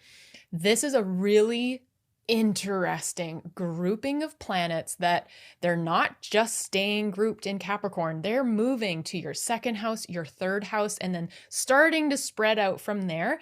But there is this theme of renewed clarity of values, clarity of relationship, clarity of voice, clarity of drive, all because Mercury, Venus, and Mars are moving behind the sun and having the sun purify them. In traditional astrology, it's very much like burned at the heart of the sun to come out the other side purified, clarified, their purpose renewed. It's a beginning of a new cycle, actually, which is a whole different video, but it's a really beautiful thing. The synodic cycles of Venus, of Mercury. This is what judges when they're going to go retrograde, which is happening as well within the first quarter. The first thing that's really happening, so you're being lit up right now, your identity, yourself, your body, noticing this kind of vitality and renewed purpose. It could feel whilst Venus and Mercury and Mars are behind the sun, like you've kind of lost the purpose for a little bit because you can't see it because of the rays of the sun. But believe you me, they are there, and you'll feel them, like these ideas coming forward, or maybe even just noticing, oh, I just used my voice really differently. This is all opposing, of course, your 7th house of relationships and partnerships. So this is lighting up you, but really speaking to relationship as well. There's 2 reasons why I say that. First, January 3rd, we have the Cancer full moon at 13 degrees of Cancer. That is the moon's domicile. The moon's home is in Cancer. This is emotion. This is our moods. This is mothering, nurturing. That is Cancer's whole thing. There's a familial nurturance within Cancer. Jupiter has been there since last summer, and Jupiter happens to also be in its exaltation, doing its best work in your 7th house. This for you, this full moon is widely conjunct Jupiter, but it's really expanding it. Like it's co-present. This is happening here. Jupiter is retrograde. That really does, it's nothing scary when Jupiter is retrograde. It brings all of that external into the internal. So the way you're looking at relationship, the way you're understanding how your purpose, your expansion, your philosophy and beliefs of relationship are really shifting and changing at this time. I feel like what I see is like a sage, a guru coming out the other side with Jupiter in the 7th. And I'm super excited about this because I get Jupiter in my 7th in a year's time with the South Node. But you guys have had this really beautifully, especially with the moon right next door. This full moon is opposing all of these planets that are in your first.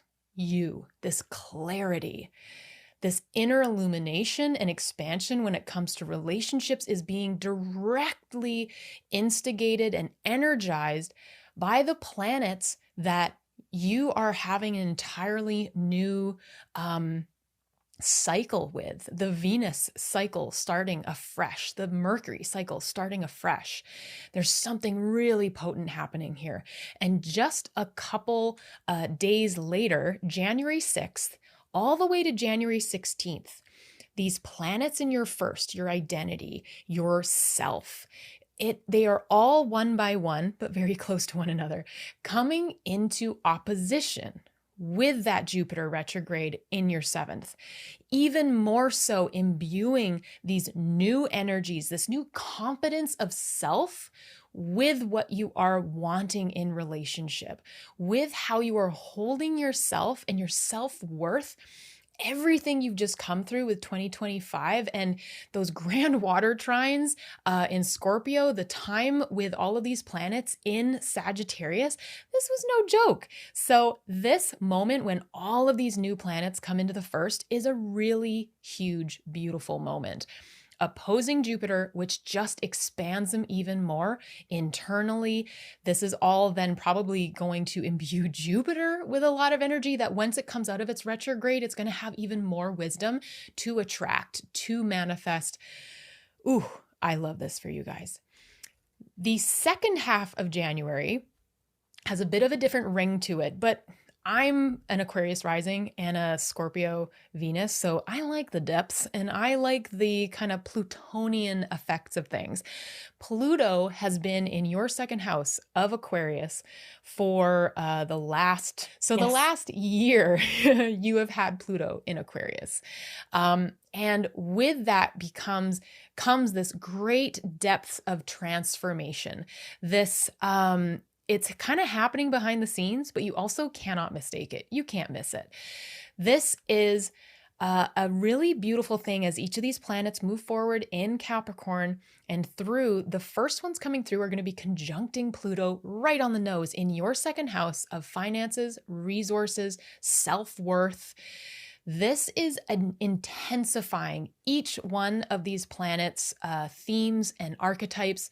So bringing more drive to the depths and transformation of your second house, bringing more voice, bringing more values to your value, all of these pieces coming forward. And at the same time as these planets are conjuncting Pluto in your second, we're also having a new moon in Capricorn on January 18th, conjunct these inner planets at the same time as they're conjuncting moving into Aquarius, your second. So I really feel as though this power, strength, and clarity that you're finding of self is then moving into your second and really bringing a whole different energy into your second. The way you hold self, the way that you have now decided that how you're going to allow the people in your orbit to be around you, this directly affects what you know you want to charge for what you do, how you want to accumulate things, if you want to accumulate things.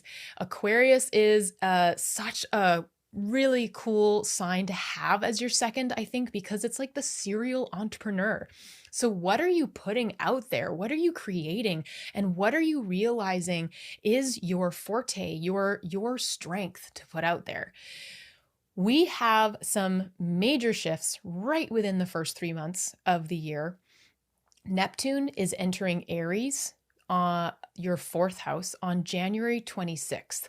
This is a big deal because Neptune has been in your third house for 14 years, and it's gone back and forth from Aries to Pisces. This is bringing some real dissolving and softening, almost like a mystic spirituality feeling, all of the self-trust that you have learned in your third house, siblings, your writing, your communication, the way that you want to communicate with others, and what about you want to be communicating with others about. This has been right up alongside your ruling planet, Saturn, which is also going to be moving into Aries in a couple of weeks. But first, Neptune moving in, this is a whole different energy than being in Pisces, because Pisces is water. It is emotion. It is depth. It's also the last sign of the Zodiac. So it's kind of this ending period, and a new cycle begins where Neptune comes into Aries, the fire, the inception, the I am, and it's going to start doing its beautiful, mystical, sometimes foggy and dreamy and rose-colored glassy work in your fourth house of home, family, ancestry, perhaps your inner home where you go to retreat.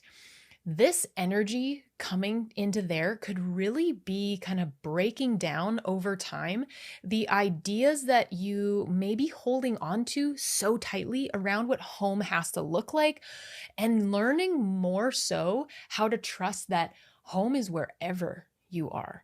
Home is a depths of self that Aries, otherwise on its own, may not get to without the beauty of Neptune coming here. Now, Neptune loves the water, so coming into fire is going to be feeling quite different. Also, you've had Chiron in your fourth house for a little while here. Chiron brings up the kind of the wounds, the pieces, the perhaps the beliefs systems that you have been told or learned throughout your lifetime so far, and they've been coming up for you to heal, just to create even more strength in this fourth house. Neptune is probably going to be expanding this even more, or bringing a whole different light to the work that you've done already. And then a few weeks later, February 13th, we have Saturn coming in right next to Neptune as well.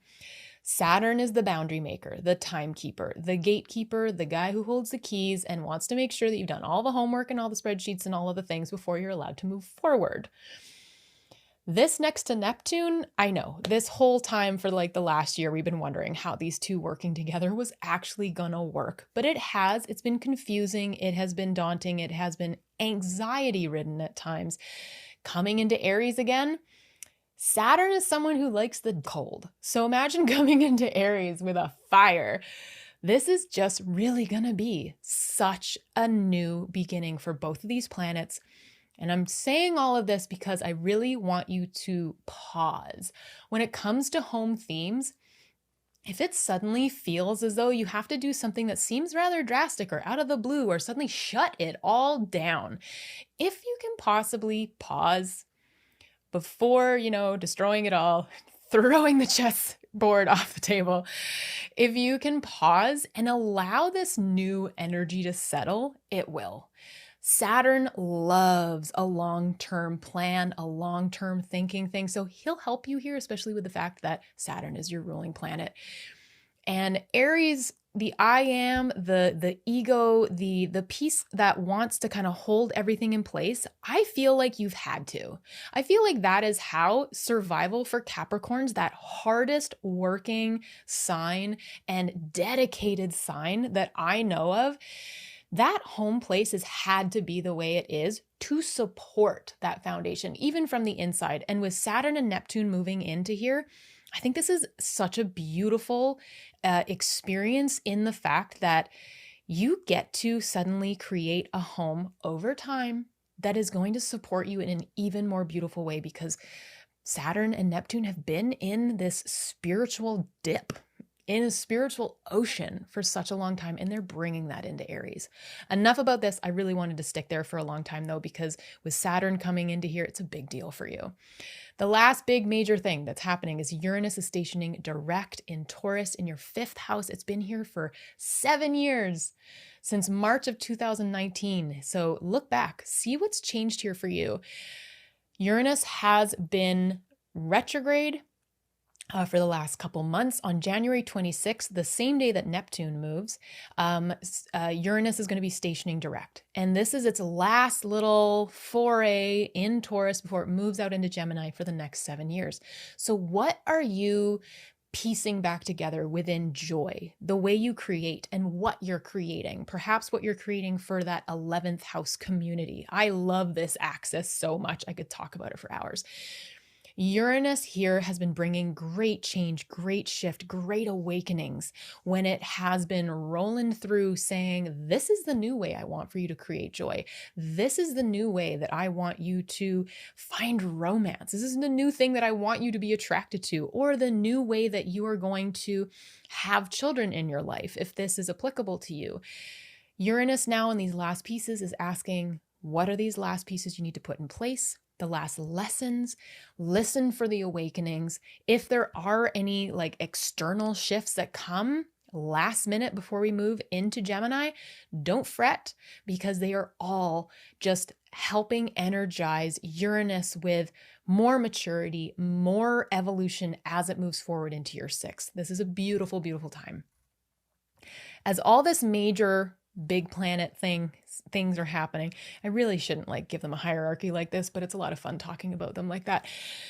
They are moving and doing their big things, and these other planets that we were talking about before, the closer planets, Mercury, Mars, Venus, the Sun, they are slowly coming through Aquarius in your 2nd and now entering your 3rd house of communication, writing, siblings, extended family, nearby community, could be education as well. Maybe you really want to learn things. How has your last year been with the North Node here, especially with Saturn and Neptune here?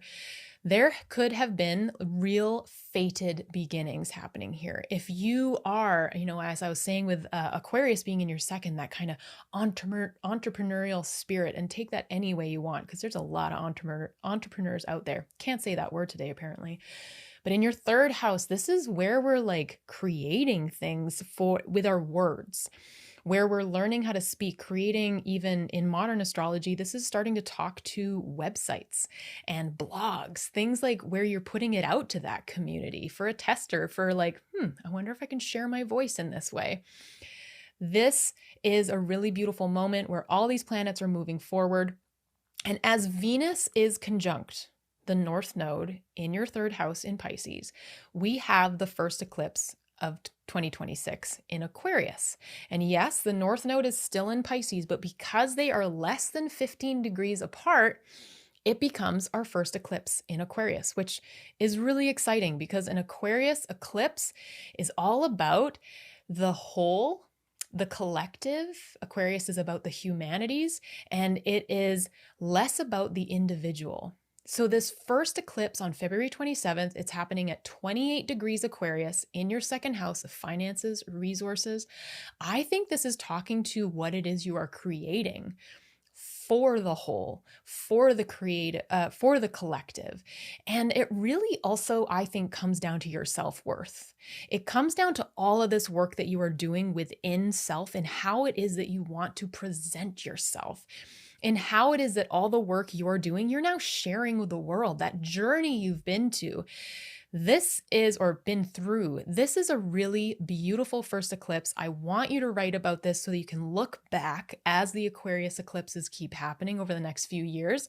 Because this first one, I think, is going to be a really beautiful moment, but it also ties in the axis of the Pisces Virgo eclipses we've been having because planets are conjunct the North Node in Pisces. This is supporting self-trust. Again, that's where that self-worth piece comes in. At the same time as this happening, I know it's a lot. Mercury goes retrograde in your third house. Again, the writing, the communication, siblings, extended family. When Mercury goes retrograde, it's going to be coming into conjunction again with Venus, the Sun, Mars. We have another conjunction after all of these conjunctions that we've had between your 11th, 12th, I was about to say 13th, your first, and then into Pisces. These conjunctions have been spinning a note to you around how you're using your voice, what you're willing to take action for. I see a theme coming through here, Capricorn. This is a beautiful time between February 26th and March 19th to take a step back on these third house themes and allow Mercury to bring a new clarity to communication, to what it is you're writing and creating within this window. It's also going to take until April 9th for it to come out of its shadow. And this is also, I think, extra potent because when it stations retrograde, it's stationed retrograde right on top of the North Node. That's a big deal. That is some fated beginning. And as I said, every single time one of these planets come through, it's going to be touching that North Node. A really big deal. Also, all of these planets are going to be trining Jupiter. There is an infusion of support coming through from your seventh house. More about relationship and values coming in here. The second eclipse of 2026 is 12 degrees Virgo in your ninth house of beliefs, your spirituality, your philosophy, higher learning. Maybe you're publishing something. This is on March 3rd. You've already been experiencing eclipses here for the whole of 2025.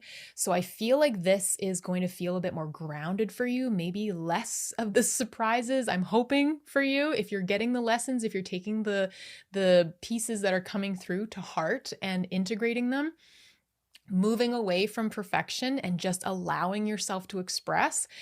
This eclipse is the second last one in Virgo. So make sure that if there's anything a week before, a week after, same with that Aquarius eclipse, a week before, a week after is a big deal. It's not just going to be happening on the day of.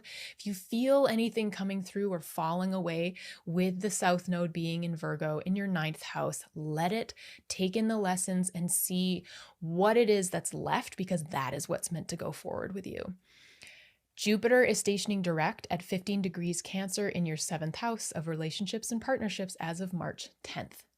Big deal moment. It's going to take it a moment for it to move forward again because Jupiter moves slow. So when it stations, it just like goes completely silent for a moment and then moves forward again. But as it moves forward, that external abundance, being that magnet for things, comes forward again. Your what it is that perhaps you have been gaining so much wisdom on in your seventh is now going to be able to be coming into fruition for you, especially with all that strength that you now have in your first house, what you've just figured out for yourself. I'm really excited for Jupiter to be going forward for you in Capricorn, where it loves, loves, loves to be. I have two things that I want to say for the last two things. So because one of them has to do with Saturn, that's now in your fourth. The Sun is going to conjunct Saturn and Neptune in your fourth, March 21st to the 29th. And this is a big deal for the fact that the sun brings awareness to your responsibilities in the fourth. That's the Saturn sun piece. And then possibly bringing its light rays, basically shedding its light on the spirituality that you may have brought forth from your third house. That's the Neptune piece. I really want you to pay attention around this time to what themes come forward, because it could really highlight what you're going to be seeing coming down the line with Saturn and Neptune in your fourth house in Aries. The sun really enjoys being in Aries because it's hot, it's ready to go. So it's going to be lighting up those two planets. Lastly, the beautiful thing to leave off with here is March 30th, Venus enters Taurus in your fifth house of joy, creativity, where Uranus has just been like throwing things around for you for the last 7 years. Venus comes into its home, its domicile of Taurus, and it loves some great joy. It loves some good art, good music, good food. Get outside in nature, enjoy all of the things relational, if you know what I mean, with Jupiter in your seventh. Fingers crossed for you guys, Capricorn. If there is a sign that I would want to be for the first 3 months of 2026, it's you guys. So good luck. Michelle, lead the way. What have you got? Okay, Capricorn, let's dive into the tarot piece. And so let's see what is opening up for you, or what is the overall energetic theme for the first quarter.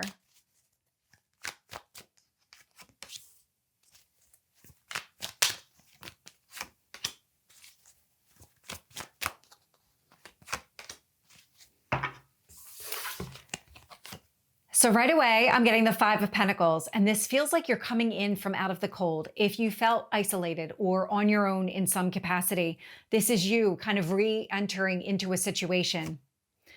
After some sort of period, I'm picking up a period of isolation, but I'm also getting any kind of delay is coming to an end. And what you're doing is you're incorporating past lessons. The King of Swords here spent this time on his own in isolation, really doing the work, taking in all of the knowledge. I'm getting a lot of knowledge here. And so whatever happened up until now, you're learning to kind of disconnect from the work that you did to get to this point, but incorporating the lessons so that these are not cycles that you need to repeat going forward. There's something about this King energy. We can get one more card on this King. Hierophant. So it's connected to your belief system. It's Taurus energy, so it's very grounded and very stable. But the shift here that's been taking place, what you have been working on in this period of isolation, is kind of reevaluating everything, what you want, what you value, what expectations do you have around situations here. The King of Swords feels like it went pretty deep into your own psyche to identify, okay, this is what I need to change. This is how I'm going to do better going forward, or I'm going to course correct going forward. And you're ready to move forward now. So let's get here anything that might be blocking you, or any kind of lesson that's connected to this.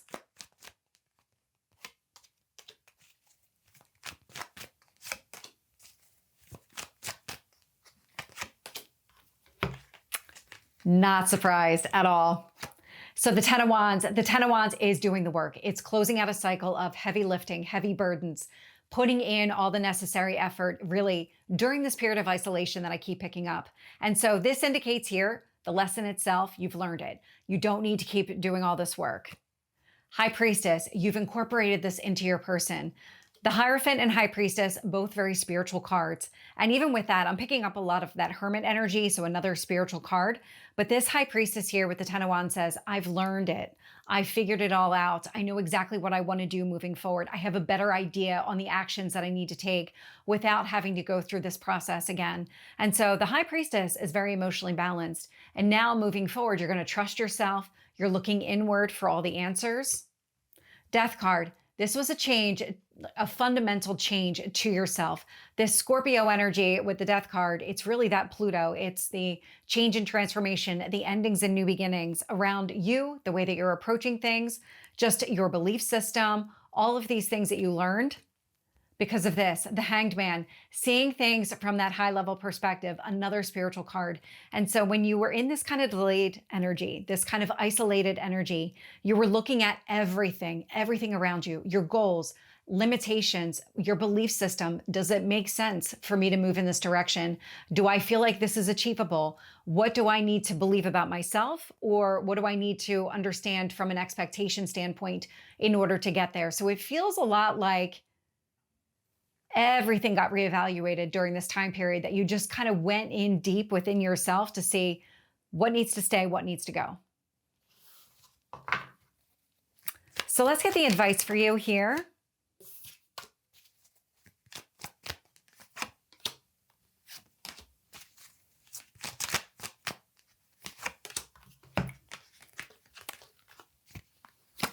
So 5 of Wands, obstacles and challenges. These are actually things that when they show up on your path, why are they showing up? What's the purpose?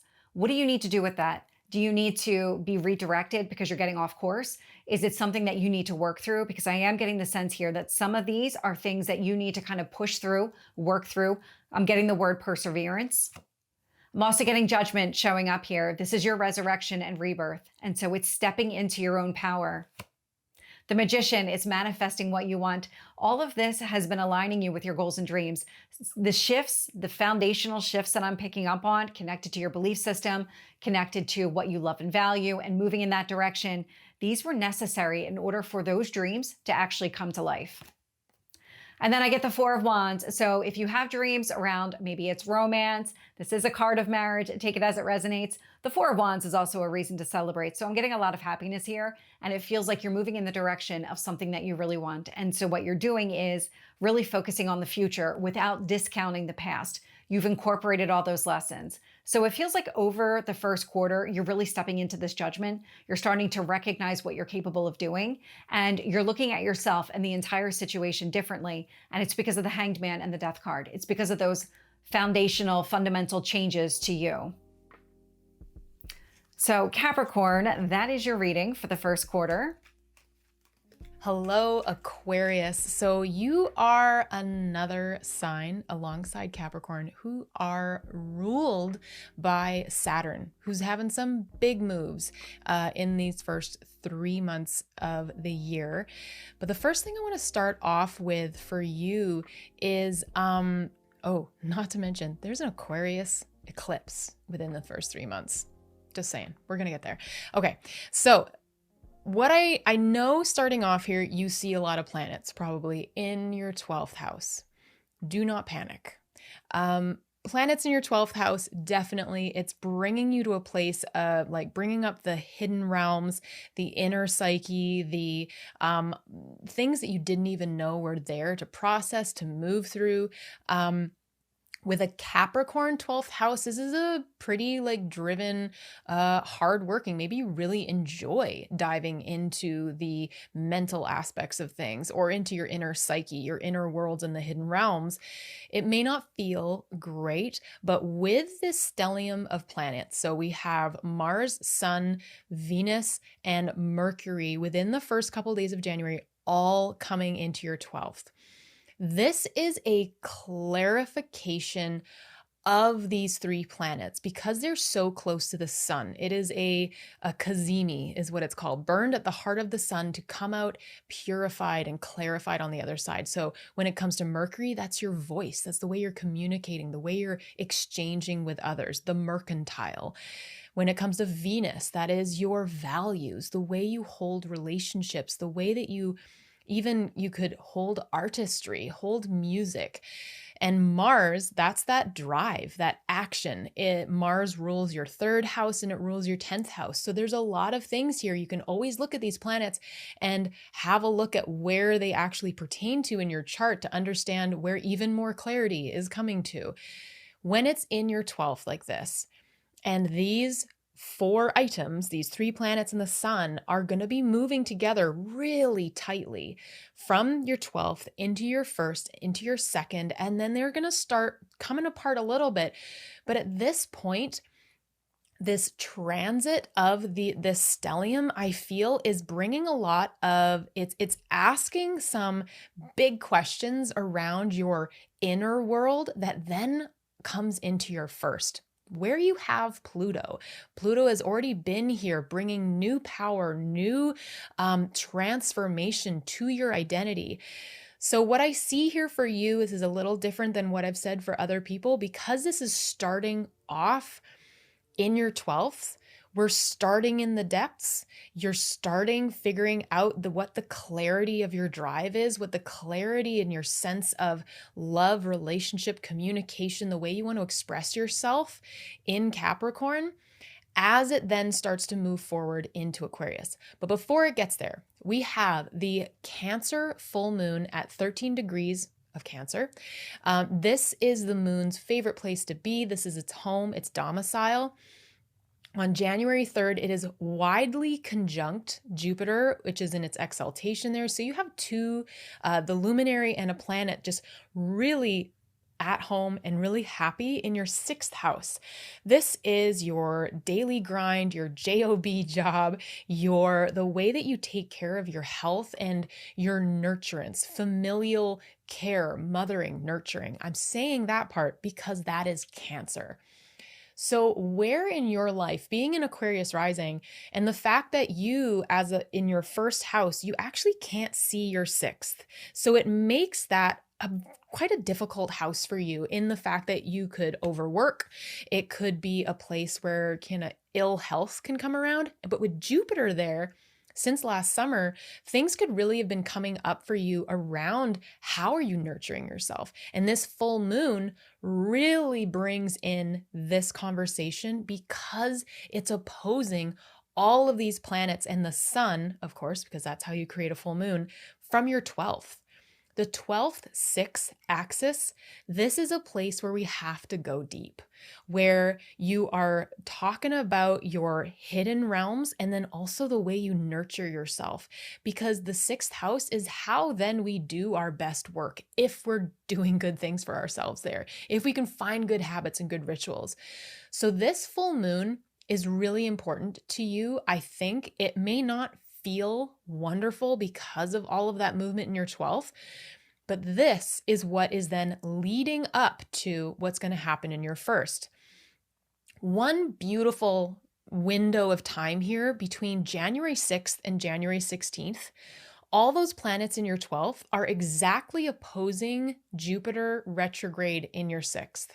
So when Jupiter is retrograde, instead of that external abundance and magnetism to bringing in all these things, Jupiter is now expanding your inner wisdom, inner philosophy. And when it's in your 6th house, I bet you've probably just been noticing where you are finding more wisdom around your work day, maybe how you work with others, maybe how you bring balance family home with your work life, or with the way that you just have your daily rituals. If you're someone who doesn't work, this is very health. Sometimes 6th house can also be pets, especially with a Jupiter. For you, Aquarius, think about pets that can either expand, that you're getting way more pets. That's not happening in my life.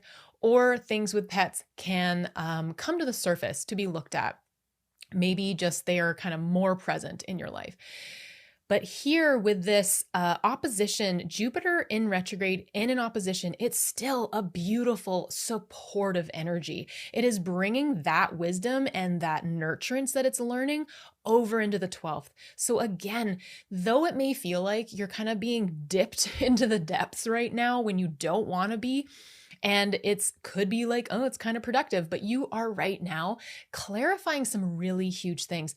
When Mercury comes through the sun, when Venus comes through the sun, and also Mars, it is the renewal of the synodic cycle. That is when they start a new pattern of their retrograde periods. And Mercury is going to have a retrograde right away in Pisces within the first 3 months. So this is a time of clarifying in your inner world. The second half of January, after this supportive opposition from Jupiter in your hidden realms, we are watching all the planets start to come into your 1st house of self, your body, your health, the way that you present yourself to people, like when you stick out your hand and say, hey, my name is, that's already been going through quite a transformation for the last year. Now, these planets coming into your first, conjuncting Pluto, is bringing the themes of each one. So the drive of Mars, that action piece, the sun, the vitality and purpose, the Venusian values, relationship, unity, harmony, and Mercury, that voice, that exchange is coming through, and each one, sometimes multiple at a time, are going to be coming over Pluto and really instilling each of their archetypes into this transformation that's happening for you. This is an initiation, a deepening, an intensification of these themes as it comes through. It could really start showing you, wow, I really only want this within my life. Wow, I am ready to express myself in this such and such a way. Now, Pluto is at the early degrees, so it's got a long way to go since it's going to be here for about 20 years. But this is a beautiful initiation with the fact that it's early like this. And with it being so early, when at the end of Capricorn, we're going to be having the new moon in Capricorn, January 18th. It is right at the end of Capricorn. And so with the planets that are moving across into the first house and hitting Pluto, and there's going to be still some planets with this new moon, this I feel is this beautiful passing off point between the work you're doing on the inside to the work that is now going to be showing through self. This isn't a thing that you have to prove to anyone. This has all been work going on the inside, and you can stand on it. You can use it as a platform. You can grow from this foundation that is being built here. So like I said, don't be afraid of this 12th house. It is going to be intense. It is going to be deep, but it is something that is truly leading forward, especially into your second, third, and all the way around the zodiac wheel. These planets are all maturing, upgrading. This is major new patterns. Another major new thing that's happening is there's 3 big planets doing big, powerful things. And that is Neptune and Saturn, your ruling planet, moving into your third, Aries, and also Taurus is going to be stationing direct. This is all within the first quarter. So January 26th, we have Neptune entering Aries in your third house. Neptune has been in your second house for 14 years, bringing its lovely, foggy, dreamy, rose-colored glasses to your finances, your resources. There may have been a lot of things that you're like, wow, I did not realize what I was doing until the very end, where Neptune has been wrapping up its work for you. Saturn coming along over the last 2 years through your second house has been bringing, at first, probably stripping away a lot of stuff to then bring more boundary and long-term planning into effect. Now it and Neptune moving into Aries. So Neptune will go January 26th. Saturn moves February 13th. Happy Valentine's Day, everybody. Saturn moving into Aries. This is moving into fire instead of being in water. This is moving into initiation instead of depths. What a different energy. Neither Neptune or Saturn are comfortable in fire and heat. They are both Neptune likes water. Saturn is very cold and dry. This is a whole different energy to bring forward. Aries is also the I am. And your third house is writing, communication, siblings, extended family, your neighborhood, the nearby community. It's also, I'll mention for you, because you are an Aquarius rising and, love to probably start things or have new projects on the go. This, in more modern terms, can be starting a website or having a blog or putting things out there in that sense. With Saturn and Neptune moving in, this could really be a dissolving of ego. I say that because Aries is the I am. It is the first sign of the zodiac. There is a lot here around that kind of Marsian control, feeling like you need to be able to hold it all together. Neptune's going to come in over the next 14 years and really show you where it is that you've got to let go of control here. Saturn's also going to come in, and just like when it came through your second house, it's going to be stripping away pieces of your third house that no longer serve you in order to build something stronger and ready to go the distance with you. This is something that because they're going to be in your third house for so long, you don't need to rush on this. Whatever comes up for you in like, I want to create a new project, I want to start a new thing, I want to write, I want to go out and announce something to my neighborhood, whatever it is, this is actually something you should probably pause on in the first little while of 2026. Write it down by all means and have a think about how you want to move forward. But this is something where it would be really beneficial for you to understand kind of the first bits of energy coming through here, because it's something that Saturn, we haven't felt it in Aries for 30 years. Neptune, we've never felt what Neptune is like in Aries, other than that little window last summer, which wasn't enough in my opinion.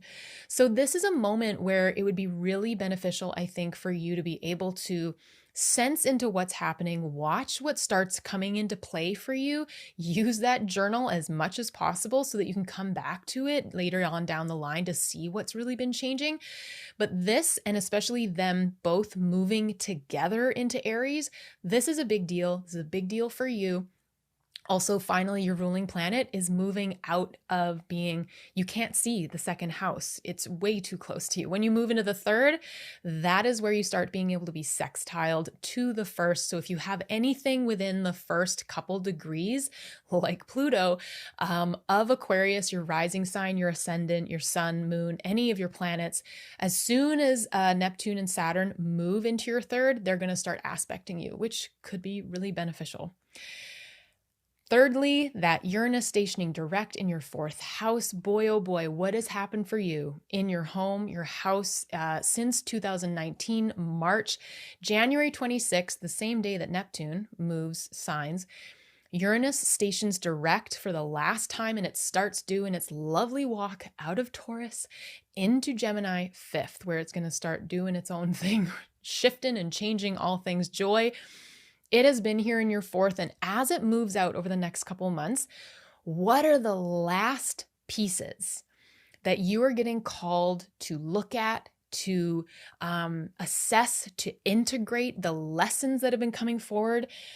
When Uranus is retrograde, it's a lot like Jupiter, where as it's going forward, we see a lot of change in the external world. And what I love about Uranus is when it's retrograde, those shifts and changes are inside. Now, I'm a bit weird because my Uranus and Sun are conjunct in my natal chart. So yeah, not many other people have a relationship with Uranus like I do, but I have come to embrace it. Because I just, people call you weird and, oh, I didn't think about doing it that way enough times that you become very good friends. And I tell you, if you can also take on that energy of Uranus, the great awakener, you can also have a really interesting, fun time. I got to admit, it being in the fourth, though, a lot happened in the last 7 years. So these inner planets that we started off talking about, Mercury, Venus, the Sun, Mars, they are now moving into Aquarius. They have passed Pluto. They are squaring Uranus from Aquarius. So there's something within identity and your home that are really playing off one another, probably for the last time, because this is this is Uranus moving out of Taurus. We have our first eclipse of 2026, and we have our first solar eclipse at 28 degrees Aquarius in your first house of self, identity. This is happening February 17th, whilst Venus is conjunct the North Node, mind you. Now, the North Node is still in Pisces, but the Sun is within 15 degrees of the North Node, or within 15 degrees of a node. And give or take, that is what starts a new eclipse cycle, eclipse season. So our North Node eclipse is going to be Aquarius for this spring, and then the South Node one will be back in Virgo. This Aquarius eclipse is the first one of years where we're talking about the whole, the collective. This is thinking about things in an Aquarius way, which is like of the humanities. So we're really expanding things for you. And then because Venus is on the North Node in your second house of finances, resources, self-worth, it is also really tying in, I think, themes of your second house where you have been going through major change with Saturn and Neptune here. This is also kind of getting us to step away from individuality. So those themes are really hot at this time. And again, bring out that journal and have a look at what it is that's coming up for you, because this is going to be a theme coming back over and over again as we move forward into 2027. Woo, I can't believe I just said that number already. Mercury retrograde. Let's talk about this. It's happening in your second house, your finances, resources, self-worth, the possessions you have. It is happening at 22 degrees Pisces from February 26th to March 19th. As it retrogrades in your second house, it is going to be conjuncting Venus, the Sun, and the North Node. And when it stations direct at the end of all of this, it's actually going to be sitting at 8 degrees right on the North Node. It trines Jupiter twice. So this is kind of a hearkening back to the grand water trines that we had between October and December of 2025. When Mercury stations direct, all of these planets have gone through this conjunction with the North Node in Pisces. And so Mercury is sitting here. And I think what's going to be happening every single time that one of these planets hits the North Node is it's going to be triggering aspects of what we've been seeing over 2025. Where have you been stepping into self-trust when it comes to your finances? Where have you been building self-worth with Venus there? You know, how have you been allowing relationships to shift and change your life? With Mercury there, how are you willing to start using your voice to better this house, to bring more income in, to see yourself as worthy? This is such a beautiful way to have a Mercury retrograde after that last one in Scorpio Sag. This retrograde says to me, take a beat. Mercury is in its detriment in Pisces. It cannot wade through the water very well. It can't move very fast. And also it is conjunct all of these planets that are just becoming clear for themselves after being in a cazimi with the sun. There is so much clarity coming up here again and again and again. And so if you can rest for a second, February 26th to March 19th, when it comes to perhaps new things you're starting, with the fact that this is the North Node, write it down, have a look at it, and sit with it until the retrograde is over. All of these pieces are going to become more clear. Perhaps the way that you view yourself. Before that point, you may be getting called to the table of like, take action, all that kind of stuff. If you can, pause and allow all of this to become clear before you take steps forward. And of course, Mercury themes as well around, don't go flying anywhere during a Mercury retrograde, all of that stuff. But if you can pause when it comes to that inner self-worth part, I think you're going to help out yourself a lot while it moves forward. Second eclipse of 2026, this eclipse season, the total lunar eclipse at 12 degrees Virgo in your 8th. This is shared finances, shared resources, debts, mortgages, wills, inheritances, or karmic deep relationship, karmic patterns. March 3rd, you have yet another Virgo eclipse here. You've already had quite a few of these in 2025.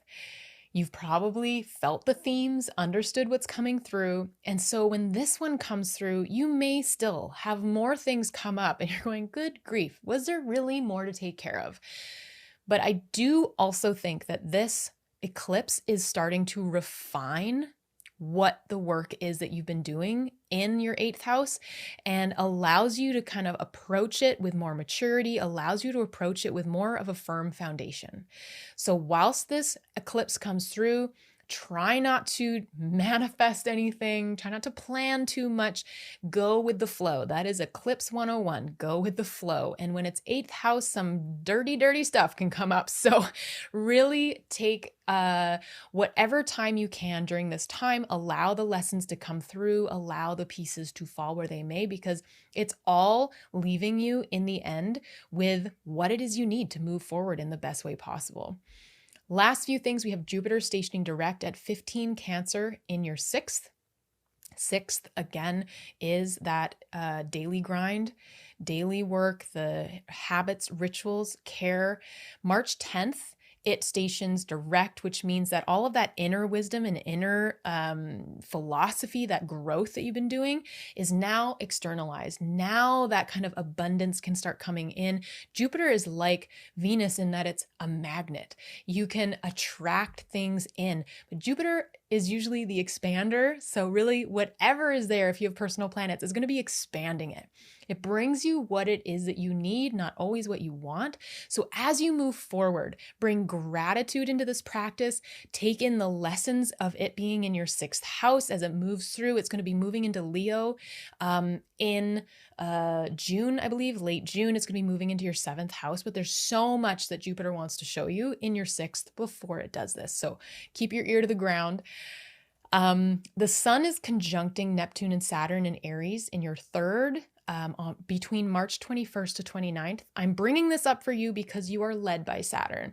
And this is a big deal because the sun is bringing a kind of clarity and a brilliance, shining its light into what it is that you need to take responsibility for in your 3rd house, and also maybe shedding a light on the spiritual aspects that you have brought forward within that self-trust of Pisces, the self-worth of your 2nd house. And you're going to start, I feel like, bringing that softening into Aries. The sun is illuminating this. So at this time, again, if you are a journaler, this is a really good moment to write some things down, because I think it's going to really show you some core themes as we move forward for the next 2 and 14 years. Last but not least, Venus enters Taurus, your 4th house, where you've just had Uranus come through, changing and shifting everything for the last 7 years. Venus is in its domicile here. It loves being in Taurus. It wants beautiful music, beautiful art, good food, good love, good, gorgeous things, good textures. If you're someone who loves clothes that feel really good on your skin, this is a major, beautiful theme of this time to nurture it up in your home, in your inner home, how it is that you love yourself, how you love your family, your parents, or even that maybe this is a beautiful time to soften into all of the changes that have been happening around you and bring some beauty into it. Like, we don't always have to be staring around going, oh my God, like, look at all the change that's happened. This is a moment to really lean into loving where you are, loving being a bit of a, well, the Hermit card is perfect for the 4th house themes of like retreating a little bit. It's also a really good 12th house card. But I love the idea of you going in and having nurturance herself after this huge transit of these planets from your 12th to your 4th. So Aquarius, good luck in Q1. Okay, Aquarius, let's dive into some tarot here. So let's see what's opening up.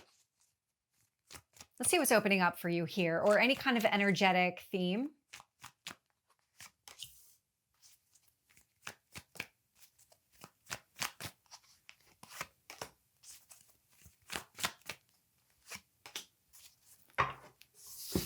So I love this. So 5 of Pentacles is coming through. This is leaving something behind, letting go of a situation, letting go of something here in your past, because you're moving towards something more calm, stable, and grounded with the 6 of Swords.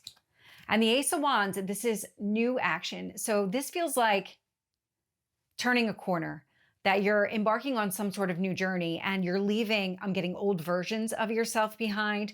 I'm getting old, the word just came and went. So I'm getting other kind of things connected to you. So belief systems, dogma, that's the word that I had, and it went right out. And so you're leaving behind just all of these things that just aren't meant to be part of your future. They're part of your past. They existed at a point in time because they were necessary, but they're not as you're moving forward, because it feels like all the change and chaos that you previously experienced, and I'm getting that more recent towards the end of 2025 and even in the early parts of 2026.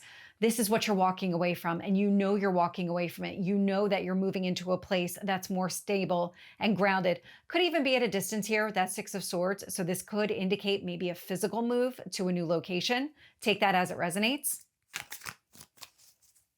Anything here blocking you, or is there a lesson connected to all of this?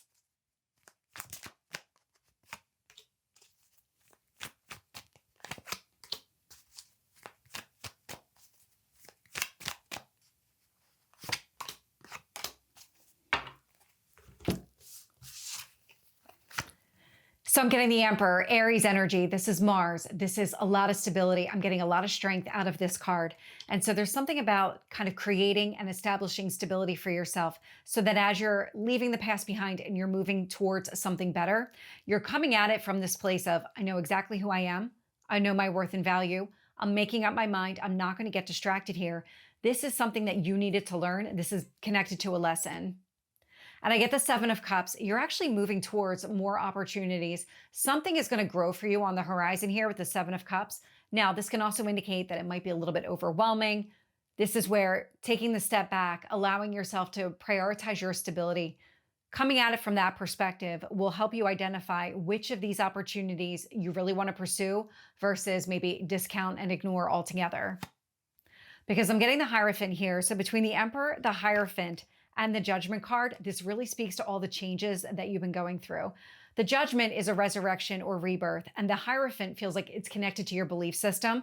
So here, when I was talking about leaving behind dogma, that would be your belief system, or anything here from the past that was holding you back in some capacity. Now the lesson is, okay, prioritize your stability, reevaluate everything that you've thought of in the past, and really look at it through a new lens. Look at it from this Emperor standpoint.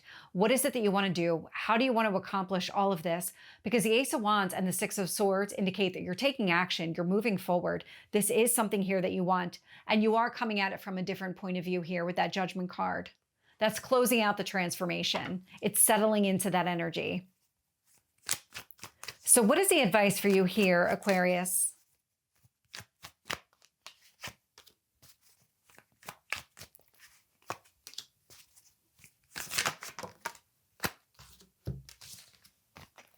So right away with the Moon, I'm getting focus on your emotional well-being. So it's finding that kind of balance within yourself, that go with the flow energy, making sure that your emotional needs are being met first.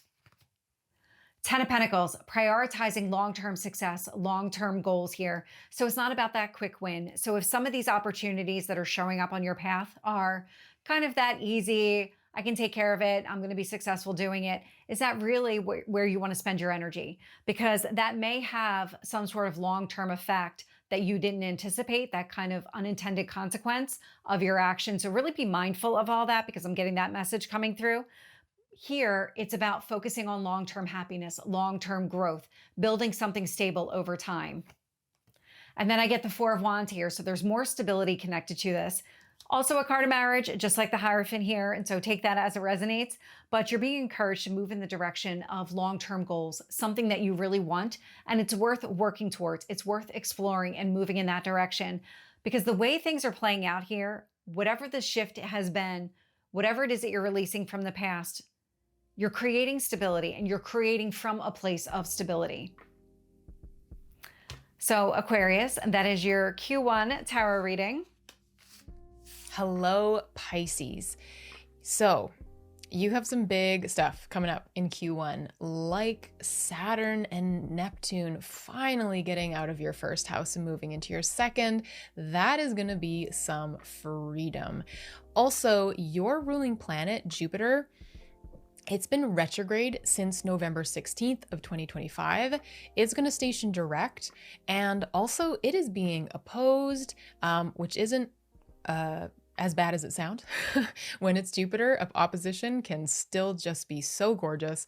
It's trining, it's squaring, it's all sorts of things. So this is a really beautiful time for you, not to mention that Jupiter at the moment is in Cancer in its exaltation, but in your 5th house. So that is a trine to you. So where is your ascendant? Where is your rising sign? Or do you have any other planets or points in your 1st house? Because Jupiter is going to be trining those as well.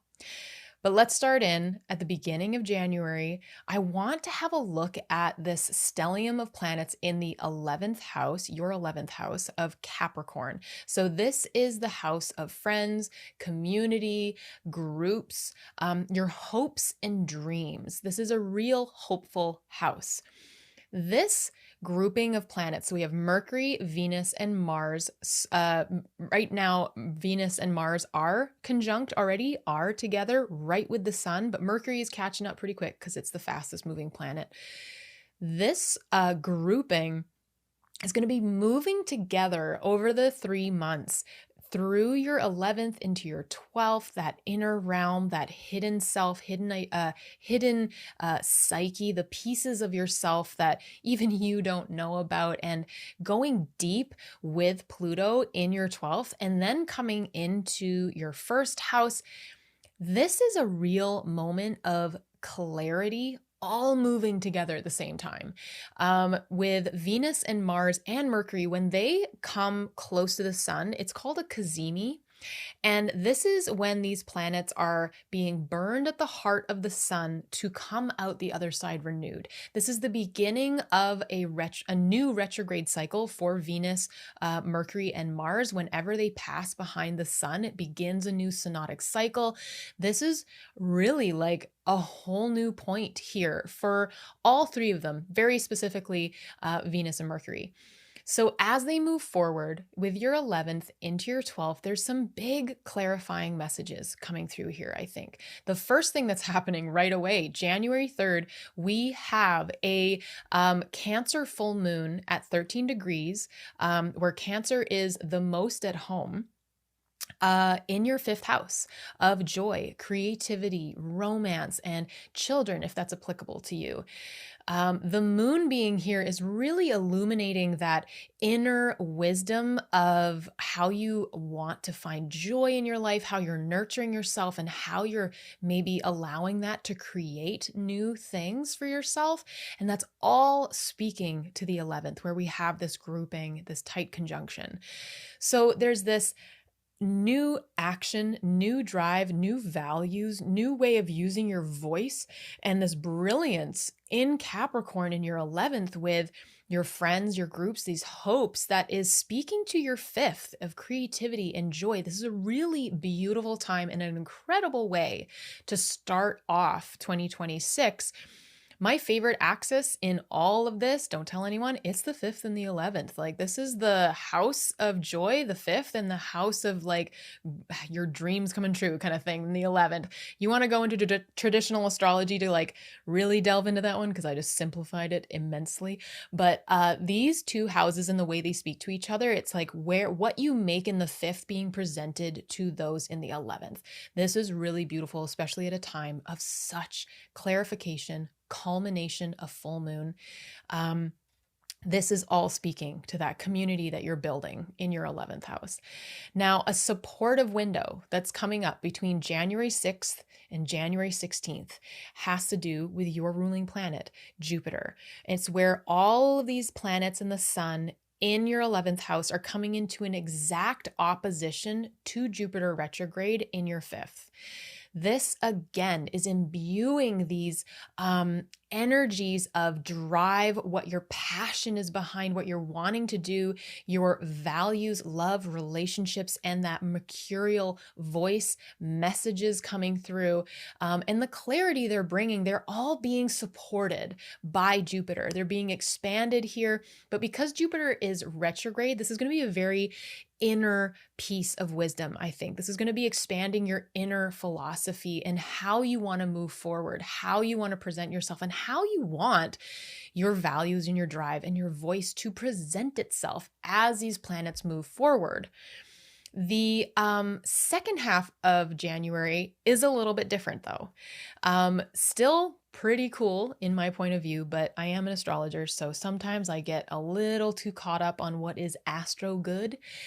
These planets, the Mars, Venus, Mercury, and the Sun, are coming through into your 12th house, Aquarius, to conjunct Pluto. Pluto in the 12th.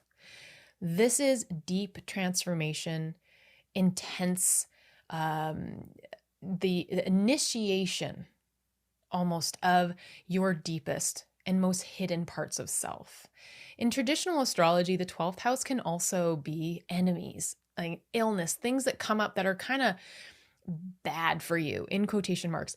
But what I find is that it is challenge that comes out, and maybe we don't see it coming, that truly strengthens us for the long term. So Pluto being here in your 12th for the next 20 years is a major component of this strength that you are creating. And as Mars comes through and conjuncts Pluto, that is bringing action and drive to this transformation. As Venus comes through, it's harmony, in like diving into the intensity of relationship and unity, harmony, balance. As Mercury comes through, we're looking at your voice, how you're transforming the way you speak about these themes in your 12th house. This is really beautiful. And at the same time as some of the planets are coming through, we have a new moon in Capricorn at the very late degrees of Capricorn in your 11th on January 18th.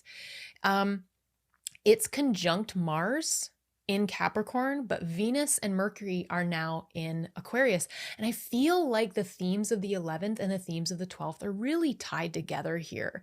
And it could be about who you've let into your life at this point.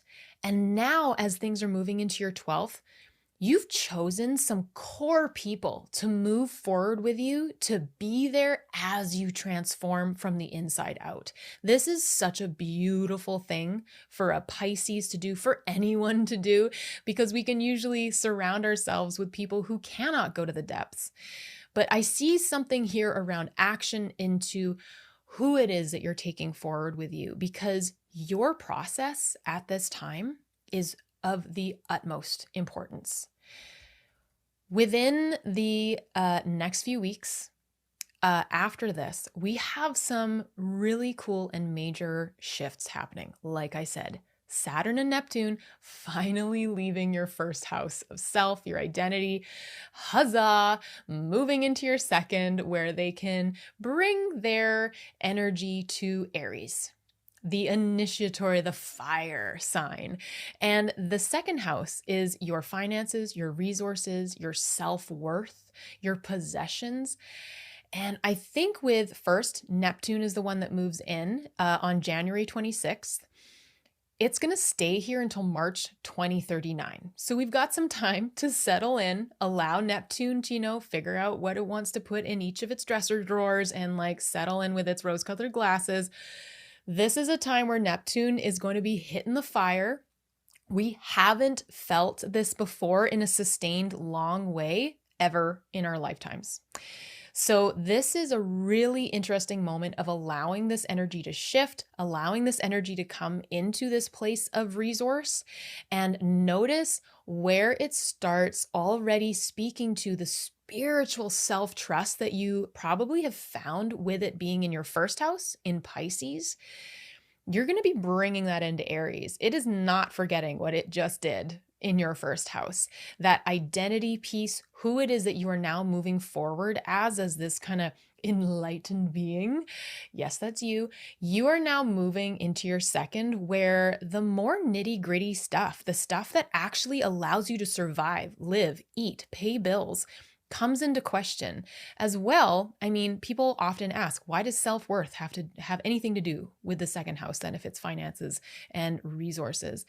It's because if you don't have good self-worth, if you don't practice that as a piece of your day-to-day ritual habit, you're never going to ask for what it is you're worth. You're never going to be able to truly understand the concept of, if I put this amount of time into something, this is what I deserve to get back in kind. Now, with Aries being here, it might be a bit better, easier for you in that way, but I certainly have met my share of Pisces risings who need to remember that your spirituality belongs in every single place on the planet. Oh boy, do I love my Pisces risings. So this Neptune coming in, I feel like this is that next step. Also in Aries, we have Chiron that's been sitting here for quite a while, bringing up those pieces that are ready to be healed around what your deepest core beliefs are about yourself, about how you hold money. This is where we could accidentally put on Neptune's rose-colored glasses, but we got to be really careful here, because when Saturn comes in February 13th, it's going to bring the boundary. The thing that Pisces isn't so in love with. Who's in love with it, actually? I mean, honestly, other than Aquarius and Capricorn. Are we, Michelle? Are you in love with boundaries? I'm learning to be. Yes. Right. Okay. Yes. Definitely learning. Right. And Aries, Saturn, though, that's fire, and that's kind of airy, arid, and cold. So these two planets moving into Aries is going to be quite a transition. And I just spend a lot of time here because you are Pisces. You are deep. You want to be able to explore things that a lot of other signs don't quite understand. And so as these two move into Aries, you may feel like things are dissolving right away, that things are shedding right away, but trust. Use that beautiful thing that you have around just knowing that everything is going to be great. Everything is going to turn out okay as long as you make sure that you're looking at the reality of things. Allow there to be some time to take in this new energy. Allow it to sink in. Don't rush forward with anything. Don't snap quickly like a rubber band. They're going to be here for a while. So you can take this energy in. The third really important, slower moving planet that we're going to see doing something special here is also on January 26th, the day that Neptune moves into your second house. And that's happening in your third house of communication, writing, education, your nearer community, your extended family and siblings in some cases. Uranus has been in your third house for 7 years. The Great Awakener, bringing great change, great awakenings, great shifts, all sorts of things. And Uranus is finally on January 26th in the evening, Central Time, going to be turning direct and moving out of Taurus for this final time to enter Gemini for the next 7 years. This is an amazing thing because you are probably going to notice, what are the last things that you need to put into place? What are the last lessons that are calling you forward to close up all of the things that have shifted in your third house over the last 7 years?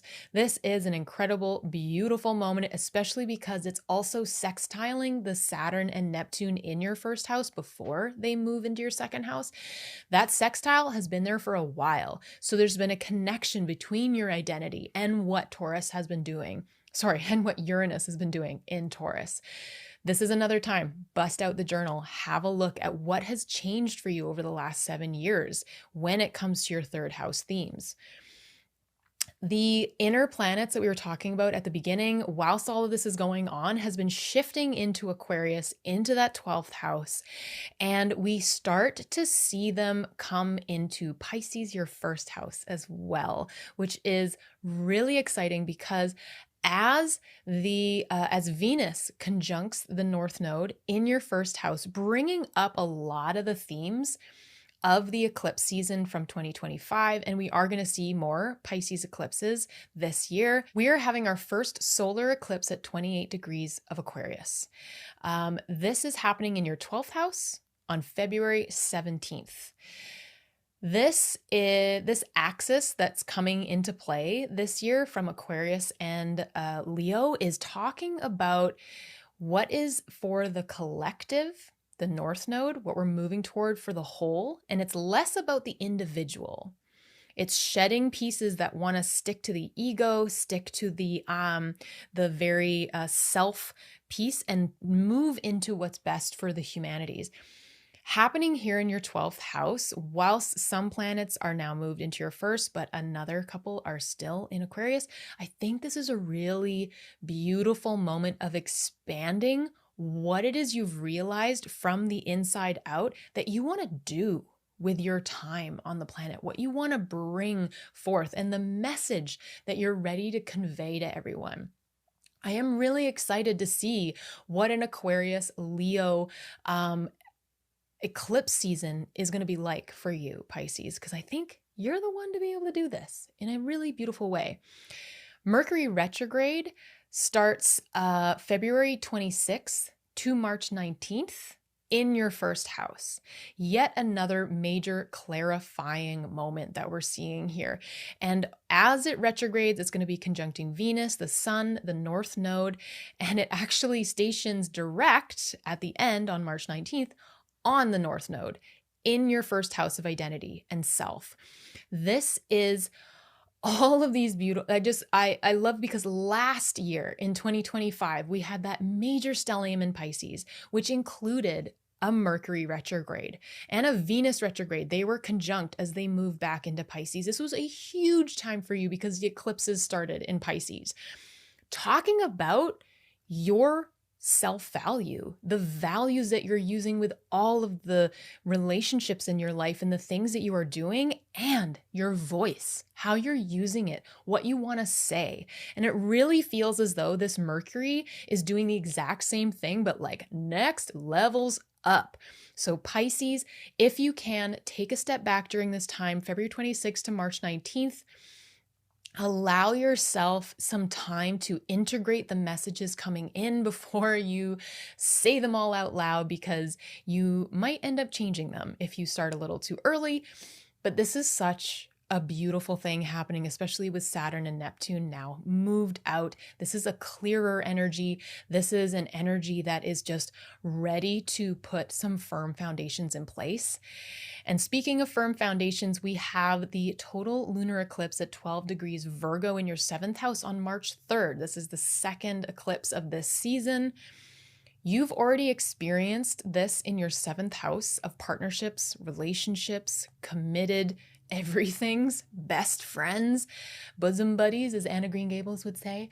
The South Node in Virgo has been shedding, letting go, and these faded endings happening in your life. Have you been seeing this happening? Even if you are in a committed relationship at the moment, this South Node is a piece of letting go of habits together that have been maybe pulling you apart, and you're ready to come together in an even more vulnerable, beautiful way. So I think this eclipse, with the fact that we've already had a couple in Virgo, and this is the second to last one, we're starting to create the foundation. So a week before, a week after with eclipses, it's never usually like right on the date that you have them, that major things happen. Allow yourself to go with the flow on this, with the fact that it's again coming up in your 7th house. You could also be watching your partner go through major shifts and changes, faded endings, when it comes to what they're dealing with in their life. So in this moment, if you can just make sure that you look back and think about all the things that you've learned up to this point, how it is that you have shifted and changed, gone with the flow for the year up to this point, and putting things into practice that you have learned. This would be a beautiful moment for you to be able to step into that new knowledge that you have. The last two things, Jupiter, your ruling planet, is stationing direct at 15 degrees Cancer in your 5th house on March 10th. This is creativity, pleasure, matters of the heart, romance. This could be children, if that's applicable to you. Jupiter, just like I said, it is retrograde at the moment. So that is more of an inner expansion, inner wisdom, becoming the inner guru for yourself. And now it's time for Jupiter's energy to go back to the external, being able to bring in situations and hopefully manifestations that you have been looking for in your 5th house, finding joy, finding creativity, being able to really hone in, just like I said, the 5th to 11th house. There's something really beautiful here in what you're making. I think you're making something right now, Pisces. Let me know. The last thing, Venus, this beautiful, beautiful Venus, March 30th. I just wanted to end it on a real high note. Venus is entering its domicile, Taurus, in your 3rd house, where Uranus has been there shaking things up for 7 years. Venus has not been in its home sign for a long time, and it's been doing things that everyone else wants to do and going through kazimis and all sorts of stuff. So now when it finally comes into Taurus, we are talking about delicious food, delicious love, perhaps finding things that you can share with your nearby community. Maybe because it's your 3rd house, you are writing sonnets for someone. I don't know what it is, Pisces, but I just love this for you in the fact that it soothes and it brings just balance and harmony and maybe a like, this is why I just went through the last 7 years with Uranus. Bless you, move forward. But there you go, Pisces. Good luck with Q1. Oh my gosh, I cannot wait to hear what Michelle has in store for you. Okay, Pisces, let's jump into the tarot. Let's see what is either opening up for you or energetically, what is happening in Q1 that you need to be aware of.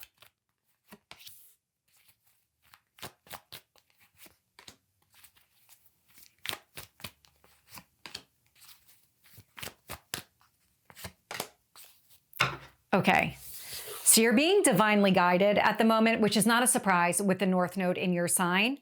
What I'm getting here is the 10 of Cups. So the 10 of Cups, it's long-term fulfillment, emotional fulfillment, happiness.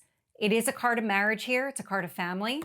And then I get the 6 of Cups with it, which is a card of children. And so this could be the resurrection of an old dream. This could be something coming into alignment, but you're being guided in a specific path. I'm getting the 7 of Wands with the 7 of Swords. Now the 7 of Swords, it's lies, manipulation, and deceit. And the 7 of Wands is you standing up for yourself. And so there's something here around family, needing to stand up for yourself, needing to see the truth in a situation. I do get the sense that that's where you're being divinely guided, that the universe is trying to assist you in some way, kind of show you what you need to do, what action you need to take that gets you on the path of long-term happiness or kind of solidifies it even more. Let's get more. Let's get anything blocking this, or what is the lesson for this? I feel like there's more, but the 2-7 showing up feels like divine guidance.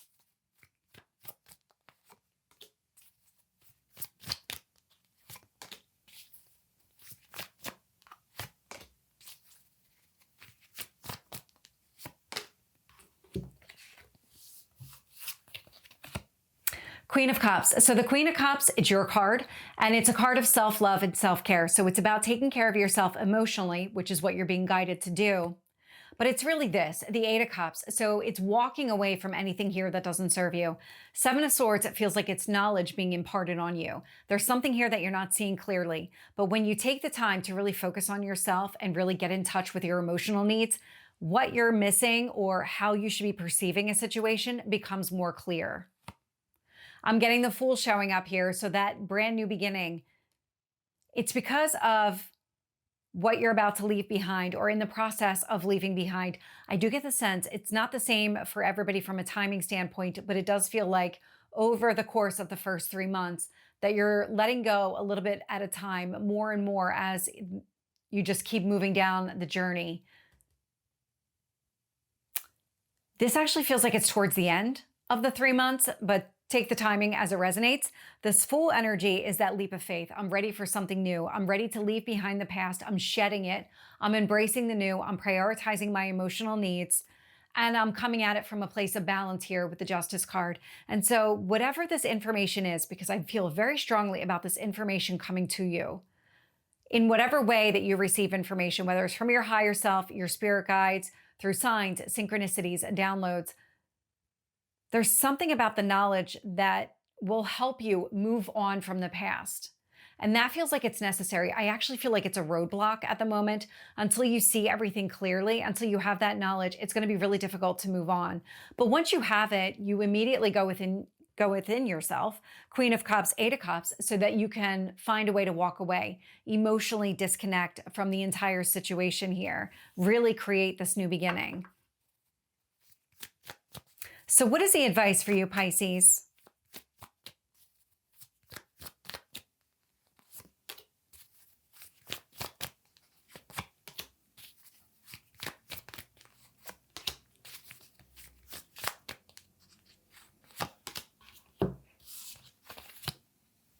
Eight of Swords. So the Eight of Swords is a lot of thinking. It's a card of a deep thinker. And then I get the Three of Cups. So it's getting clear on what you really want. Get all the way into the weeds here. The way this is coming through, it's energetically, not just accepting something at face value. It's really doing the internal work and reflection. It's showing up in two different ways. From a timing standpoint, you're going to be in this space until you get the information that you need.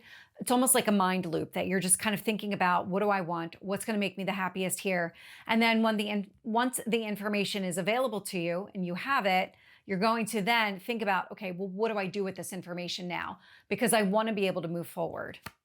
And that's where the King of Wands is coming into play. And so you're going to take action here, and you're being guided to take action based on this information that is coming to you.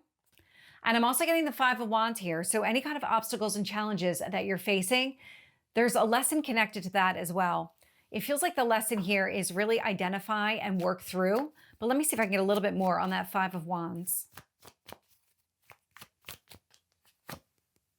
Seven of Cups. So more guidance. So the Seven of Cups here, all the sevens are really coming through as strong spiritual guidance. The Seven of Cups itself, it's a card of confusion. It's this overwhelming energy, and that's the obstacle. But it's not about letting yourself get overwhelmed or getting confused by whatever's happening here. This actually feels like it's connected to that missing piece of information, that when you receive it, it's take action. It's actually going to help clear up some of the confusion. It's going to show you the action that you need to take. You're going to be able to get out of your own mind and really do something about it here. And it just feels like it's helping to clear away some of the obstacles or some of the challenges that you've experienced. So I do see an evolution over the first 3 months of the year, stepping out of the old and into the new. So Pisces, that is your tarot reading for Q1 2026. Thank you so much, everyone who has made it to this point and watching this little outro. We're really grateful for you, and I'm super grateful for, actually, I don't know which direction I'm pointing here, but super grateful for Michelle and being able to do this. This has been really, really beautiful and fun. So yes, thank you all. If you made it this far, we really, truly appreciate it. We recognize that you're probably just watching for your specific signs. Hopefully you are catching this in the outro, because our intent here is to make this an ongoing series. And so every quarter we plan to put this out for all of you. And so with that, this is the first time we've ever done anything like this. And so we're open to any kind of constructive feedback that you have. You can drop it below as a comment. You can reach out to us individually. This video is actually going live on both of our channels. So we would appreciate if you liked, share, subscribe to both of us, because that would help us kind of understand just how far reaching this is, any kind of additional content we want to publish like this, what kind of audience would be receptive to it. As well, Michelle puts out daily tarot videos and does beautiful things every weekend as well for twin flame and personal readings. They are so good. That's actually how I found her. And then on my YouTube channel, there are weekly updates and places where we dig into things, and as well over on my Instagram. So definitely go and check out those pieces. This isn't just ending with Q1, Q2 videos. Yes, and with that, we really appreciate your time today. So take care, and we'll see you soon.